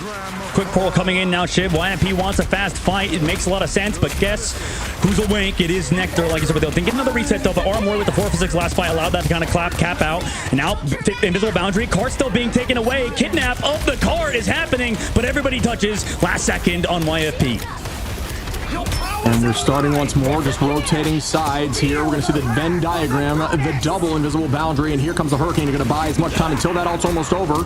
And now commitment from Avery to burn that Sia and try to stay healthy. Still holding on to a little bit of overhealth there. Dropping back with the team. Again, like we had mentioned, rotating sides. Don't be afraid to do this if you're in a tough position. Just essentially rotate as a team, and then nothing's different. You're still essentially, you know, battling over the point, but from a more advantageous position. And there we go, as Teki going to try to get one. Great movement there by Kanuya to stay away from the Sonic Seduction, and that might make them pay for it. Teki in a dangerous spot, still able, oh no, excuse me, does fall, just missed that as we see 762 get a pick there. Nectar, can it happen again on the clones? Gonna reset, look towards the back line, bang, onto the Loki, who now goes in biz. What? Are you kidding me? Turns and still makes it happen, but does fall there. Hopefully gonna bring back Kanuya, so there is no major win there from the side of Sentinels with 2 minutes on. Yeah, I mean, they're staying in it, right? It's huge invisible shield there from Coach, right? Keeping Kanuya alive. Obviously, the follow-up is there afterwards. Techie fully committed on that back line, thinking that somebody would shoot that shield. Unfortunately, they didn't. And, well, the entire Sonic Seduction gets removed. And all that CC is basically negligible. Now, Sentinels in this upcoming fight don't have that ultimate to crack an impact from Nectar. Same thing with that Stringly Prison. So YFP holding on by the skin of their teeth right now. 1 minute and 25 seconds left to go. Keeping their first round upper bracket hopes alive in the tournament in stage 2 of Ignite. They should have a slight ult advantage, YFP, in this fight. About 1 ultimate, as we will see more pop towards the end of this battle out early. That is a little bit maybe too early there for the invisible boundary, which may be good enough for them to get a pick, and they do. Goodbye, Tones, as Techie cleans that up with a grab, but that res is right back. Numbers are even again. Out goes the Sia, gets burned instantaneously. Iffy gonna find Avery early, though, and that's another good play there. Iffy on this strange has been absolutely different at this moment. Nectar, as I say that, gonna drop Iffy, though, and up we go with the Kraken impact. Nectar been popping off with this. Launches it, does not find much success, and Coach is going to take out Nectar. 7-6-2 on Renko, and we are in final fight territory now for Sentinels, who had committed a ton in that fight. Just having Renko and Techie potentially in this next go, and it'll be matched right back by Iffy and Tones. Where did Crimson go? Like, he threw Strangely Prison out. What happened to it? Techie now swaps over to Emma Frost. Trimzo's over to the Groot yet again. He was back over to Magneto for a sec. They're going to be a Doctor Strange ultimate and Meteor Ram. All they have is Renko, and like you said, that Soul Resurgence in this upcoming fight, and relying heavily on Nectar to find a pull or a grab. Something needs to happen on their side as YFP is connecting with ults in a second, probably. And we'll start once more if he does have this eye ready onto the back line. It only finds one, and they do match it back up in the sky. We go with Tones with the Meteor Ram, trying to stop it, and they do. Sentinel still holding on, doing a good job, making those ults get used without a ton of value. Out goes the invisible boundary. Crimson with a huge, are you kidding me? That's a huge training for a ton of ults. Get committed, out goes the C to keep the team healthy. Everybody dealing damage in that zone, and how does Hopeful come out with a KO there? I do not know. Techie goes down. Numbers up for YFP. Out goes the invisible boundary, still holding on. We're in OT now. It's final fight. Nectar committing, doing a ton of damage, dancing inside the boundary. Numbers still up for YFP. Kanuya gonna copy, and why not launch out another 7-6-2 ready with an all clobbering time. Iffy gonna find Nectar, though. This clobbering time can come any moment. It will be utilized right towards the back line. It does not manage to seem like it gets too many. Iffy. Aya Bagamoto just gets one. Techie is in a dangerous spot to unwolf, and oh my goodness, Sentinels are falling left and right. YFP, are you kidding me? Clutch up in this moment and take this to game 3. What a map ship. YFP tie it up 1-1 versus Sentinels. The new look of Sentinels is, well, I don't know what the correct term to call it is here, but that might have been a choke job a little bit towards the end. Regardless, man, Avery getting picked towards the very end is rough. I just, like, there were so many things last second. We do connect with that Strangely Prison. We connect also with that Kraken impact. You would think, like you said, Chip, they use Invisible Boundary early against it. They do a lot of, Stratus ultimates to counter. Maybe you could say a little bit too early, but honestly, it kind of works out, right? It's better too early than too late. That's what we saw in game number 1 when Sentinels were losing fights. It was because we were too late with an Invisible Boundary. We were too late with, coming back for peel or something. In this game in Marvel Rivals, it's almost better to be too early than too late. And right now, it could be too late for Sentinels, as it's nearly 6:43 p.m. my time, Shib. And the clock could be ticking on Sentinels' win timer as we enter a third map between these two series in the upper bracket. That was so crazy. My biggest question, and I don't know if we'll see it here towards the end of the highlights, is that Groot, that Strangling Prison was massive in the rotation of strategist line ultimates there. Even Hopeful there on the rocket, tossing that rocket all on top of the ambulance in the last second. I don't know how the entire team stayed healthy. They rotated Kanuya's crystals, Hopeful Sia, and I believe an invisible boundary from Coach so perfectly that they could not stop or damage enough through it, because they're running the back line, the triple back, and it just could not work for them. I mean, I don't understand how that just happened, but that was insane. That was an insane shot from Nectar at the end there, but you're right. Shib, out of every team we've seen come out of, MRC, out of the, well, in the 4 teams we're watching today, or 8 teams we're watching today, we haven't really seen any of the up-and-coming teams be good at triple strategist comps, right? And that, like you said, this was well played by YFP. There were so many times when the crystals come out from Kanuya, Hopeful's there with the ult, like you said. I mean, this team is looking like one of the best teams at triple strategist at the moment, and if they can keep this up, that definitely bodes incredibly well for them moving forward, even if they were to lose this series, dude. So I think we're both impressed with YFP so far. You talked about it, the first one, and Sentinels, I mean, there's a few mistakes they need to fix up, especially going to map number 3 as we go on to a convergence. No more convoy in the map pool. Yeah, I mean, you talked about them being versatile and being able to handle this composition. 762 was really showcasing how strong he was on Moon Knight there, with a ton of huge ults with the combination, but then also going to the thing and just absolutely doing work. It looked super clean, and you know, I don't think he got MVP, but 12 finals. The next closest was 4 on their team, and still pulling out, you know, being able to play a Vanguard, such a different Vanguard to what you've been running. I mean, we've seen, you know, the magic at a 762, just a very diverse hero pool, looking really good. So shout out there, Kanuya doing a great job on Loki, insane crystal timing. Man, I cannot wait for map 3, really well done, but we'll check that out right after this break.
Trapping all those fighting souls, but yet across the world I see you standing in my way.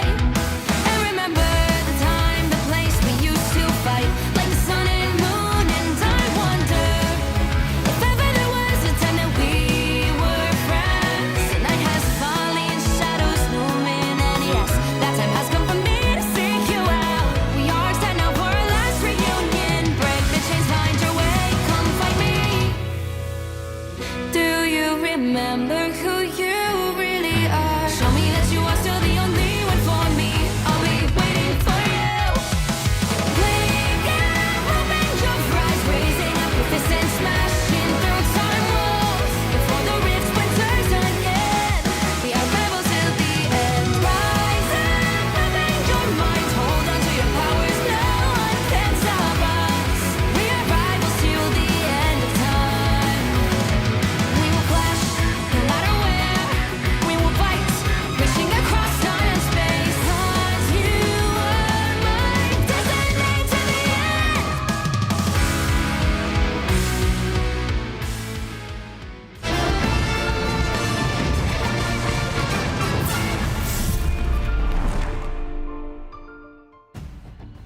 Welcome back, and that has to be one of the most exhilarating matches that we've casted today. Wow, what an insane game as we go to our first game 3 of today. I'm stoked to see this, but now the map choice is in Sentinel's hands. Will they be able to use that advantage to take home this W? Yeah, so we're going over to Convergence, I believe, for the last map, right? So we have the choice between Hall of the Joya, Symbiotic Surface in Central Park, right? Last time we've seen Sentinels, this was a completely different roster, but they used to be pretty good at a map called Central Park, you know, where the vampires lie dormant, and where I guess less dormant, you know, once Dracula took over and stuff.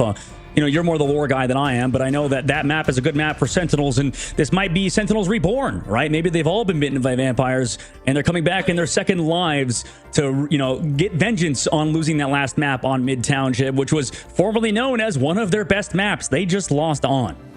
Yeah, I think they crumbled. I mean, I think it wouldn't have hurt to see something like a group Moon Knight, a little more of a commitment ultimate. It really worked at first with the Buckies. And honestly, I got to show some love to Nectar. They killed it. They looked really good. Like 3 separate alts.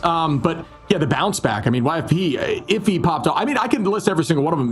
But the amount of strange alts that were huge from Iffy, we saw 762 pretty much getting every single final, you know, in the entire map with 13 and then, or 12, I think, or with the next closest being 4. So looking really good. I mean, everybody looked good there. Sentinels, even on defense, were lights out, but they just could not figure it out. I think a group Moon Knight would have helped. I don't know. Maybe that's something. Seeing. Well, yeah, or the Namor, right? Yeah. Or you could go Namor, and you could maybe go for one-shot combos with the Friendly Prison. I mean, I think that if we take a look back at that series and you show, you know, anybody that end, you know, that, like you said, in the past, you would be worried, right? I think if anybody be worried, like you said, against Friendly Prison, against Kraken Impact, you have 3 minutes left to go. That's like the wombo combo, besides, like you said, Moon Knight with Hand of Khonshu, and even then that's been nerfed, or like a Namor Whale, right? So if you can counter that with just Loki crystals and, you know, or and also an ultimate from Rocket Raccoon, I think that shows the strength of how good supports and strategists are at the current moment in the game. So gotta be careful showing back that Vaunt to anybody with a specific narrative to maybe nerf strategists. Yeah, I mean, and again, just really good understanding of rotating cooldowns. You never saw really an overlap there in those crazy moments, and that is everything, and that is how you clutch up, staying calm and doing things from the book, just in order. And by the way, Shib, if you were curious as a fan, I believe Aramori is streaming her perspective of the series. If you would like to watch that, make sure to check out her stream at twitch.tv/Aramori, alongside ours, obviously. You know, you want to get both? Drops are available back again. Like I know you, Shib, have been focused on getting those. The map number 3, Hall of the Jalia, is the choice for Sentinels. The brand new look of this roster still wants to play around that Mantis heavy as it's banned and protected. Meanwhile, YFP going for a very similar ban phase again and protecting Jeff early on. Yeah, you gotta cop the drops, you know what I mean? Everybody, you know, when you pull up into a match and you have one of the OG drops, everybody considers it a rare skin, so make sure you don't miss them. But that's just my take. We see a lock in now again from YFP of that Jeff, and they're gonna get rid of Crimzo's cap. I think, you know, it's widely known that Crimzo's one of the best caps in the game, and I think that's, you know, this just worked for them. Again, it looked a little dicey, but they got the W. They're gonna ban the exact same situation. Goodbye to the Venom and the cap, just to try to help that backline from being just consistently pressured. And we're going to see the Venom ban on this side with the lock-in of Mantis, which should enable some more unique compositions for Sentinels. All right, we'll see which team can come out on top on Hall of the Jalia.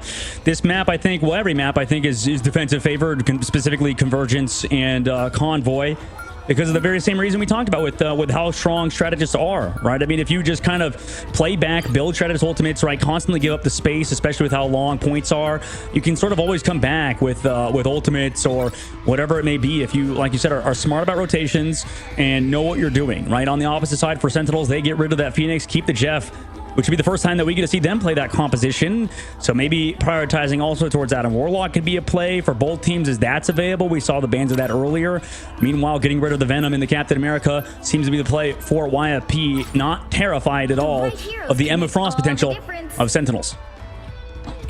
And we will be starting again, folks. Remember, this map is chosen by Sentinels. Granted, you have to pick Convergence because Convoy was the last. You got to hit all 3 modes, folks, here.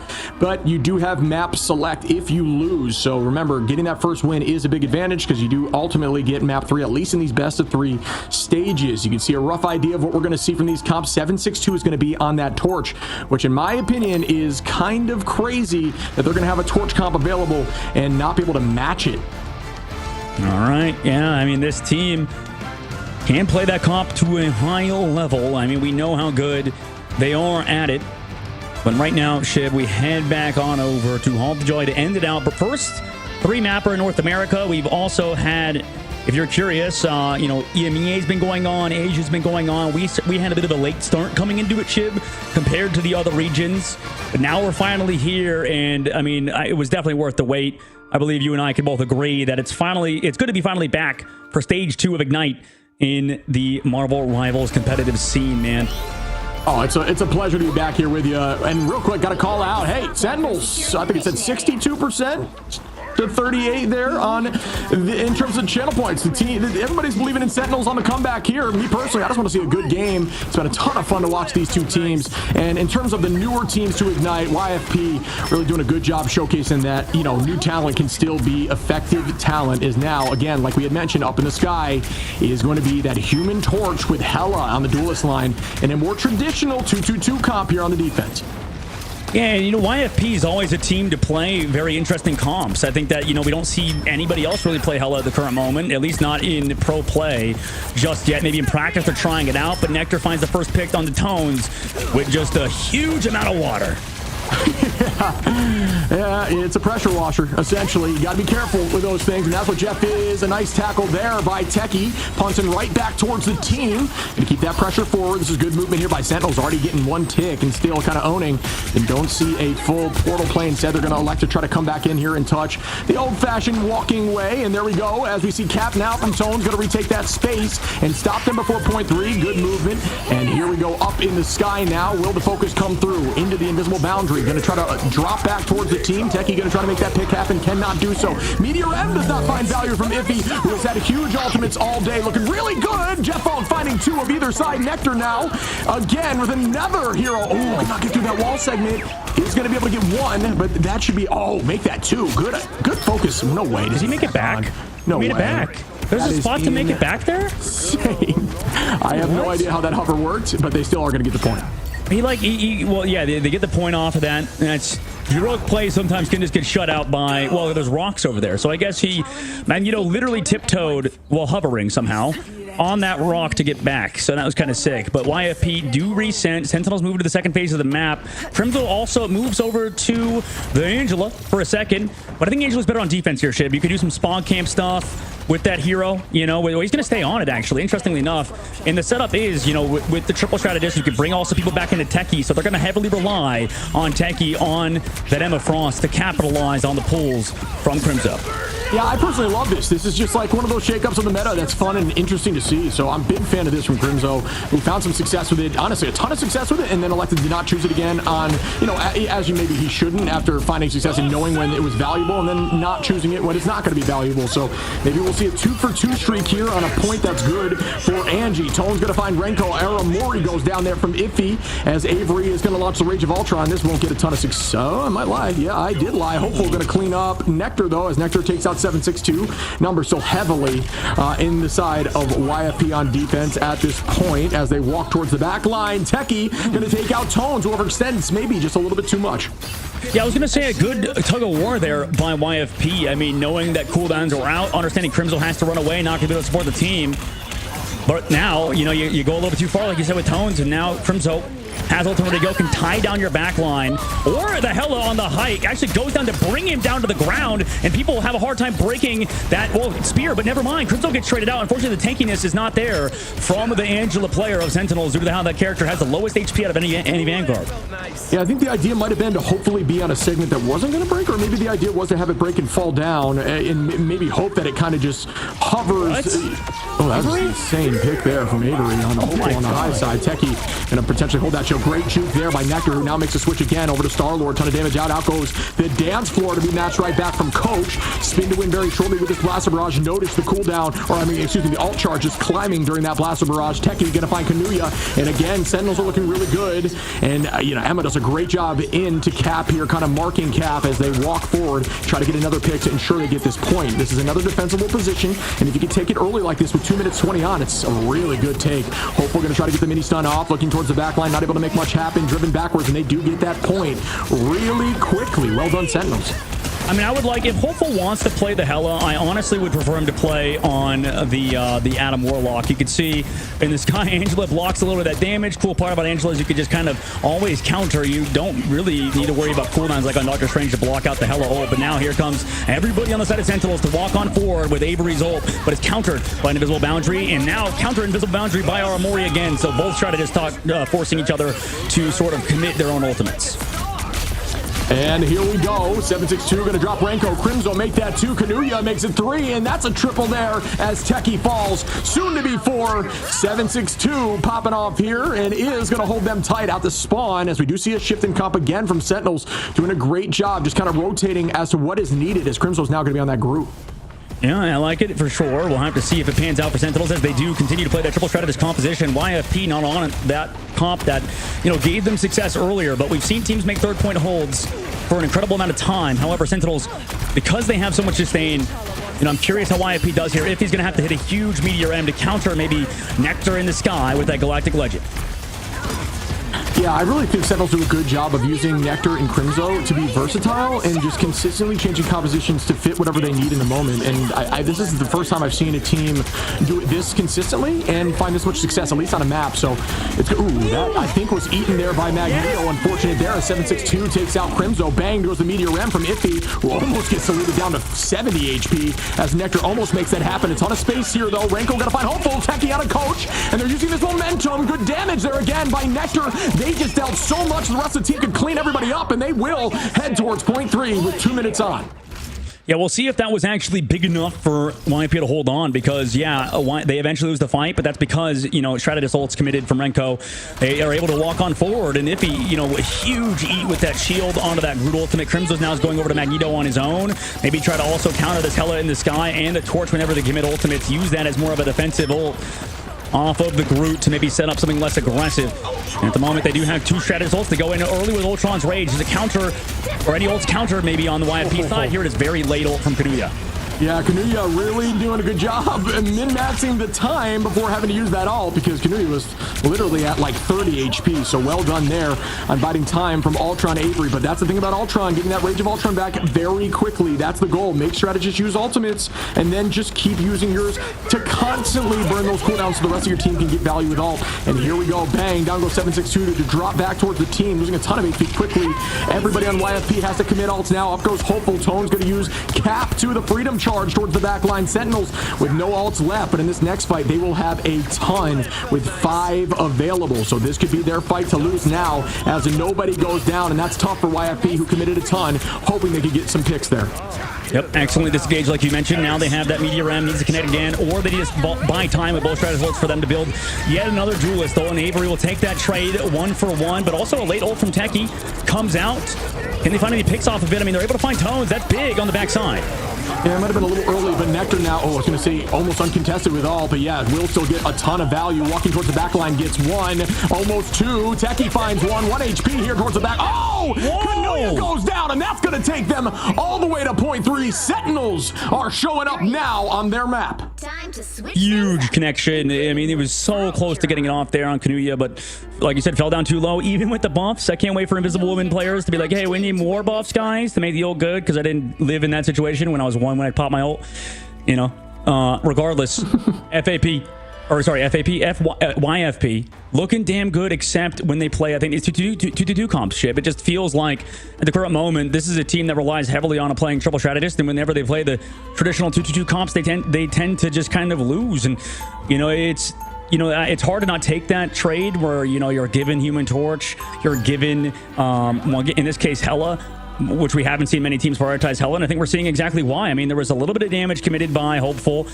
He did 14,000 damage on his own side, but he's almost met by Avery on Ultron, who's in the Sky, giving his team even more support in terms of healing, on top of finding shields, having big ultimates and stuff. It just feels like the Hela just didn't really work out, unfortunately, and that's why they're switching over to Adam Warlock now. I think this makes a lot of sense.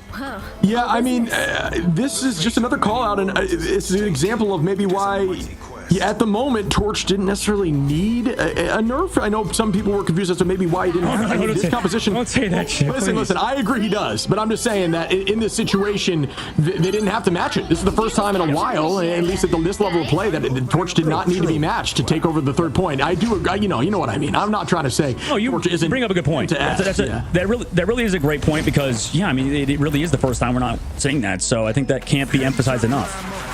Yeah, no, but yeah, you're right. Definitely a very, very strong hero. And they are going to not run it now and instead are going to be using the Magic. 762 has found a ton of success on the Magic recently.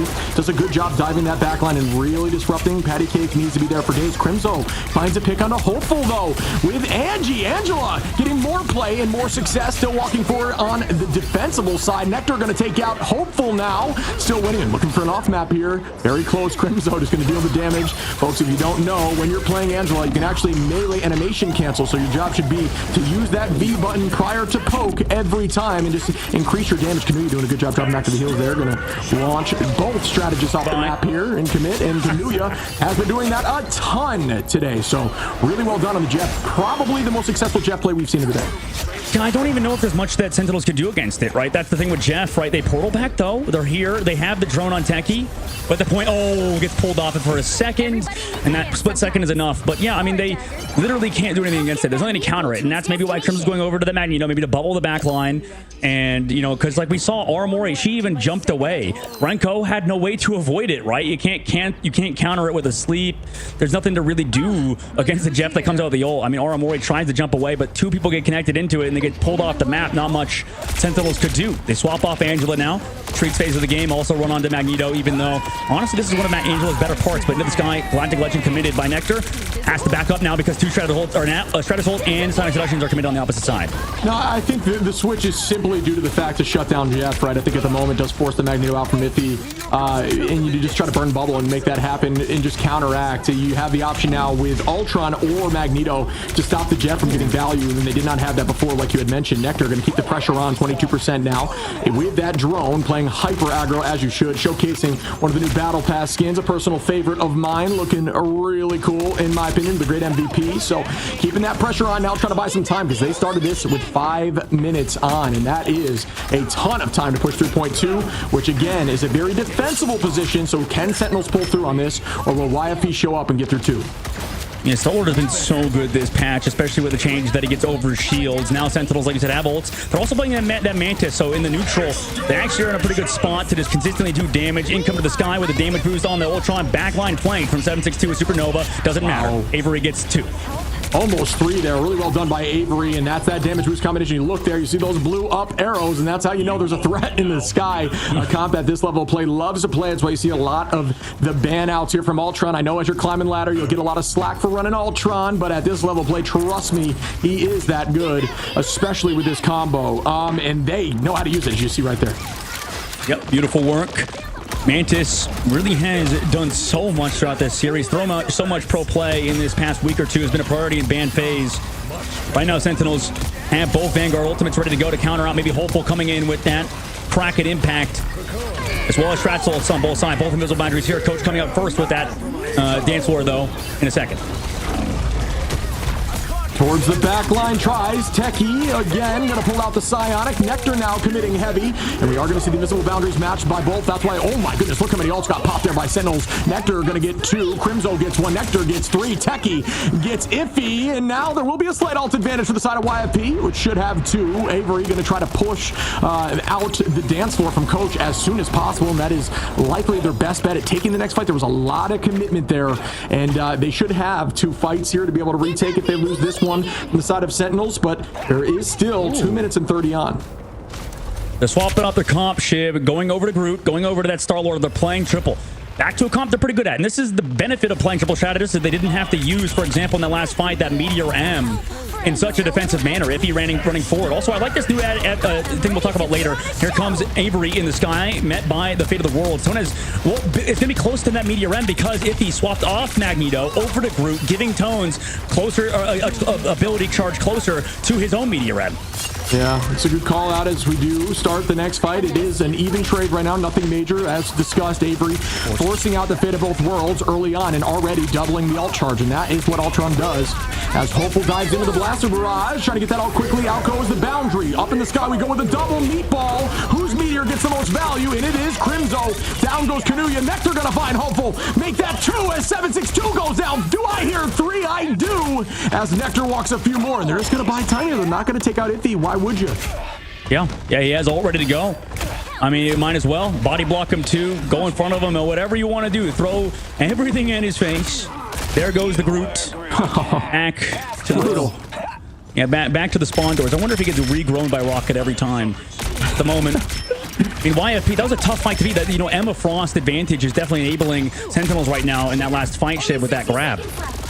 Yeah, agreed. There's a lot of ults available here. Should be 3 on either side for this next fight. Once again, Sentinels did exactly what they needed to do with Avery, and there it is again. Hopeful going to commit heavy. Avery in the sky, ton of pocket to make sure that Rage of Ultron can deal some serious damage. Out goes the boundary again, the major slow. Hopeful not able to get much. Techie going to try to walk in with the Psionic, and this is some great movement here. They're still able to get Hopeful, but they cannot collapse. Good walk out and bubble from the side of Tone, who keeps the team healthy. Everybody's still up through those ults. Iffy and 762 still holding on, and that gives a huge ult advantage, and there it is. Can they collapse through? A ton of damage goes out. No one goes down. Wow, well done by the defensive side of Renko, Avery, and our Amori to hold on from Sentinels. And now you're worried because you had to walk up to Cart, and Meteor M's here. Crimzo's hit it every time. This time he misses, but it doesn't matter. It created space on the back line. Nectar spinning the win with a blaster barrage in this corridor, dealing a ton of damage to 762, but it is not going to be enough to stop that res. Whole team comes back. YFP up in ults. Nectar trying to commit these before anything else. Out goes Bond and Meteor M, and that's 2 cooldowns, so maybe that's a win here from the side of Nectar. But now that Nectar and Techie goes down, it is likely not worth. They're going to have to retouch here. Can they get there? This is where it gets difficult to take this touch from a Groot who can wall up your whole team. You've got to be ready to take the height. Exactly. Actually, this is from Hopeful, who's prepping their touch on height. So good defensive idea here from Hopeful to ensure they can't get there. And there goes the walls. They come in with Magneto from Crimzo. Here comes the invisible boundary from Kanuya. We see Avery and Renko pop ults. Will they be able to make anything happen? A ton of focus on the backline. No, they cannot. Popped out. That's a huge ult there. Can Techie make them walk into their peril? Crimzo gets 2, 3. Aramori and Nectar clean up the rest. And Sentinels clean up, and that could do it. And it does, as Sentinels take home this game against YFP. That was a close one, Shib. What a series it was. And I think at the very end, we saw the value, like you mentioned. The only real worry for Sentinels coming back is just that spawn timer, right? Aramori had a 14-second respawn because of overtime spawns.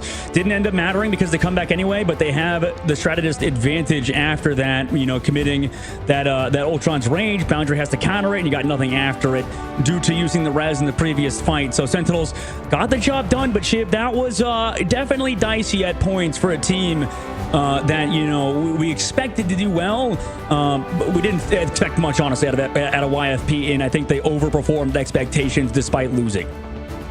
Yeah, agreed. I think that's a good showcasing for a team that's really just showing up and Ignite. I mean, granted, Sentinel's a very practiced team. Has been in this position more than most, if not more than all, in a very tough battle in a big series game. This is the first set of games here on stage 2. I don't know. This is good focus here from Nectar. I want to show some love there.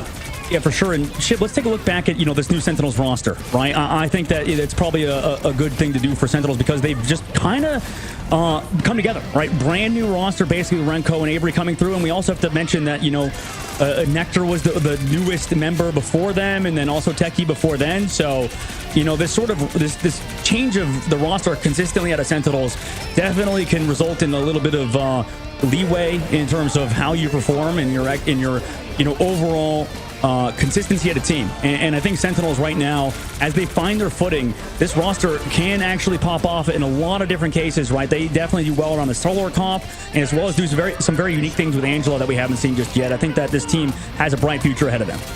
Yeah, agreed. I personally, like I said, love the Angela play. I know that, it actually was pretty successful. I'm not going to pretend like it wasn't. It definitely found some success and swapped when necessary, right? Like didn't stay overzealous and didn't try to overcommit onto Angela play when it wasn't necessary. They needed to find an answer for Jeff, and they did. And it ultimately forced Kenny off Jeff, right? And back onto that invis. So that kind of stuff, making those changes and making the opposition play something that maybe they're not as comfortable with, or at least haven't been finding as much success with, is how you win these games at this level. It's these small victories. So good play there again by Sentinels. You talk about the new coaching and the idea behind making these changes may be driven by that new coaching staff.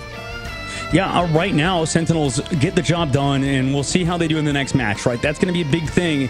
How can they do against future opponents that are definitely stronger, right? Every team that won, I think, today is just going to be even more hungry to win the next one. And obviously, we're only halfway through the first round.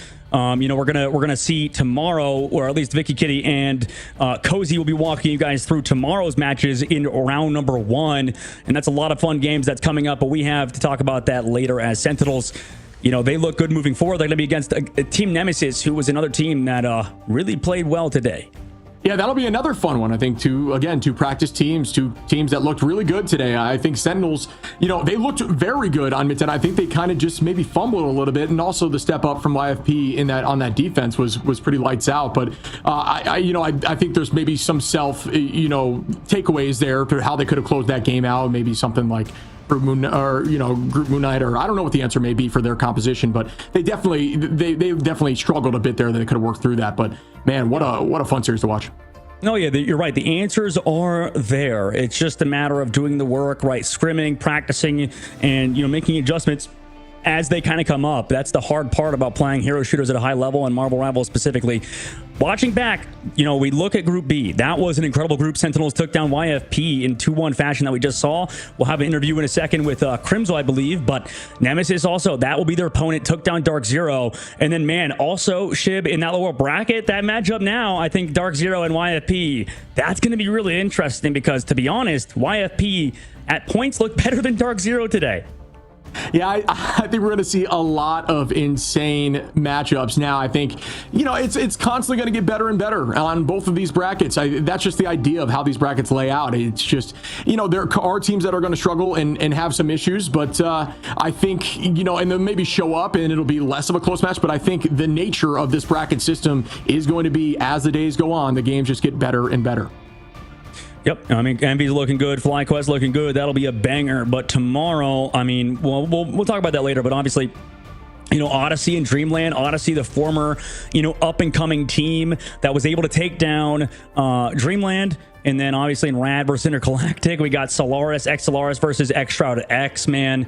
In Rad, in Intergalactic, that'll be a banger. Kiri Fire coming up in that lower bracket. So we have a lot of incredible games coming up in a bit, but damn, what a first day, Shib. We're back in North America. I know everybody's waiting. Everybody last week was like, where's North America at? I thought North America is right now.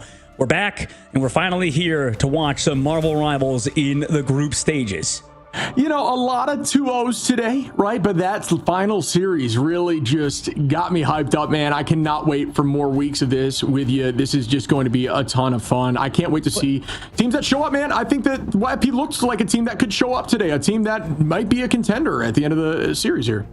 Yep, and we'll do more house cleaning towards the very end, obviously, but it really can't be understated as well that we're at the very beginning, but Atlanta, Georgia is the final destination for every team here, and one of the players ready to go on that journey, if they are to make that top 4, is Crimzo. Crimzo, the former head coach of the team of Sentinels, now gets backed by McGravy. Congrats on the W today, my friend. How you feeling after that win versus YFP? That seemed like a hard matchup versus a pretty good team. Yeah, they came out, they had kind of a style that we weren't too familiar with, and they were really, really good at that. So definitely, I won't say that they surprised us in the sense of we didn't know what they were gonna do. I think we had an idea of how they like to kind of play the game, but they regardless they still played it very well. So props to them.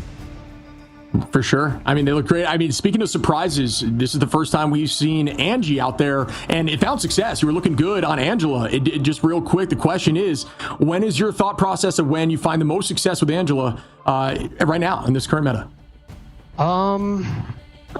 It's obviously a new hero, so I'm trying to figure out kind of all the ways to kind of make it work. But all I know for sure is that she's extremely fun to play, and I love making people extremely mad when I just take them into my team or just take them off the map. And so, like, I don't even care if it's bad. I just like playing it because it's fun. So expect to see more of that from me. Okay, good. It was successful, man. Yeah. Oh, and that's interesting because I know that I was curious because I also, the character is just so fun and unique. There's only a few amount of characters that you add to Marvel Rivals, like Spider-Man, like maybe a few other, like it's really just Spider-Man and Angela that are kind of like the two characters that I feel like that are just very different, I suppose. And, and like you said, like it's so much fun to play.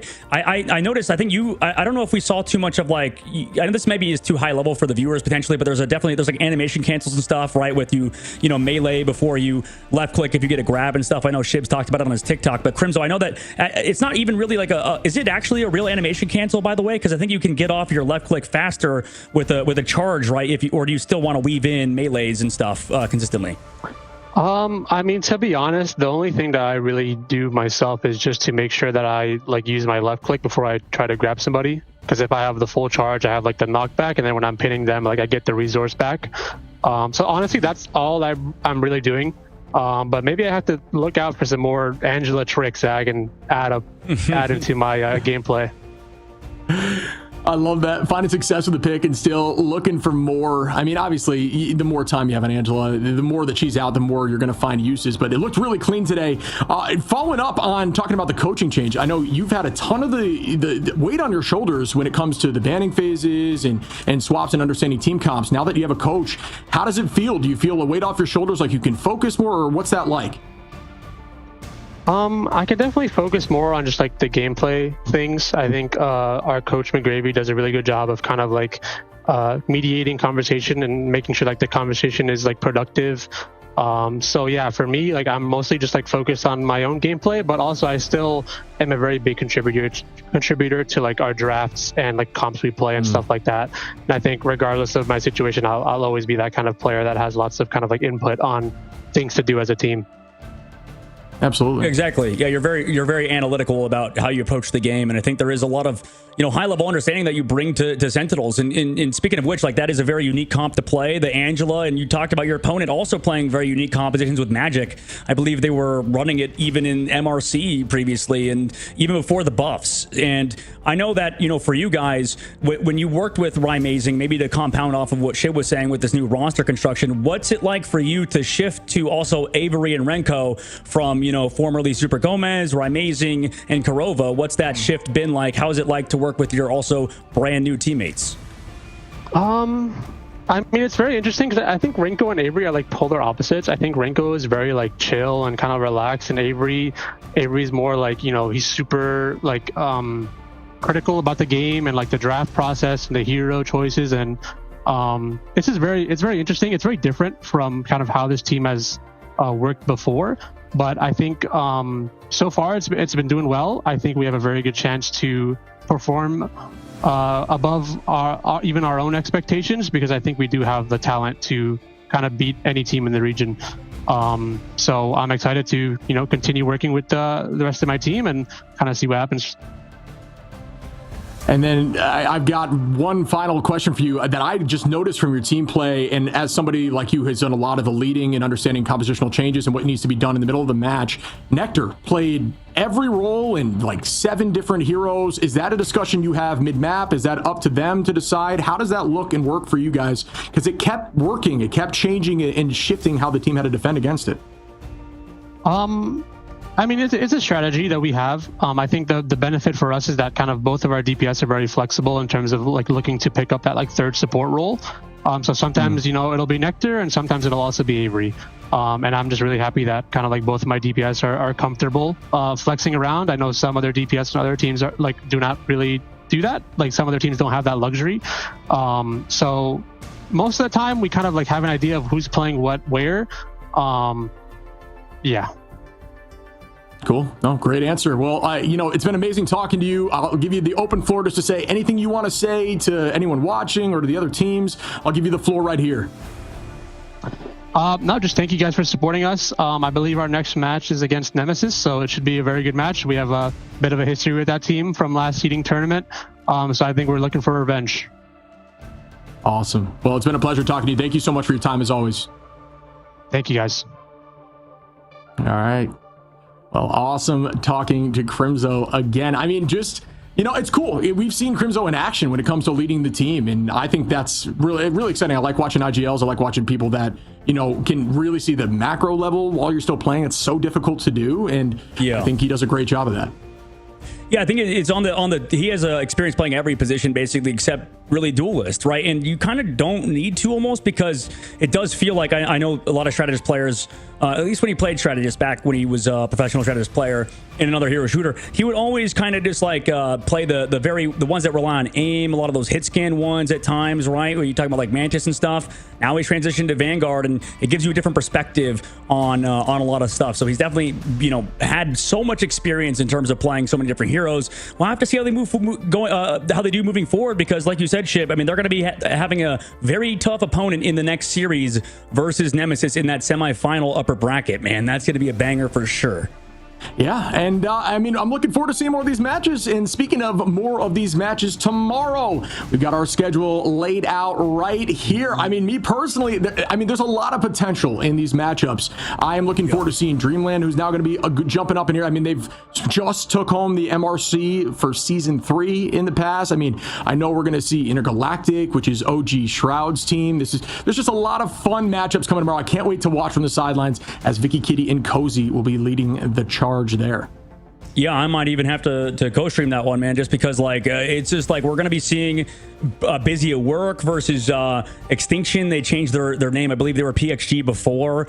And that team, I think personally on well, actually, I'm not looking at the right team. I think maybe look at a different team. Regardless, I think that, you know, we're going to see Busy at Work tomorrow. Oh no, I am looking at the right team. Busy at Work and Extinction should be a banger. I think that that could really go any way, right? Extinction being formerly Dildux. They only really made it in because I believe another squad had to drop out. It might have been the Shroud spot, because I think Shroud had to pull out, and then we allow, you know, their team that did well in the open qualifiers to make it. Extinction was the next up, basically. So they were also pretty much through those open qualifiers. I hope if I'm wrong, they will correct me, but I'm pretty sure that's how it went. And then they're going to be against Busy at Work, who is formerly PXG in those qualifiers. And this team, in my opinion, has one of the best, if not the best, Phoenix player in North America in SJW.